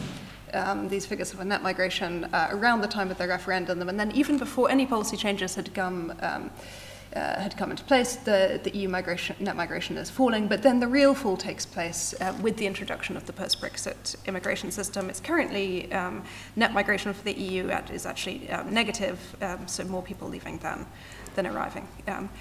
But, of course, at the same time, we've had this unprecedented increase in non-EU net migration to the UK. So, is this because of Brexit? Well, not entirely. Some of these things result from policies or trends that aren't really anything to do with the sort of post-Brexit immigration policy prospectus. So you have the Ukraine schemes that admitted quite a lot of people, and the Hong Kong B&O scheme. That wasn't really part of the overall Brexit policy, and that was particularly important. And these are, this is non-EU long-term immigration. You can see that grey line is the primarily Ukraine and Hong Kong schemes, which was very important, particularly in 2022, but is starting to taper off. We've also seen an increase in asylum migration, an increase in recruitment of doctors and nurses into the NHS, which was possible under the pre-Brexit immigration system, and I think is not primarily driven by Brexit, although there may be some impacts around the margins. But I think it's reasonable to say that at least some of what happened was not driven by the post-Brexit system. Some of it, though, is either partially or directly related to policy changes that came in with Brexit. And I think the two big examples here are, on the one hand, we've had the increase in the number of international students, which the timing of which is, I think it's difficult to disentangle the different things that have affected international students, but probably the introduction of the graduate route, so the post-study work visa, has, the general sort of assumption is that that will have been quite influential. And we've also seen an increase in the number of people coming on work visas as more roles have become eligible. And here the big thing, the big show in town is care workers. So this is the number of people sponsored for skilled work visas, which is the main work visa that people come onto from outside of the UK. And the numbers of care workers are really dominating the whole system. As you can see, that's the light blue line. So that was by the year ending September 2023, around half of all skilled work visas were going to care workers. Now, we've had these new salary thresholds which have been announced and are going to be coming in April. And the main salary threshold, which is the one that most people talk about, is increasing from around 26,000 to around 39,000.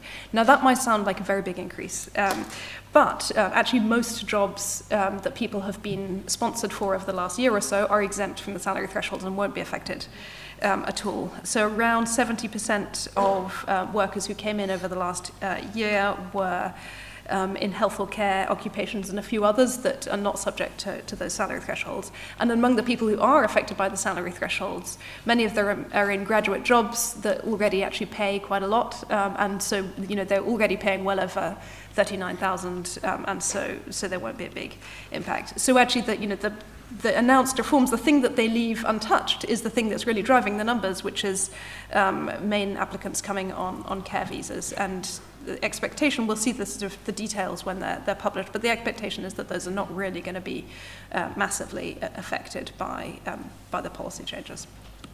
So what is this new system doing for the economy? I think assessing this is quite... is tricky because it's complicated by the fact that we've had this sort of public sector takeover of the work visa system. So when politicians initially were talking about having a skill selective system, I'm not convinced that this is exactly what they had in mind. There has been an increase in the number of people coming into graduate jobs, but the biggest increases have been at the bottom of the salary spectrum, with effectively care workers coming in at just above the minimum wage. Now, there are, of course, benefits for the care sector and benefits for people who need the care sector. And in the short run, it's probably saving some money effectively by propping up a sector where there are really significant staff shortages and that sector that's not properly funded. In the long run, it's not clear whether bringing in 100,000 plus care workers per year is a sustainable solution to the problems the care sector has. Most people working in the sector are still British people, and if the paying conditions remain miserable there, then I think it's going to be difficult to retain them.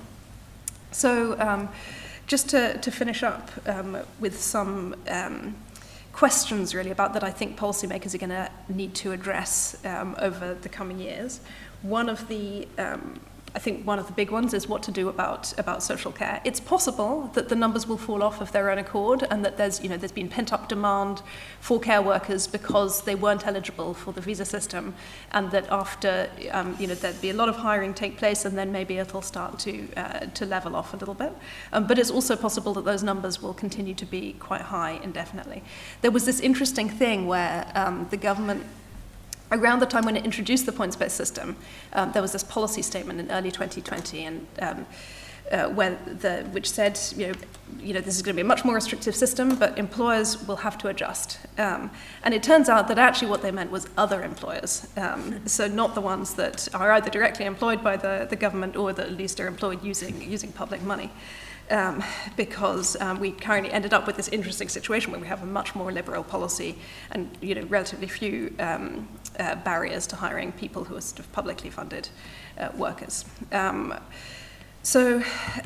Second issue, which I think is sort of less salient politically, is about the costs of the immigration system. And the question I would raise here, and I don't know the answer to it, to be honest, is when do the costs become so high that it actually starts to be a problem?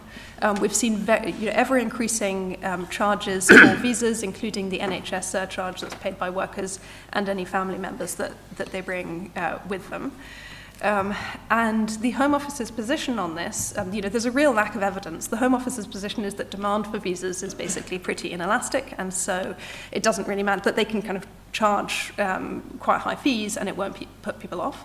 And so far, it does seem that they've got away with it. There is a heavy burden on the applicants themselves, but people are still coming in quite large numbers, as these data show. I think it will be interesting to see what happens with the further increases that are taking place this year, because there must be a point at which it ceases to be true, at which there are certain groups of people who are not willing to pay many thousands of pounds to come here. So, for example, if you think about university researchers who are, in sort of postdoctoral positions who are earning, they're skilled but not massively highly paid. If they're people who are going to be coming with a partner, or especially with children, may just have to pay an amount that is so high it becomes pretty prohibitive. I'll just say a little bit about trade, given that is also most immigration policy is not really about trade. Obviously, we were told that Brexit would enable trade deals with the rest of the world, and there's a lot of speculation about whether immigration policy can help facilitate trade relationships, so maybe it can be used as a bargaining chip in trade negotiations. Here, I think there are a lot of constraints here. One is that immigration departments, like the Home Office or in other countries, their equivalents, really hate putting immigration in trade deals. Because it adds complexity to the system. They don't necessarily want to manage a complicated system with different rules for different countries. And then in the UK, there's a specific challenge, which I think India is one of the countries where there's most interest in a trade deal. But it's such a high share of overall immigration to the UK that actually changing your policy for Indians sort of changes your policy overall. It's not like having a little carve-out for Andorra. This is, it would be a big deal changing policy for India, and it would affect a lot of people. So personally, I don't expect major concessions in trade deals on immigration, but I could be wrong. And then finally, I think just one question to raise is whether we will ever get any stability in the immigration system. We've seen a lot of changes. I think we appear to be doomed to swing from liberal to restrictive policies and back again with no option for some kind of middle ground steady state. And this is a challenge, I think, because these changes have costs as everyone adapt. So I think in an ideal world, a little stability might be a good thing. I'm not completely optimistic that there will be any. Thank you very much for that. Concluding on a level of optimism, thank you. Ali. Yeah, I may be stealing a prompt a bit from Catherine for the discussion thereafter, but I think one of the questions that we looked at that I wanted to focus on in particular was around what does making Brexit work actually look like? What is it all about? And I wish I'd done slides now. I was told that it wasn't necessary, but I guess when you're on the stage with academics, you should always err on the side of they like the detail. So hopefully I can convey some of that in any event.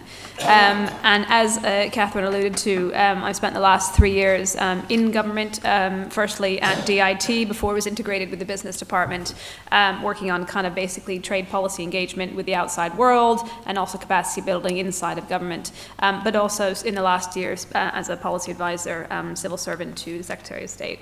And now I'm back out again. So this is my first foray into the public world, and I hope I don't completely irritate too many sides politically on either one. I think the first thing I wanted to talk about in terms of what does making Brexit work look like is trying to focus on engagement and cooperation, particularly with the EU, on its own terms, on its own merits. I think framing it constantly in the kind of what will it lead us to down the road in the future is unhelpful, particularly politically. I think it gives comfort and succor to the people who, and it'd be interesting to see what the Conservatives do if they are in opposition in terms of their approach on the EU. Will they scream and shout every time there is any kind of hint of cooperation that's announced between a Labour government and EU institutions? But I think that it would be helpful to really focus on engagement, cooperation on their own terms effectively. And what does that mean? What does that look like in practice? It means that being honest about some of the trade-offs. You know, people talk a lot about the TCA review in 2026. I think on the one hand, you know, the TCA would be an opportunity to do a bit of, I don't want to say big bang, because I think unless you rejoin the single market and do some sort of customs union arrangement, we are, the time for big bang effects of trade are probably over for the foreseeable future for the UK, and it's going to be all about incrementalism, which I will come back to in a bit. But if we were to take one of the options of being a bit more ambitious about what we could do with the TCA review, is that it would maybe help put an end to some of the, you know, the multi-year extensions that we keep relying on. You've probably noticed that in the last couple of months, the much vaunted kind of won't they let the expiry date for rules of origin that would have affected EV producers, electric vehicle producers, that the Germans were also quite worried about. They agreed to basically just delay it another 3 years effectively. So the TCA on the one hand could be helpful if we were to make it really kind of an ambitious exercise in trying to have a bit more pulled into one place so that you didn't constantly rely on lots of little changes over time.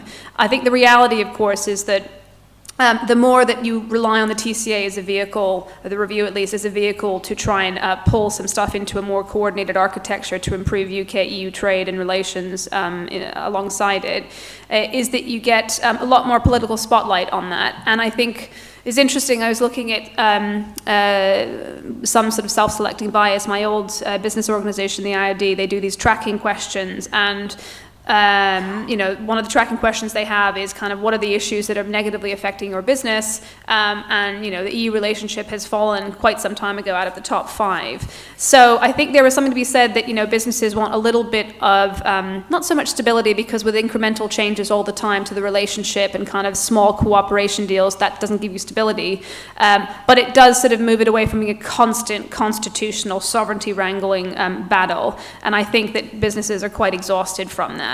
I do think that Northern Ireland is potentially one of the areas in which you might sort of force a new government, or potentially a Labour government, to look more seriously at a more kind of collective, ambitious change to the TCA. But, you know, if anyone was watching the event that was streamed last week from the UK, the Changing Europe, that Catherine also moderated, where you had the EU's ambassador to the UK and his counterpart, it was very much a nothing to see here, everything's working just fine, we don't need to be that ambitious. Now, you could say on the one hand that's also in part because you know, the EU and the UK have elections this year, and so they're being cautious ahead of any kind of elections that might change the geometry of what might be possible.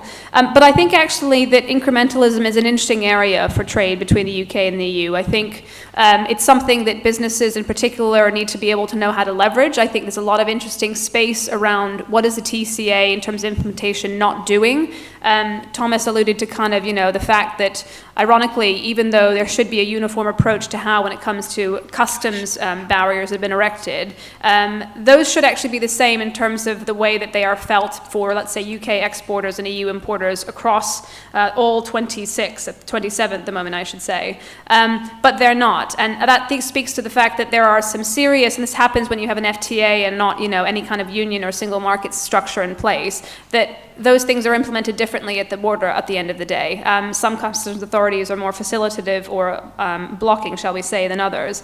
And I think one of the things that a new government really needs to focus on in terms of making use of sort of incremental measures to improve the situation on the ground for traders is to look at some of the kind of bilateral arrangements. And I have to stress, this is not in place of engaging with the EU. I think the legacy of Brexit has been that the way in which kind of trade cooperation with individual EU countries is framed as a very much either or to kind of engaging with the EU, when in fact actually, you know, trade facilitation, trade promotion is the competence of a member state.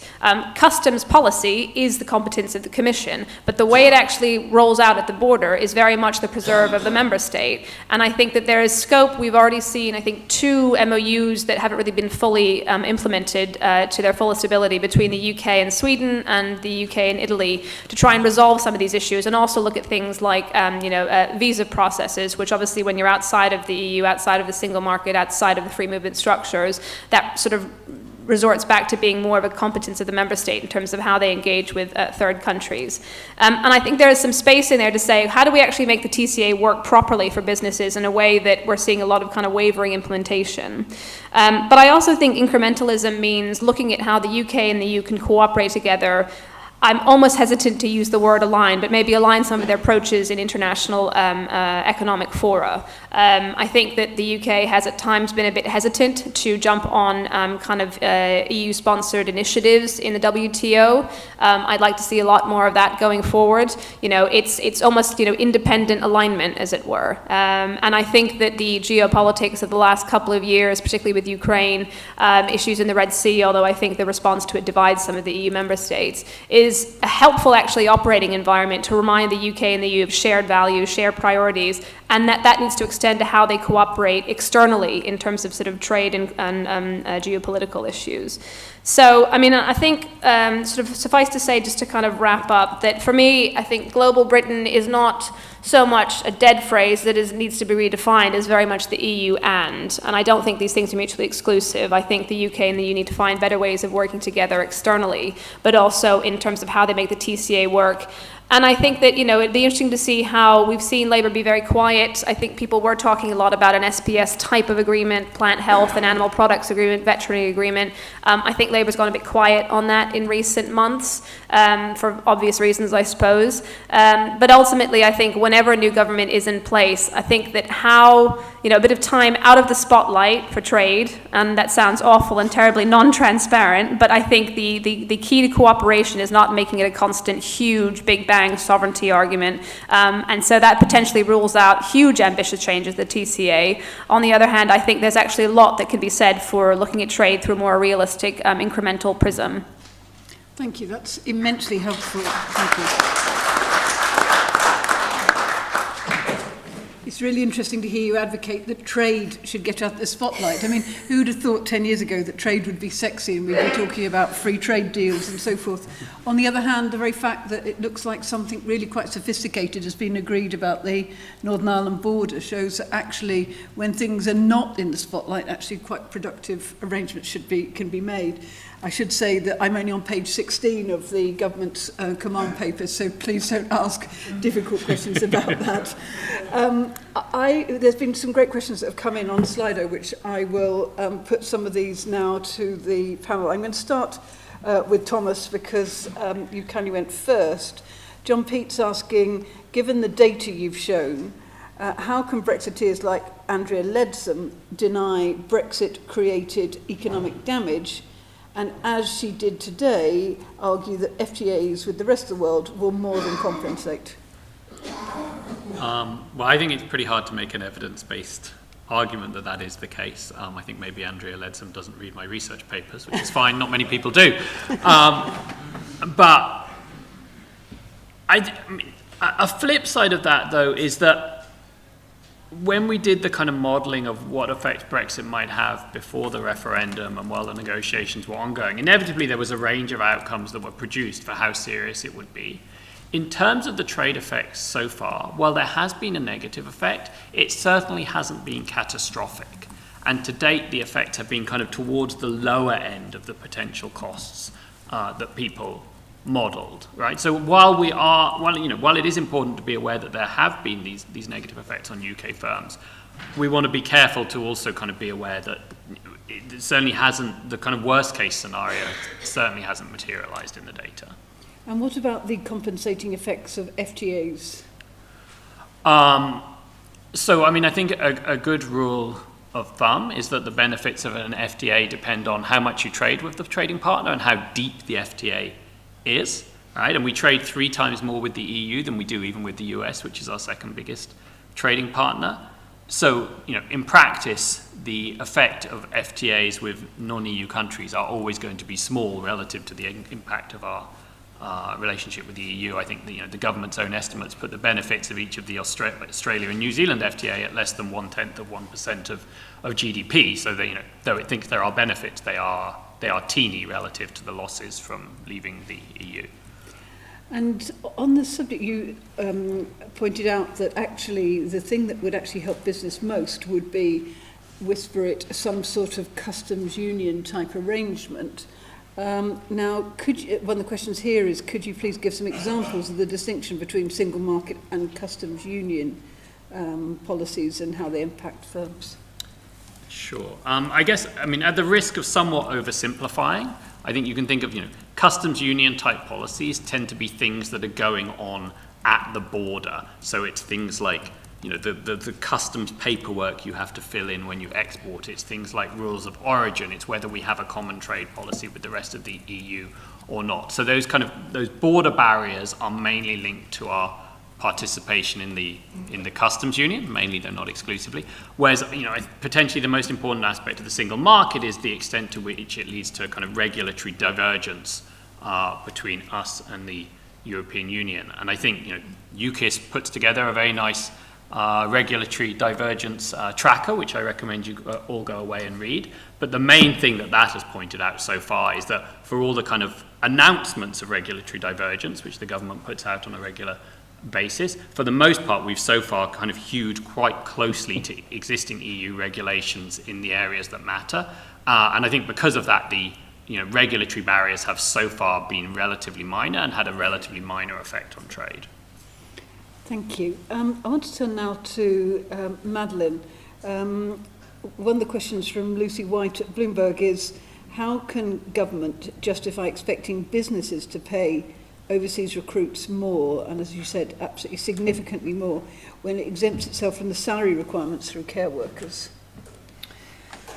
Well, you'd have to ask them that, I guess, but I think the jobs, health and care jobs, are politically popular, right? So when you have these surveys where they ask people, about their preferences for admitting different groups of workers, doctors, nurses, and care workers all fare pretty well, and so I suspect that that if you would have sort of put it to people, so if you applied this 39,000 salary threshold to some doctors obviously will make that much, but nurses typically don't, and care workers certainly don't. So if you applied those same salary thresholds, you would really be saying that nurses and care workers can't come anymore, and I think that probably would be reasonably politically unpopular.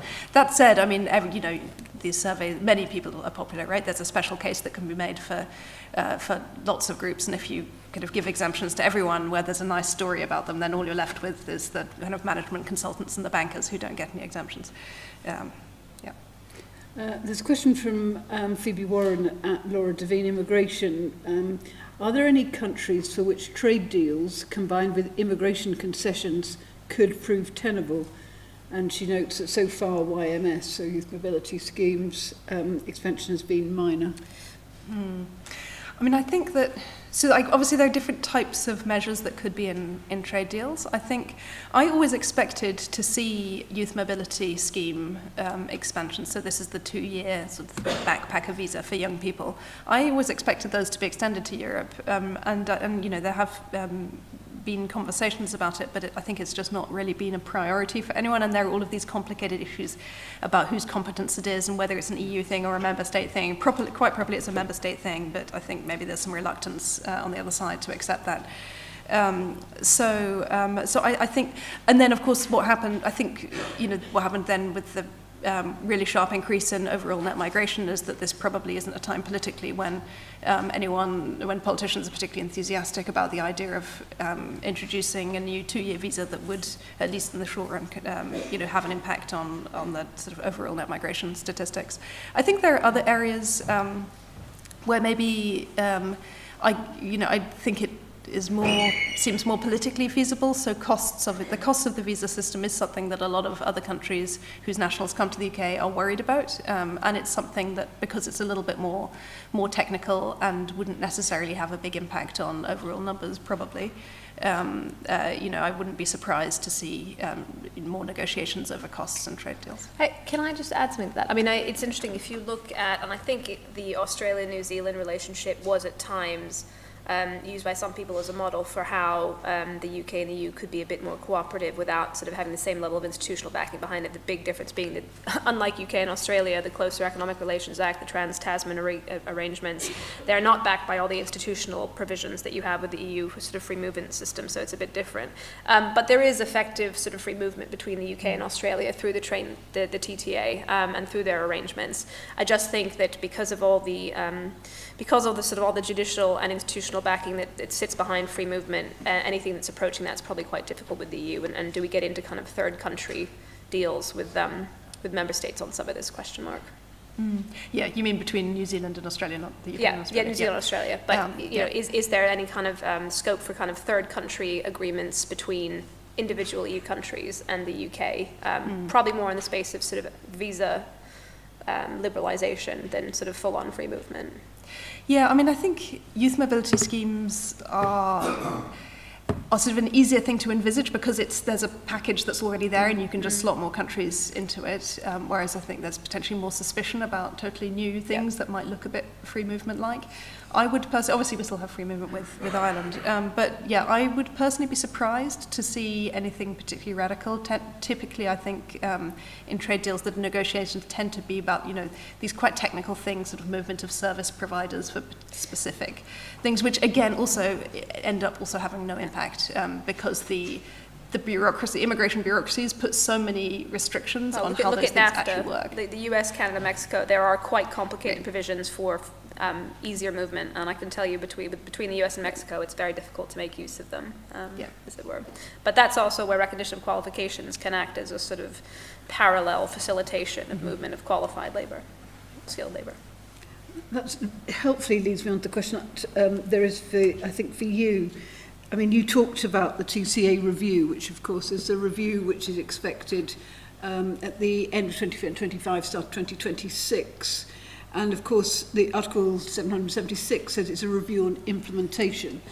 And so this brings me to the question, which is there benefit to the EU to use the review to reform the TCA, or will the EU just use the review to do a bit of light dusting? Yeah, I mean, some people refer to what the EU's putative approach to the review would be as a stock-taking exercise, or a ostensible stock-taking exercise. On the one hand, I think, you know, you'll sort of get the line from people in Brussels that it's sort of got bigger priorities to deal with. On the other hand, in a geopolitical context where, you know, you want to actually show to sort of the outside world that you are making progress on kind of economic cooperation with your allies, does that provide an impetus? You know, does the TCA review end up really just focusing on, I don't know, foreign security policy, defense cooperation?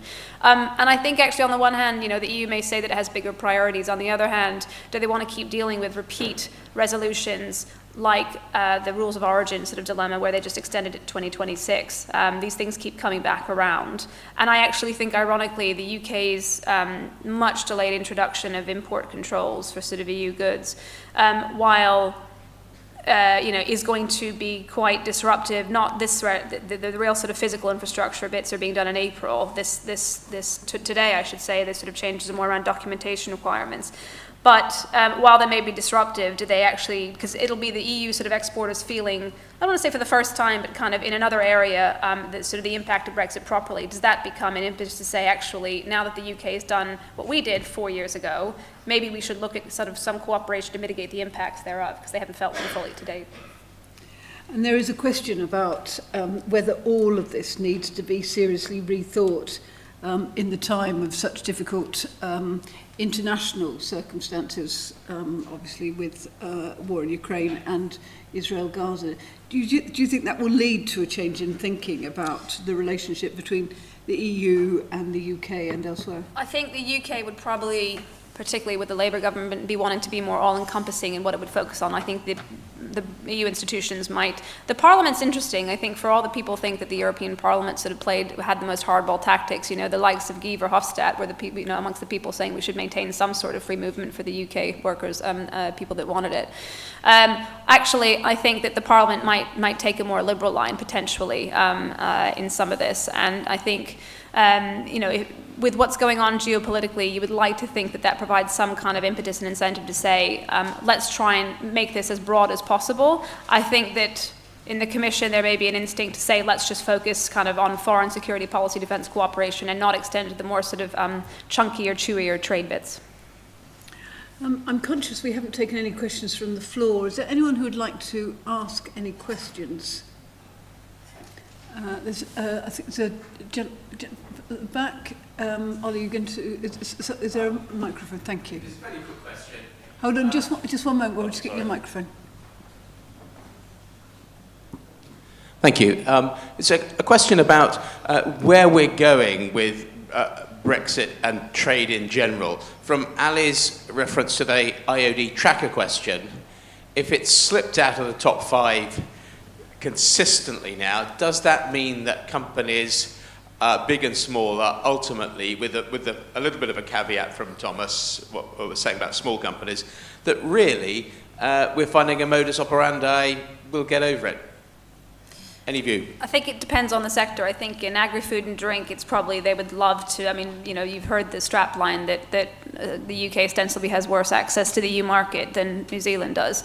And obviously, I think the kind of staggered implementation of some of the aspects of Brexit are making it be felt belatedly. And so it's clearly an issue for those sectors where there keeps being delay, even if the delay is the right reason in the first place.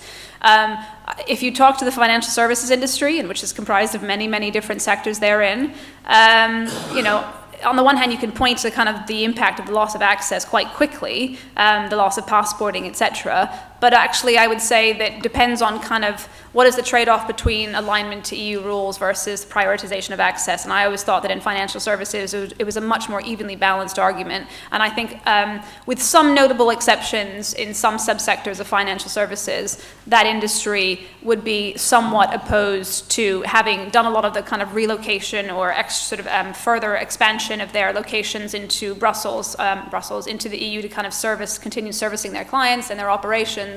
They would be a lot more hesitant about kind of having a Norway-style arrangement in terms of obtaining better access, because I think they've settled into that relationship. I think when you look at, it really is sort of sector-specific, and maybe with the Labour government you'll see a bigger focus, despite it being kind of something we don't talk about or was very controversial in recent years, kind of sector-specific deals. You know, lots of people who traveled to the EU to deliver conference or consulting services are really still feel the impact of that. I mean, it was exacerbated by the pandemic's restrictions on travel. But I think it depends on the sector, really, ultimately. Thank you. There's a gentleman at the front. Has anyone else got a question? I'm just particularly looking to see if there's any women who might ask a question. At the back there. Okay. All right. Thank you. So, and because the time is almost getting short, I'll take your question and then the woman at the back, and then I'll come down. Hello. Okay. Well, since you're up there, do you want to ask your question? Sorry, forgive me. We'll do it the other way round. Forgive me. It's a question regarding the work visa, particularly with reference to care work. If somebody comes in on a care visa, do they have to work in care? Can they change? Is it what are the sort of parameters of it? Okay, I'll just the question from the gentleman here. So the gentleman here. Yeah, there's this gentleman here. Yeah, here's one. Yeah, I'm glad Catherine mentioned Northern Ireland. I work in the retail sector and on the board of USDOR, the shop workers union. I think the whole issue of trade demands it's a unique solution to a unique issue. You know, the obvious solution is to just trust in the self-policing of the UK retail sector. Even goods being moved from a Basingstoke depot to stores in West Sussex are so remotely tracked from depot, i.e. the notion of a GB truck driver on Northern Ireland duties mysteriously disappearing, you know, it's frankly for the land of asteroids. Okay, thank you. And a gentleman here briefly, and then I'll come back to the panel. Yeah, my question actually came back to the care workers, and I was amazed by your 49% figure which you showed, and whether that was stabilizing or not. But were you also able to comment upon recent moves which change the way in which care workers from abroad are hired, and the nature of the agencies which are now allowed to hire them, and whether that might improve the potentially high levels of exploitation that are involved now in workers in that sector, in the same way as it was well known was going on in the agricultural sector under rather different rules. Thank you. Okay, thank you. So, Madeleine, do you want to answer the question to you, and the one about the teaching? Yeah, so the answer on do people have to work in care if they're on a care work visa? Yes, they have to work in the specific job that they're sponsored for. They can, in theory, change to another employer if they get, but they'd have to submit a new application, and that would have to be an eligible job as well.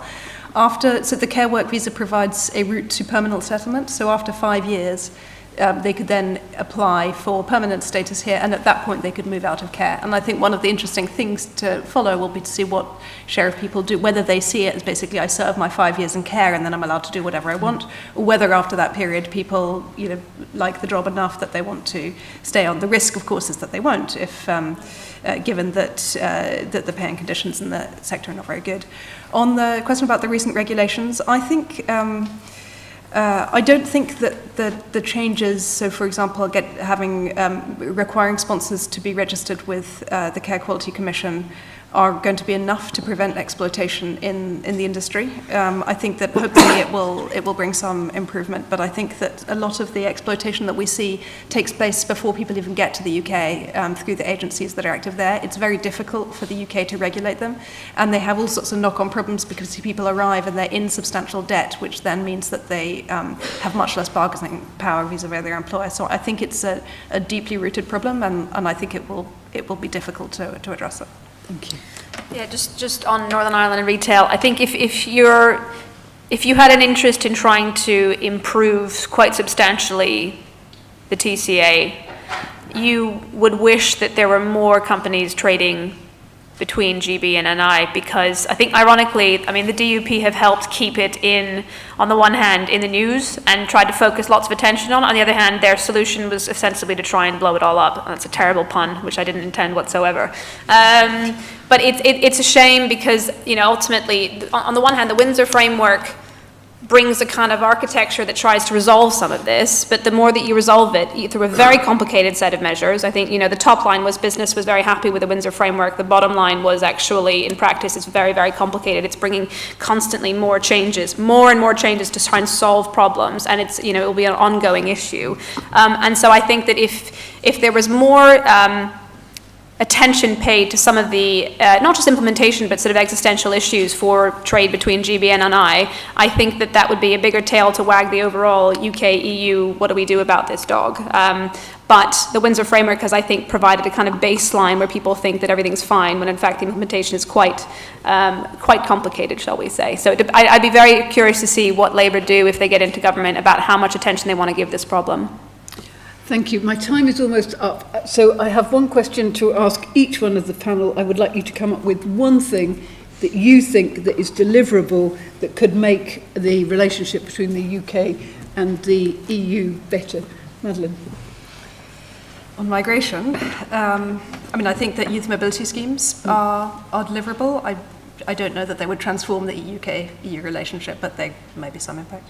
Okay. Thank you. So I guess on trade, trying to improve the trading conditions for kind of agri-food in particular should be a priority, so some kind of SPS agreement seems like an obvious step. I'd say recognition of professional qualifications by sector and customs cooperation to make the TCA actually work on the ground uniformly. Brilliant. Right. Well, ladies and gentlemen, thank you very much indeed to our wonderful panellists. Thank you to you.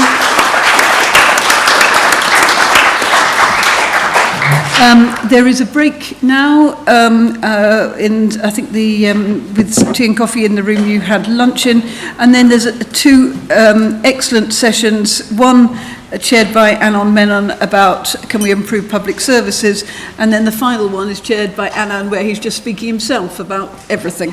So I will encourage you to come back.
Welcome back, everyone. Congratulations on sticking out the whole day. I hope you found it enjoyable.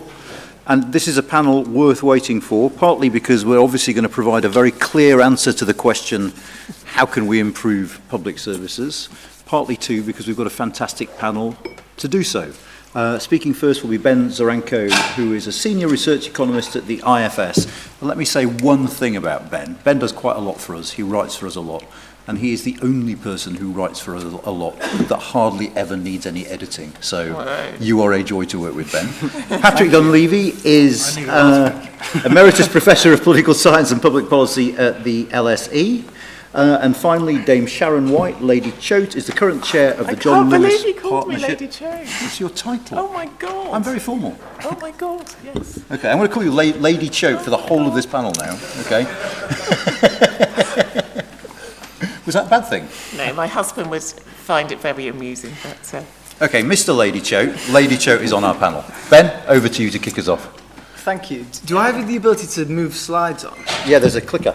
Great. I don't know if it works. we'll find out very shortly. Thank you. You can stand at the podium if you'd rather. No, I'm fine staying here, thanks. All right. Yeah, thank you for staying around, everyone, for what I've heard described as the headline slot, but also the graveyard shift, so I'll let you decide.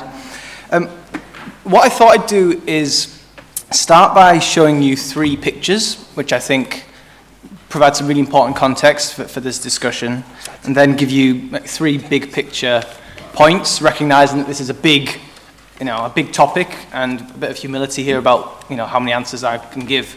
Full stop, never mind how many answers I can give in 10 minutes.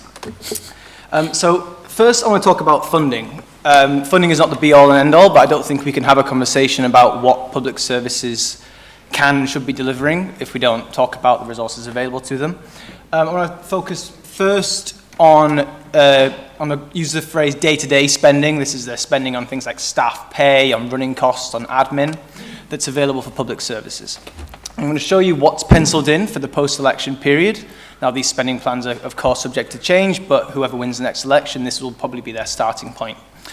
And that, on the left-hand side, the government has told us that overall day-to-day spending on public services will go up by about 1% a year over and above inflation after next year. So that's as much detail as we've got. That's all they've told us. The rest of this is me plugging in some assumptions to work out what that might mean, what the implications of that might mean. So we know there's some areas of spending that are likely to get funding increases. We've got an NHS workforce plan in England that implies some fairly chunky increases in the budget there. We've got international commitments on defence and on aid. And once you take all that together, plus the big increases in the big yellow bar is the extra money for childcare subsidies, which is something I'll come back to, you're basically looking at cuts to everything else. Now, the precise numbers here depend on what assumptions you plug in, what you think is going to happen to the NHS versus defence, what happens to inflation, and so on. But your courts, your councils, your further education colleges, HMRC, the DWP budget for running their services, all of that, on the face of it, is facing cuts over the next few years, and some quite chunky ones. The government would have to find ballpark, we think, £20 billion to avoid having to cut any of those services. And this is the starting point for the post-election, maybe pre-election, but probably post-election spending review. That's on the day-to-day side. Things are even tighter on these stated plans if we look instead at capital or investment, where the government has planned a cash terms freeze, so those capital budgets will be steadily eroded by inflation and they'll shrink as a share of the economy. So this is government investment as a share of the economy. We've talked a lot about investment today. Over the past 45 years or so, you can see it's averaged just over 1.5% of GDP. You can see it's forgive me, my neck doesn't quite turn around like an owl, so I'm going to struggle a little bit here. But you can see it's above that long-term average at the moment, but on current government policy, it's set to fall quite sharply over the next parliament. And I think what's really quite striking is that even if Labour were to win the election and implement their will they, won't they green investment plans, which will add up to 28 billion, require about 20 billion extra, that would still leave government investment on a downwards path. It would still be lower at the end of the next parliament than at the start in real terms and as a fraction of national incomes. So the takeaway from that is that the outlook for investment is tight. But there's one thing I want to add on investment, which is there's been lots of consensus, I think, today that more investment would be a good thing. But I think we also need to remember the flip side of that is that extra investment isn't free. It has to come from somewhere. And I think the proponents of higher investment should also think about, are they also arguing for more borrowing from abroad? Are they arguing for less consumption? If so, whose consumption? What sort of consumption? Those things have to come together. One final point on funding before I move on. We spend a lot of time, myself included, talking about the level of funding. I think we should spend more time talking about how it's allocated between different parts of the country and between different services, where lots of those allocation formulas just aren't fit for purpose, they're not up to date, and we can and should do better. And we shouldn't just talk about funding, we should also talk about what we get for that funding. And there's a lot of discussion about public sector productivity of late, and I think that's for good reason. I'm going to focus here on the NHS.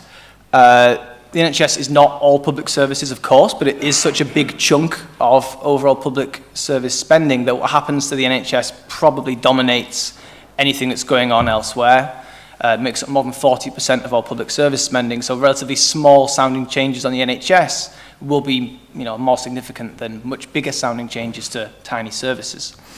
Now, this is a relatively simplistic measure, in case we've got any NHS England staff in the audience who are going to call me out on this. This is not intended to be the definitive answer. There's more sophisticated ways of looking at this, but this is just to try and show you that there is a problem here. So on the left-hand side there, that's the change in hospital staffing in England relative to pre-pandemic. You can see that across a number of different staffing groups, we've got plenty more staff than we did previously. You know, about a quarter more junior doctors, about 20% more nurses. But on the right-hand side, that's a change in the number of people being treated by those hospitals, which is more or less flat. So we've added loads more staff, we've added more money, but hospitals aren't treating any more people than they were pre-pandemic. Now, some of this is maybe patients are more sick on average, maybe more of those staff are off ill, maybe there's all sorts of other explanations about what's going on, more people being treated outside of hospitals, but that might reduce the scale of the problem. It doesn't make it go away. Looks like there's quite a big productivity issue in at least some parts of the public sector. All right, I may have gone off the end of the slides there, but I want to just finish, that'll do, and make 3 points, sort of fairly big picture points based on that. The first is that if we're taking those funding plans, those spending plans seriously, and we really want to implement those, the government really ought to be telling us what it is that the state currently does that it's going to stop doing. We should be having a conversation about which state responsibilities we're going to shed in order to be able to cut spending like that. And instead we keep adding state responsibilities. We've decided to add a new arm of the welfare state in the form of subsidies for childcare for 2-year-olds. We've extended the generosity already, so we're planning to extend the generosity of the adult social care funding offer. And I think I just issue a plea to the government that if you're going to extend the state like that, you really need to be also raising taxes at the same time, or you just end up risking a disconnect between the ambitions and the expectations of the state and the funding that's available to deliver those things. So to give one example on childcare, you might promise parents of 2-year-olds that they're entitled to so many hours a week. If you lowball on the funding and you set the prices such that providers don't want to offer those places, it might be something you're entitled to in theory, but actually not able to access in practice. So it's important not to let those things get too disconnected. The second point I'd make is that it's very hard to be sure about these things, but I think there's a plausible case that cuts to capital budgets and a fairly low level of investment over a sustained period is part of the reason why public services might be struggling now and part of the explanation for some of the productivity issues. And there seems to be an input mix problem. So on the NHS, we've added loads more frontline staff, but maybe that's not been coupled with more buildings, more beds, more managers, more digital. And I think that if you continue just to go down that path, you risk storing up problems for the future. I think you'd probably tell a similar story for the police, perhaps. So we've got more frontline officers, but we've cut backroom staff quite substantially. And my final point is, this may not come as too much of a surprise given points 1 and 2. I often get accused of being a bit gloomy and sometimes focusing too much on the downside. So I want to try and give a glass half full take on why I think there's grounds for cautious optimism on public sector productivity for 3 reasons. 1, there is scope for catch-up. Even if we just caught up to where we were pre-COVID, that would be a good start. Secondly, I don't think you necessarily need to shift the frontier of what's possible. It would be a good start just to look at why within the public sector some NHS trusts seem to be so much better performing than others. Some schools seem to be so much better performing than others. Some prisons seem to be better run than others. And trying to improve, take some of the low performers and make them more like the average, that would be a great thing to do without having to reinvent the field of medicine with quantum computing or anything like that. And then the final point relatedly is I think there's some low-hanging fruit. Maybe you don't need to replace your GP with a large language model. Maybe it would be enough just to make sure that doctors can reliably turn on their computers on a morning and have that computer speak to another bit of the NHS without any sort of need for radical AI-driven changes. And I think Patrick will probably offer some more thoughts on productivity now. Thank you very much. Thanks ever so much, Ben. Getting a round of applause. Very exciting. In case the Treasury are watching, I've recently become a big fan of the idea of the state subsidising grandparents for providing childcare. So if anyone's watching, Patrick. Could you pass that? Hi. Well, thanks very much. I really want to just start by iterating 4 points, which are in the booklet, but are really important points. The first is that public sector productivity really matters for national productivity. Just in terms of scale, first of all, a minimum of 1 in 6 employees are working in the public sector, and actually about a quarter or more of total economic consumption in the UK is driven by the public sector. You've got to remember that there are as many people working for the public sector in the private sector as contractors' staff as there are people in direct employment in the public sector. And yet, the contractors are working on service delivery in a schema that's devised and regulated and changes in the public sector and is funded in the public sector. So how you do this is incredibly consequential and incredibly neglected. There has never been in British government any sustained attention to government productivity. To give Jeremy Hunt some kudos, he's probably the first chancellor who's actually looked at it and taken a few hesitant steps towards looking at public sector productivity in a serious way. A lot of people have talked about public sector productivity in very vague terms, as if it means everything under the sun, but it just means how many outputs you're delivering divided by the inputs that you're spending on delivering them.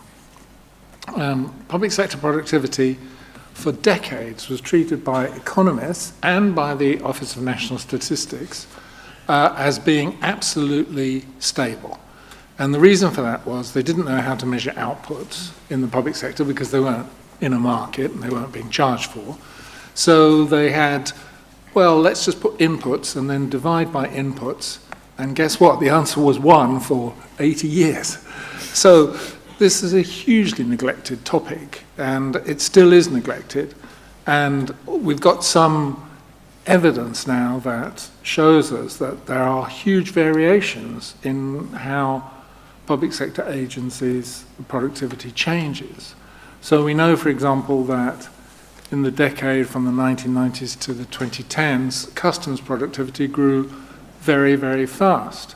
Meanwhile, from 1988 to 2010, productivity in the delivery of welfare benefits actually declined to minus 40% at various points, and at the end of 20 years managed to crawl back up to where it was in 1988, which is a terrible record. So this neglect of public sector productivity has had really serious consequences. And even now we have productivity data from the ONS that's either about the whole of government or about huge government sectors. It still has inputs over inputs in some large parts of it. And it's all at a national level. So you get, this is what the NHS productivity in England was. Well, if you're the manager of an individual NHS trust, then you're not going to really see that as relating to you. That doesn't feed through into an organizational managerial imperative.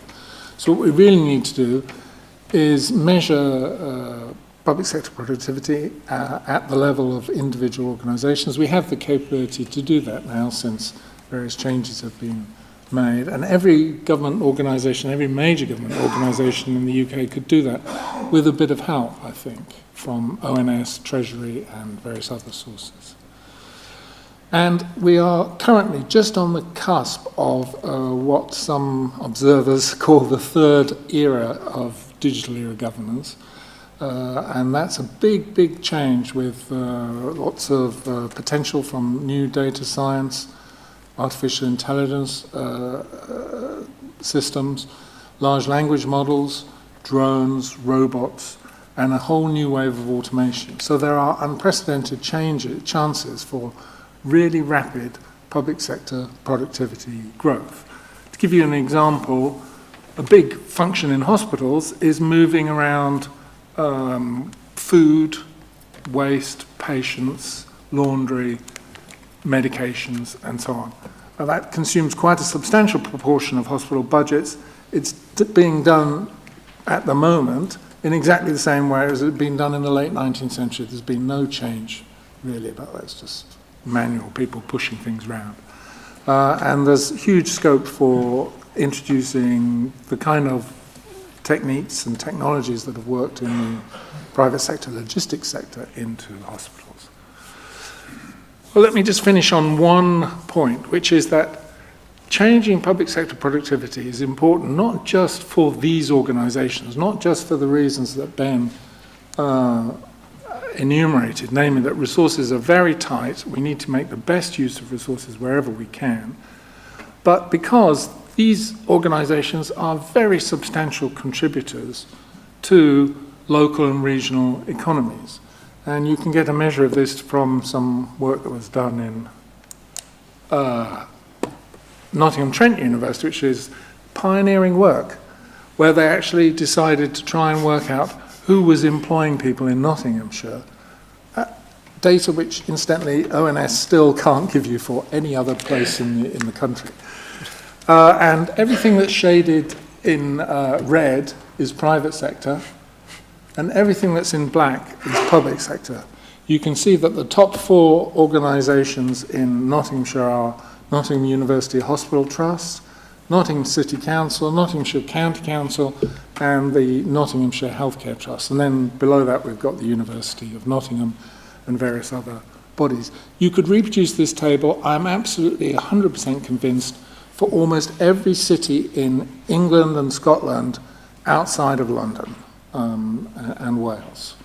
And what that means is that if you look at the landscape of who the employers are, who are the people who are running proper training programs, who are doing skills development in their organization, who have well-qualified managers, who are using modern IT and thinking about developing AI and robotics, who are the people who are contractors, big contractors in the local and regional economies, and who are the people who are directly producing young professional staff, many of whom would then become available possibly later on to move into the private sector.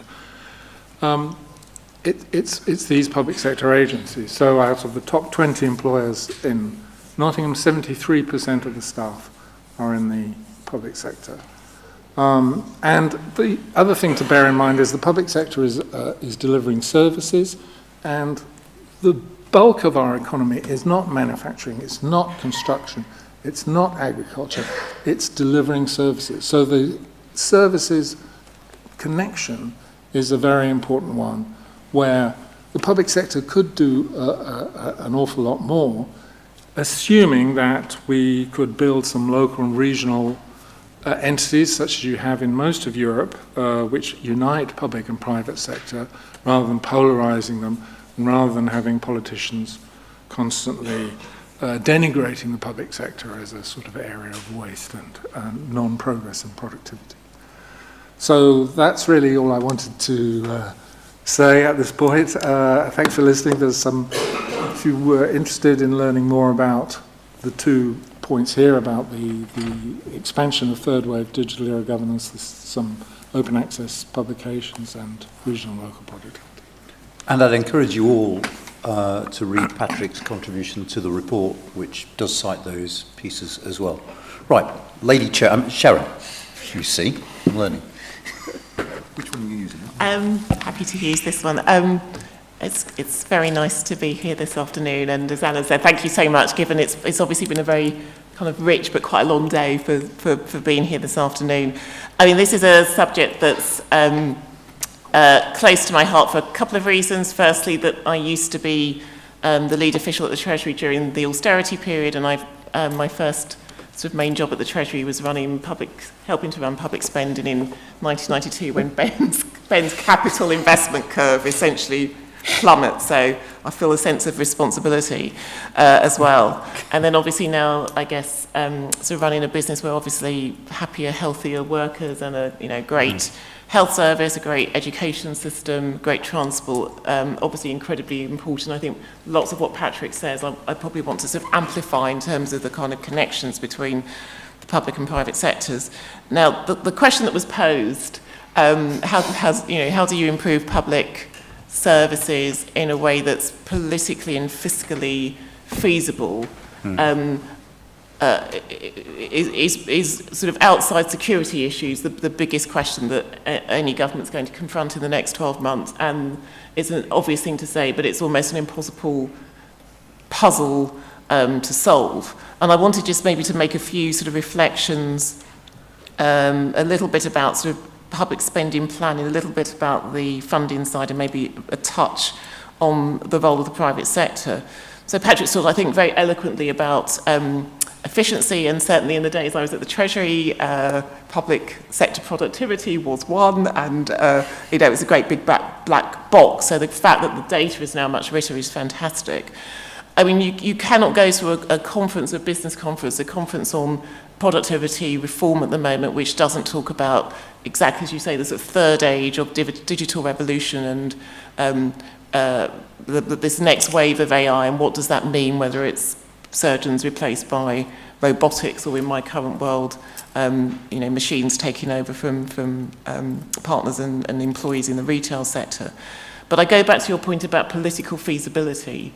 So somehow it's not just sort of technology, it's how does one persuade politicians and persuade staff and unions that this is something to step into in a way that is substantial as is required given the current productivity challenges. And that's why I think the discussion about what this means in terms of retraining and midlife, lifelong learning, a buzzword we've used for years, that the UK's never been great at it, other countries on the continent have been stronger. That has got to be taken as a bundle, because simply looking at how whether it's generative AI or whether some of robotics can sort of numerically improve public sector productivity doesn't pay enough mind to issues around capability, but also the politics around potentially very substantial winners and losers. The other thing I wanted to pick up was sort of effectiveness of spending, and I'm sure as Ben's picked up, the whole issue about it's always very easy to cut RevX, and I don't know what we call RevX now. Do we still call it RevX? OPEX, but day-to-day spending versus capital spending. And we also know, and we're also living some of the, as you say, the long-term consequences of some of that. But I think whether it is looking at the balance of spending in any public spending review between capital and day-to-day running costs, early interventions. So I spent a part of my life in the margins of the development of Sure Start. And although we're very sort of negative about the government's sort of new commitment on nursery education, this question about can we do a better job as a country in terms of intervening in those early years, work that the IFS did with the Institute of Education some years ago shows that essentially if you've got to interview not just by year 5 but by 9 months. And so what's the scope to think about both early years interventions as a route to balance out some of the spend when things go badly wrong, but also I suspect youth services is another area of sort of fruitful exploration, particularly given what's happened with young people and mental health issues during COVID. So that rebalancing, never straightforward. Again, it goes back to the political feasibility of winners and losers as you rebalance spending. But capital, early years interventions, I think, are, certainly from my experience, areas that are very easy to cut in the short term and bear longer term consequences. We haven't talked very much about funding. It's like Ben, you said, well, understand that you can't, capital's not free, and so obviously there's a sort of trade-off between different areas of funding. I think obviously interest rates are probably have peaked, will start to come down in the US, and I expect the UK ECB will start to follow. So first of all, obviously there's a question about what fiscal space there is genuinely this year, and obviously it's a political economic judgment between paying down debt when there's so little fiscal space after financial crisis, COVID, and obviously the cost of living payments. But what actually is the fiscal space, and is there perhaps being a glass half full, but is there more fiscal space perhaps than we're giving credit to? I think what's interesting, again, coming back to your fiscal and political feasibility, is the role of hypothecation. And so in my time when I was in government, the sort of, I think we called it the NIC supplement, but essentially the NI supplement to boost NHS spending at a time that there was, at least in theory, a very attempted close correlation between reform within the NHS as well as additional funding that was signalled to consumers and patients, to taxpayers, that your extra penny or your extra 2 penny is going on your GP and it's a local service. So is there a way in which connecting funding more closely to local services and how I benefit as a taxpayer patient, is that some of the way through? I'm also interested, just picking up the sort of role of the private sector. So in my most recent job before the partnership, I was at Ofcom. And actually, if you look at what in some countries is a public service, but actually is delivered in this country as a private sector enterprise with regulation, so the rollout of broadband and fibre to the premise, which doesn't sound very sexy, but it's quite sexy because, you know, it's such an enabler, obviously, of health and education and growth and so on. So do we need to look a little bit more imaginatively at other areas of the state, other areas of public spending? Obviously, it's still somebody's still paying at the end. Consumers are paying in terms of higher bills for rolled out of investment, but again, in a way that is deemed to be more acceptable and the user and the payer more closely aligned. And then very finally, which is my kind of my nerd's hat, which is how you organise even the funding arrangements around spending really matter. So when I first started at the Treasury, you had an annual process, so you were always, you know, you got a check one year, you might get a different check the next year. And actually, I think thinking about the 3, 4, 5 year budgetary processes where things change, where there are exceptions rather than as the norm, I think also adds to the ability for more efficient, better spent, more effective services. Thank you very much indeed. I very much look forward to the day when high-speed broadband reaches King's College. Incidentally, we've been holding our breath for a while. I mean, the first reflection on what I've heard, I suppose, and this shouldn't surprise you because I'm a political scientist, not an economist, is that the point about political feasibility is really, really important. But I do wish that political feasibility didn't apply simply to what politicians can get away with doing, but also to what politicians say.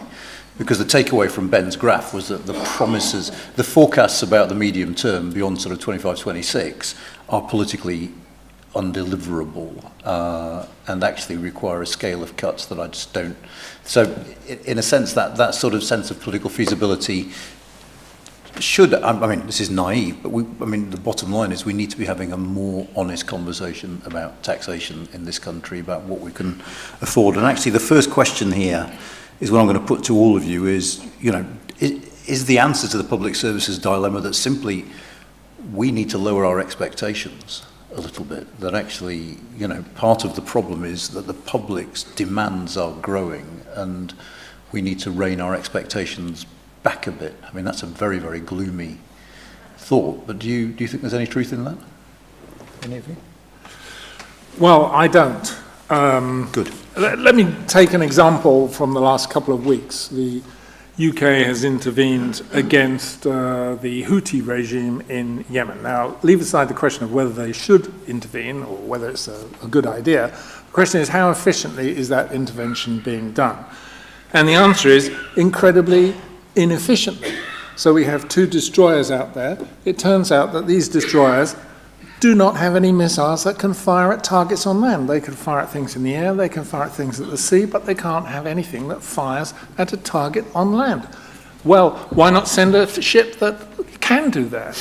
Answer, all of the Navy ships, frigates and destroyers, cannot fire missiles at a target on land. So in order to drop 8 bombs on various little sheds in Yemen, the UK is flying 4 Typhoon fighters plus a tanker aircraft all the way from Cyprus down to Yemen and back again. Now that's hideously expensive. The question is, why is that so hideously expensive? And the answer is that the Ministry of Defence is a terrible defence planner. It never actually thought through the idea that possibly a surface vessel might need to fire a missile at a target on land. And not only that, but apparently they've been asleep at the wheel for the last 2 years of the Ukraine war because they've never heard of drones, and they've never heard of kamikaze drones and little attack drones that you can buy off the shelf for £1,000 and would be just as good as the ones that the Houthis are sending at us.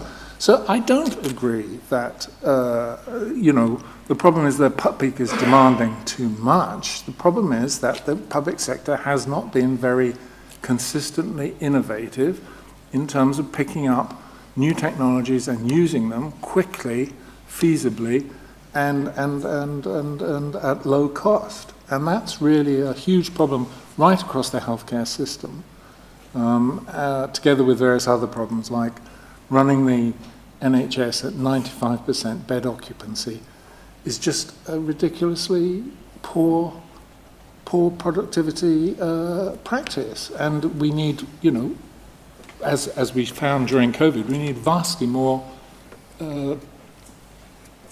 bed spaces for emergencies and for extra cover and so on.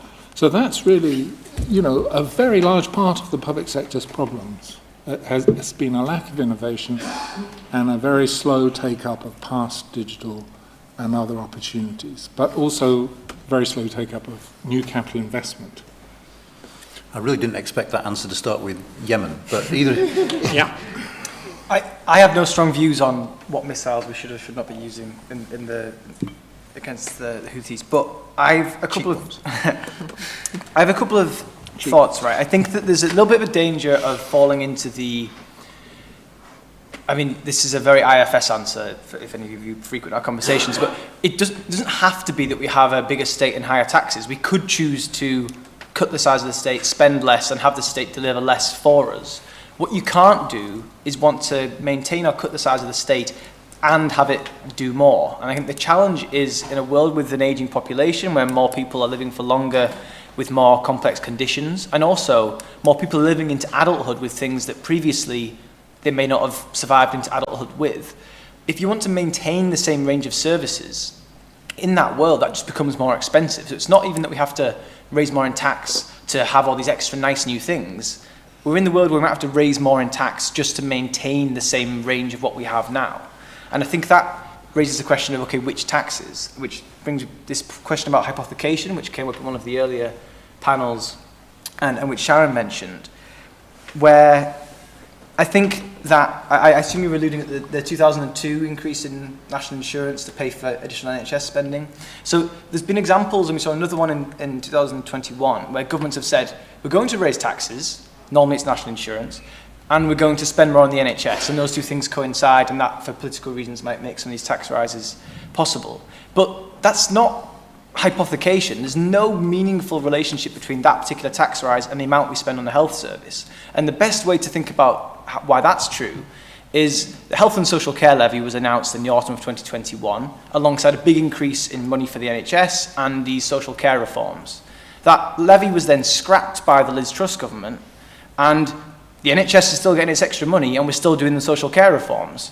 There's just no connection between the two. So I think if you're going to do hypothecation and have it meaningful, you should really be saying that the exact amount we spend on the NHS is the exact amount we raise through this tax. But no one ever suggests that, because that's bonkers. So you end up having soft hypothecation, where we say we'll spend a bit more on the NHS and we'll raise a bit more in taxes there. And maybe that's politically a sensible way to go, but it's sort of ultimately a bit meaningless. And there's not a reason not to do it, but you're not really doing hypothecation.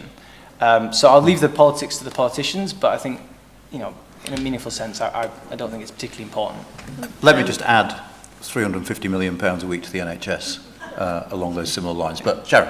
I was going to make a couple of sort of, slightly different, slightly connected points. I mean, does everybody just have to get more gloomy about what the state is going to deliver? I think it's unrealistic in a world in which you can, get a taxi in 2 minutes from One Great George Street, you can get Uber Eats, in the world in which services, particularly those delivered through the kind of high margins, big technology companies are delivering services, whether you call them public services, but are delivering to consumers and to young people who are going to be future taxpayers, future consumers, today's consumers. I think it's completely unrealistic. I think we've got to look at the denominator as well as the numerator, and the issue with the issue that we have is that it's not just that the numerator, public services have got a systemic growth issue because of the demography and rising demand. It's that we've got so little growth in this country, and so I don't know whether how much you've picked this up in your earlier conversations, but I think there's also a really important conversation about what are currently some of the blockages to growth, and they're obviously beyond public services, but they're how do we get, in my world, businesses who are currently feeling hesitant to invest in the UK for various reasons, whether it's, competition regime or whether it's certainty about some of our trading relationships. So I think we've got to see not just the efficiency of large-scale public services and how do we ensure that missiles can fire in the right places, but fundamentally there's a question about how does this country get back to growth rates which exceed population growth, and that's a much more kind of systemic, medium-term growth plan that boosts investment that's been very anemic. Can I just remind you on Slido, even if you're not asking a question, if you want to vote for the questions you want me to pose to the panel, that means the questions you want will get posed, and it makes my life a lot easier. So you can just sort of give a thumbs up to the questions on Slido and they'll come to the top. Just a couple of questions. One on NHS specifically, and we have that paradox of greater staff numbers and lower productivity. To what extent is that due to not being able to get people out because of an absence of social care? To what extent is that due to the crisis? To what extent are these crises interlocked, if you like? Anyone? I can take that one. I think that there is an element of that. There's some sign in, the NHS has unhelpfully changed definitions on this several times, so it's very difficult to say anything for certain, but there's some signs that there's increased difficulties discharging people back into the community because of a lack of available care packages. We did some lengthy academic work looking at this a few years back, and it's very difficult to find a relationship between what's happened to local spending on social care and discharges from hospital. I think that that's more of a story of a lack of coordination than a lack of resources, though I think both probably play a part. I think the two big things I think about why the NHS is struggling on its measured productivity. One is just COVID. There are still a lot of people in hospital with COVID at the moment, and they have a much longer average length of stay than the typical hospital visit. So they're just taking up a lot of bed days, that's taking up a lot of resources, and that's just meaning that there's Patrick talked about the NHS runs at quite high occupancy. It's even harder when you've got to cater for several thousand people in beds with COVID, and it's removing that buffer, it's clogging up the system, and it's meaning there's resources that can't be deployed elsewhere. And I think the second one is just this problem of input mix, where we've got more and more frontline staff, but they're not being backed up by the number of managers has fallen while the number of frontline staff has gone up. The spending on capital is flatlined more or less while the number of staff has gone up. And if you keep throwing more and more staff into a system, if you throw more and more chefs into the same size kitchen, you're not going to get more and more meals out of it at the end of the day. You've got to also think about the other inputs to that equation. And I think that there's 1,000 more possible explanations, but those are the two big ones, I think. Coordination is partly a question of management and ICT, isn't it? Well, ICT is very important in healthcare. So I don't know, how many of you guys here have got some kind of health watch which can measure your heart rate or your fitness or whatever? Yeah? Not so many, but 10 years from now, everybody will have these things. And what we'll need is, when somebody falls over in the street, the watch will dial up the local health hospital and will say, look, I'm an Apple certified health watch, and this person is having a heart attack, and send an ambulance. And it will be almost impossible for the public sector organisation to carry on doing the way in which they do admittance at the moment. So they'd probably have to, for insurance reasons, send an ambulance. They'd still look over the patient when they got in, but that there is a potential for lots and lots of privatisation of things that are currently handled by the health service in terms of consumer electronics, which is going to be a huge, huge change, but it's going to require that the public sector has the kind of AI that can interact with the Health Watch's AI. And if the public sector hasn't got it, the whole thing will not work. And this is a very important way in which costs could be reduced. Similarly, at the moment, if you need to have an ECG, you have to go into a hospital and somebody has to look after you and put 12 electrodes on you, and it takes about 45 minutes. But there are very good ECG diagnosis things on health software already. So I don't think we should just be as pessimistic as to think that the hospitals will carry on doing all the things that they have to do, and the healthcare system will carry on doing all the things that they have to do at the moment. A lot of this will be privatized, not to companies, but to actual patients themselves. People will look after their own healthcare a lot more effectively 10 years from now than they're doing at the moment. And those of you who haven't got a health watch should go out and buy one. So I have to say, I got knocked off a Boris bike the other day, and my watch called an ambulance, and I didn't know till they rang me back to ask if I was all right. So that was all a little bit strange and odd. But anyway, I'm going to ask one question about something that I'm obsessed about, and you might tell me that you don't know, or we don't know what the answer is. But it's the impact of COVID on kids' education. And there are two aspects of this. I mean, firstly, there's the amount of, I think the guy, was he called Kevin Collins, the catch-up czar that the government had, who resigned because he asked for 15 billion and the government gave him 1.4. So firstly, there's that. Are we doing enough for COVID catch-up, and is that going to scar us over years to come? And secondly, we have this skyrocketing levels of persistent absenteeism in schools. I think, you know, the average pre-COVID was about 13%. It's now over 20%. Is this something I'm right to worry about? And the answer, presumably, to this is simply more money, if it is something I'm right to worry about. I don't know if any of you want to take this.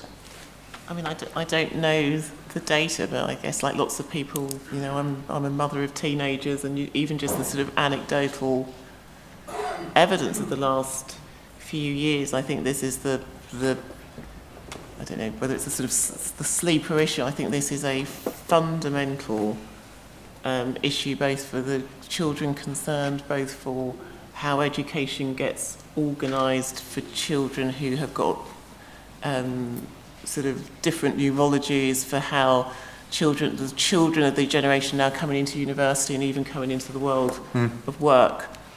I think it is a fundamental impact on principally their own well-being, and obviously the paucity of mental health services, but also how employers start to support this group. I think it's I don't know whether, Patrick, you've got the data in terms of scale, but 20%, obviously just from things I've read of reports, feels about right. I think it's a huge issue. One quirk of this, first of all, I should say, I think it's incredibly concerning, but one quirk of this, the inner nerd in me immediately, my ears pricked up, is that the way that the ONS measure schools' productivity is counting how many students get taught. So much more students being absent actually shows up as a reduction in schools' productivity, but that's obviously about a ninth order problem compared to the actual problem of children not being in school. I think on the point of catch-up and should the Treasury have not been so tight-fisted, basically? That's what I was saying. It's effectively a question, right? Yeah. You read between the lines. The lines were pretty far apart. It was really hard. I think that it's a sort of microcosm of a larger question, which is often lots of interventions don't have a fantastic evidence base on them before you do it. And Sharon's been inside the Treasury. I've never worked in the Treasury, but my sense from talking to them is that you get a lot of people coming up with these bright ideas, saying it's a fantastic scheme, will more than pay for itself. The returns will be enormous, and I think there isn't quite a strong evidence base on lots of early years interventions, and some of those things can be fantastically rewarding. I mean, presumably that applied to furlough.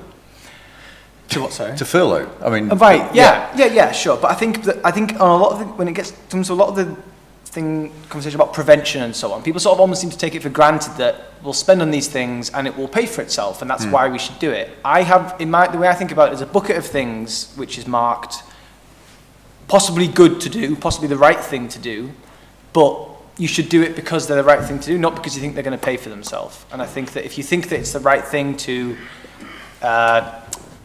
pay for a big tutoring program for kids who've missed out during COVID, or you think it's the right thing to do to spend more on adult social care for the elderly, or if you think it's the right thing to do to try and narrow educational inequalities, you should do that because you make a political argument it's the right thing to do. You shouldn't do it because you think it might produce some magical savings 20, 30 years down the line, even if maybe it will, because you can't bank on that. Although, I mean, maybe this is because there's still the Treasury official in me feeling the need to defend.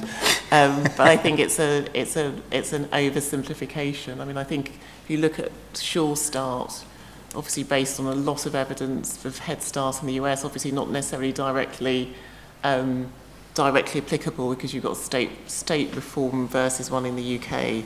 You've obviously also got the Office of Budgetary Responsibility, which means actually the Treasury's ability to assume, there's a process, particularly on capital projects, which then, all in a sense of audits and gives some sort of measure of plausibility to returns.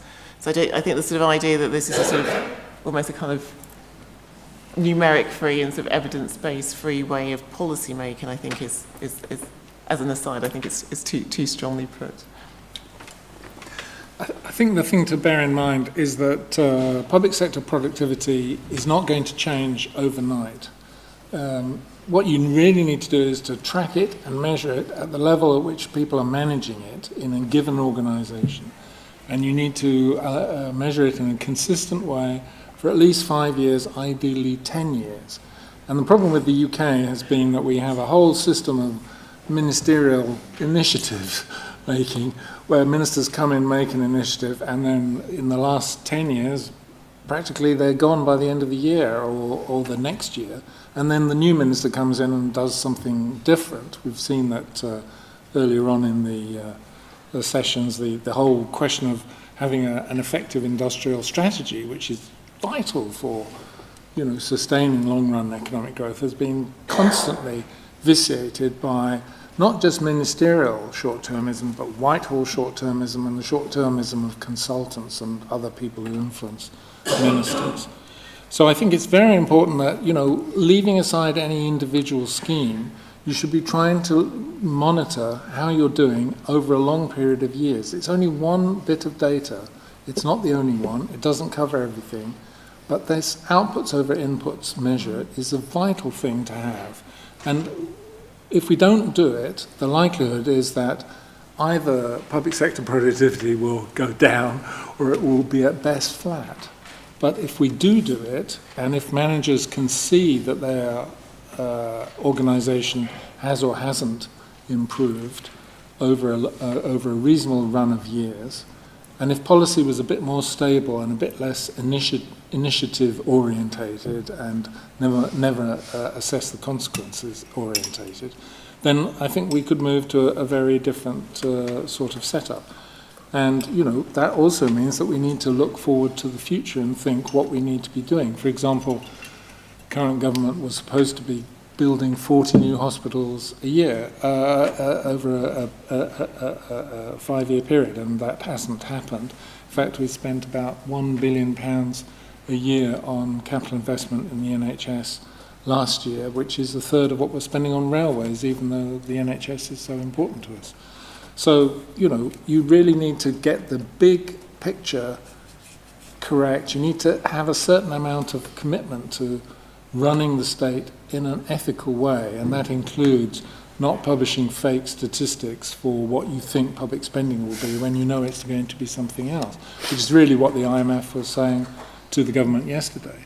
So if you don't have that basic ethical commitment to making the public sector work better over time, you get into the kind of omni-crisis that we seem to be in at the moment with public services. And particularly you get withdrawal of state, of NHS staff's goodwill and morale, and you get a lack of innovation because people fear that if they make an innovation, it saves some money, the management or the ministers will behave opportunistically and just reduce their budget.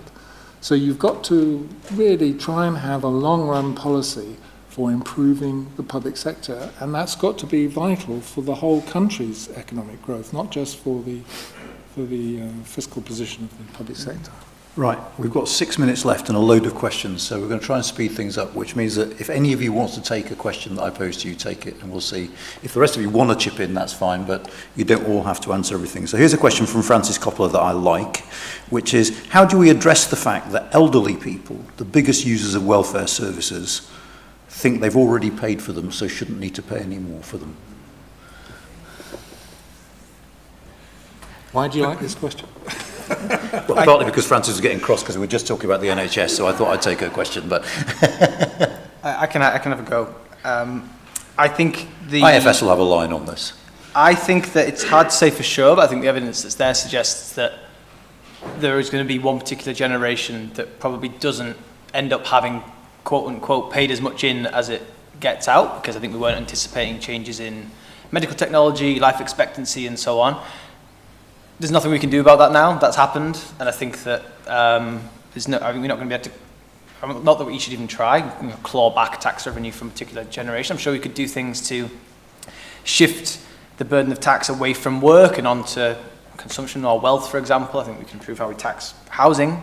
Yeah. I think we could think about that and how that plays through a generational lens. But the other thing is to remember is that, time marches on, and today's young people will be tomorrow's old people, and I think you shouldn't look at things like this, what's happening to the triple lock through which 75-year-olds benefit now. You should think also about tomorrow's, the 75-year-olds of future years as well. So I think you shouldn't get too bogged down in the generational disputes. I find my views on this changing every year, to be honest.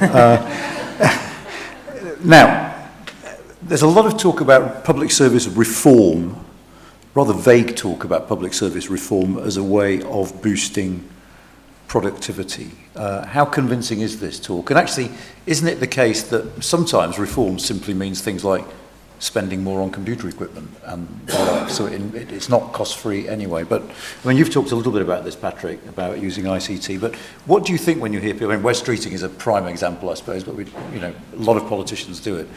When you hear people talking about reforms to produce greater productivity, are you convinced there are practical ideas behind this? Well, I'm not, because mostly when ministers say there's going to be a reform dividend, what they mean is either they're going to cut some, previously delivered services, so, you get less for less, or they're sort of in a kind of wish fulfillment kind of mode, and assuming that somehow their particular initiative is going to make more of a difference in terms of efficiency or cost savings than previous ones. I think what you've really got to think about is having a long-run strategy for tax and services and the state institutions, thinking ahead in a very constructive way about what you can do with new technologies and new change.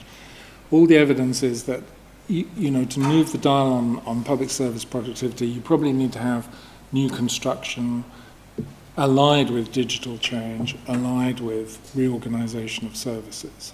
So, for example, if you think about constructing a new hospital which was set up to do AI admissions from Anand when he's fallen off his bike, that was properly organized so that it could use internally robots and things like that without them having to navigate down a single crowded corridor and so on. You'd probably need to do some large-scale rethinking of what a hospital would look like.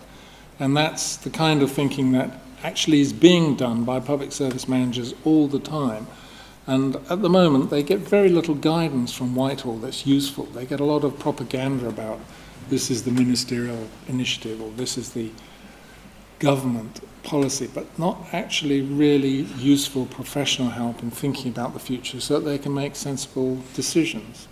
And that's really where we need to make much more of an investment.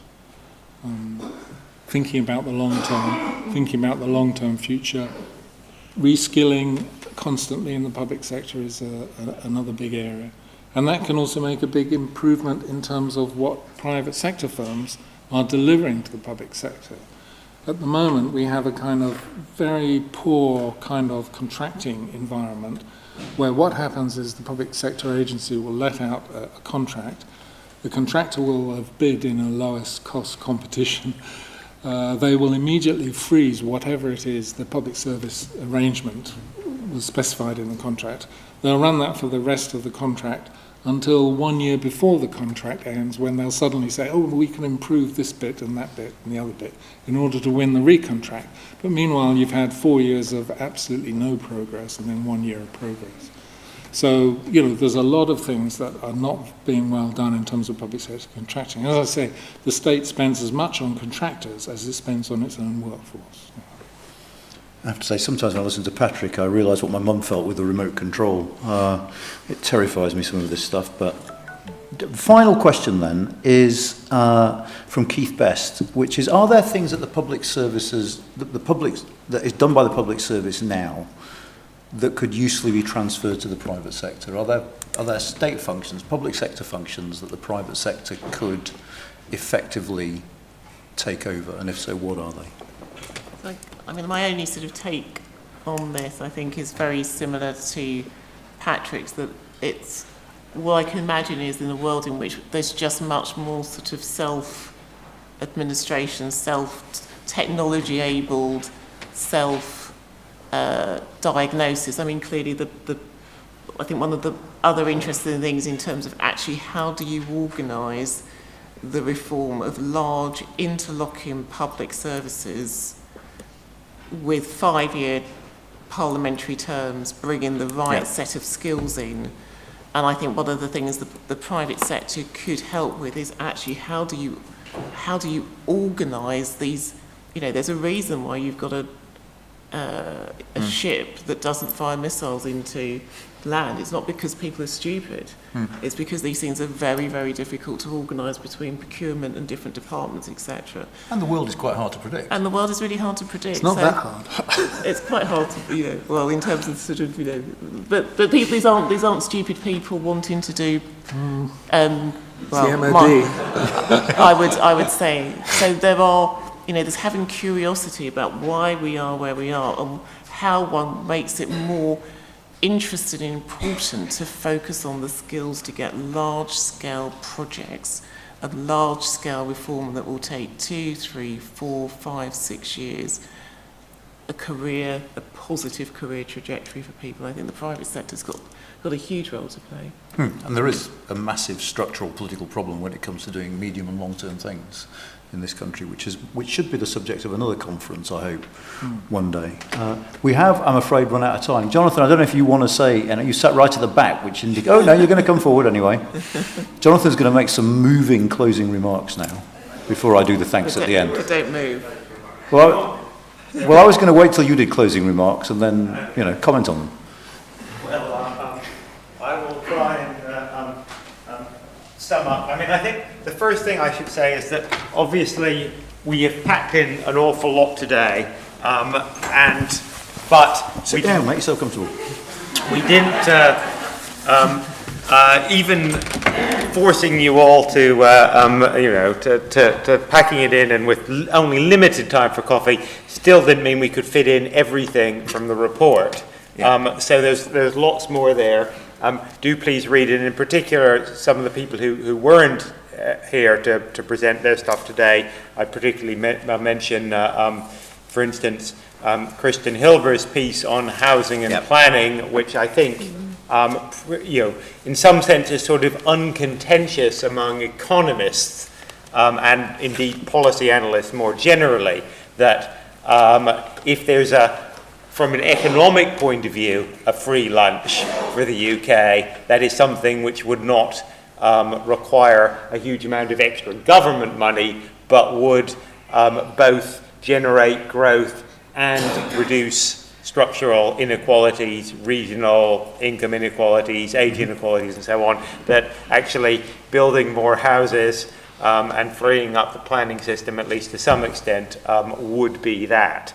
I'll mention that. Also, the related topic of how to address inequality, how to level up, as it were, productivity across the country. Henry Oberman making, again, what I think is probably, to some extent at least, a degree of consensus across economists that when you're talking about leveling up, you should be worrying, not about everywhere in the country. That is to say, not primarily about relatively small or medium-sized towns, but rather about the lower productivity in some of our major conurbations outside London, Manchester, Liverpool, Leeds, Bradford, Birmingham, and so on. There is much more on the report. I won't talk about Hugh Roberts' piece on artificial intelligence because... You scare me. Yeah, well, exactly. I just don't understand that stuff enough to have anything particularly sensible to say, but do read it because he actually, unlike us, does know what he's talking about. So there's more there. But, in terms of summing up the day, I hope we've lived up to what I promised at the beginning, which was not to spend, that this conference was not about bemoaning how awful things are and about how difficult it was to change any of them. Inevitably, there is some of that. We are focusing on the problems, but we're also trying to look at solutions. And I genuinely think that if what we have here is not a manifesto. It's not a program for government by the sort of academic economists and social scientists party, attractive as that might seem. Nonetheless, I do think it illustrates that there is an economic, and as you saw, particularly in the first session, but to some extent in the other sessions, there's plenty of scope for disagreement and debate about exactly how you approach some of these questions. But nonetheless, I think that what does come out of it is that actually there is a coherent program for UK economic policy, without getting into specifics, that emphasized the role of stability and certainty in policy making, that emphasized taking a sort of a medium to long-term view over short-termism, that emphasized trying to improve the quality of our economic governance and our economic institutions, and that was honest with the public about the various trade-offs that we face, that all of those could mean that the UK's growth performance, despite austerity, despite Brexit, despite the fiscal position, despite the political difficulties of having a stable and sensible immigration policy, that despite all this, that Britain's growth performance, both on terms of growth and on the wider questions of inequality, well-being, and distribution, could be considerably better over the next 15 years than it has been over the last 15 years. And so on that note, I think I'll stop on that note of optimism before I say anything gloomy. So an awful lot of the conversations today have reminded me of that wonderful phrase by Jean-Claude Juncker when he said, "We all pretty much know what it is we should be doing. We just don't know how to get re-elected if we do it." There's a slight sort of political issue here. I forgot, and I should do this now, to thank this fantastic panel, Ben, Sharon, Patrick. If you can give them a round of applause.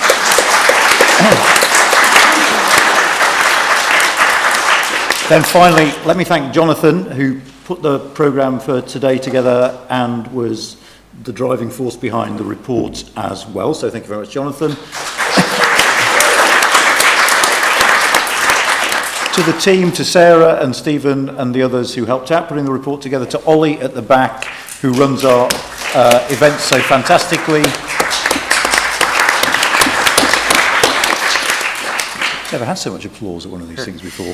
And finally, thank you all to you. As I said, if you have any thoughts about our work, about what we could be doing, if you want to work with us, if you want to write for us, please do get in touch. I cannot for the life of me remember what our next event is, but I'm sure it's quite soon. Oh yeah, we've got an unlock with Matt Woolman from the One Nation Conservative group coming up in the next couple of... We've got some good unlocks. I think we've got Jess Phillips coming up quite soon as well, though I can't remember the date, and Ollie's shaking his head, so sorry, Jess, if you're not coming. But look out for that. Sign up for our newsletter if you want to get early notice of them, and we hope to see you again at another event in the not-too-distant future. Have a great evening, and thank you so much for coming. Thanks. Much appreciated.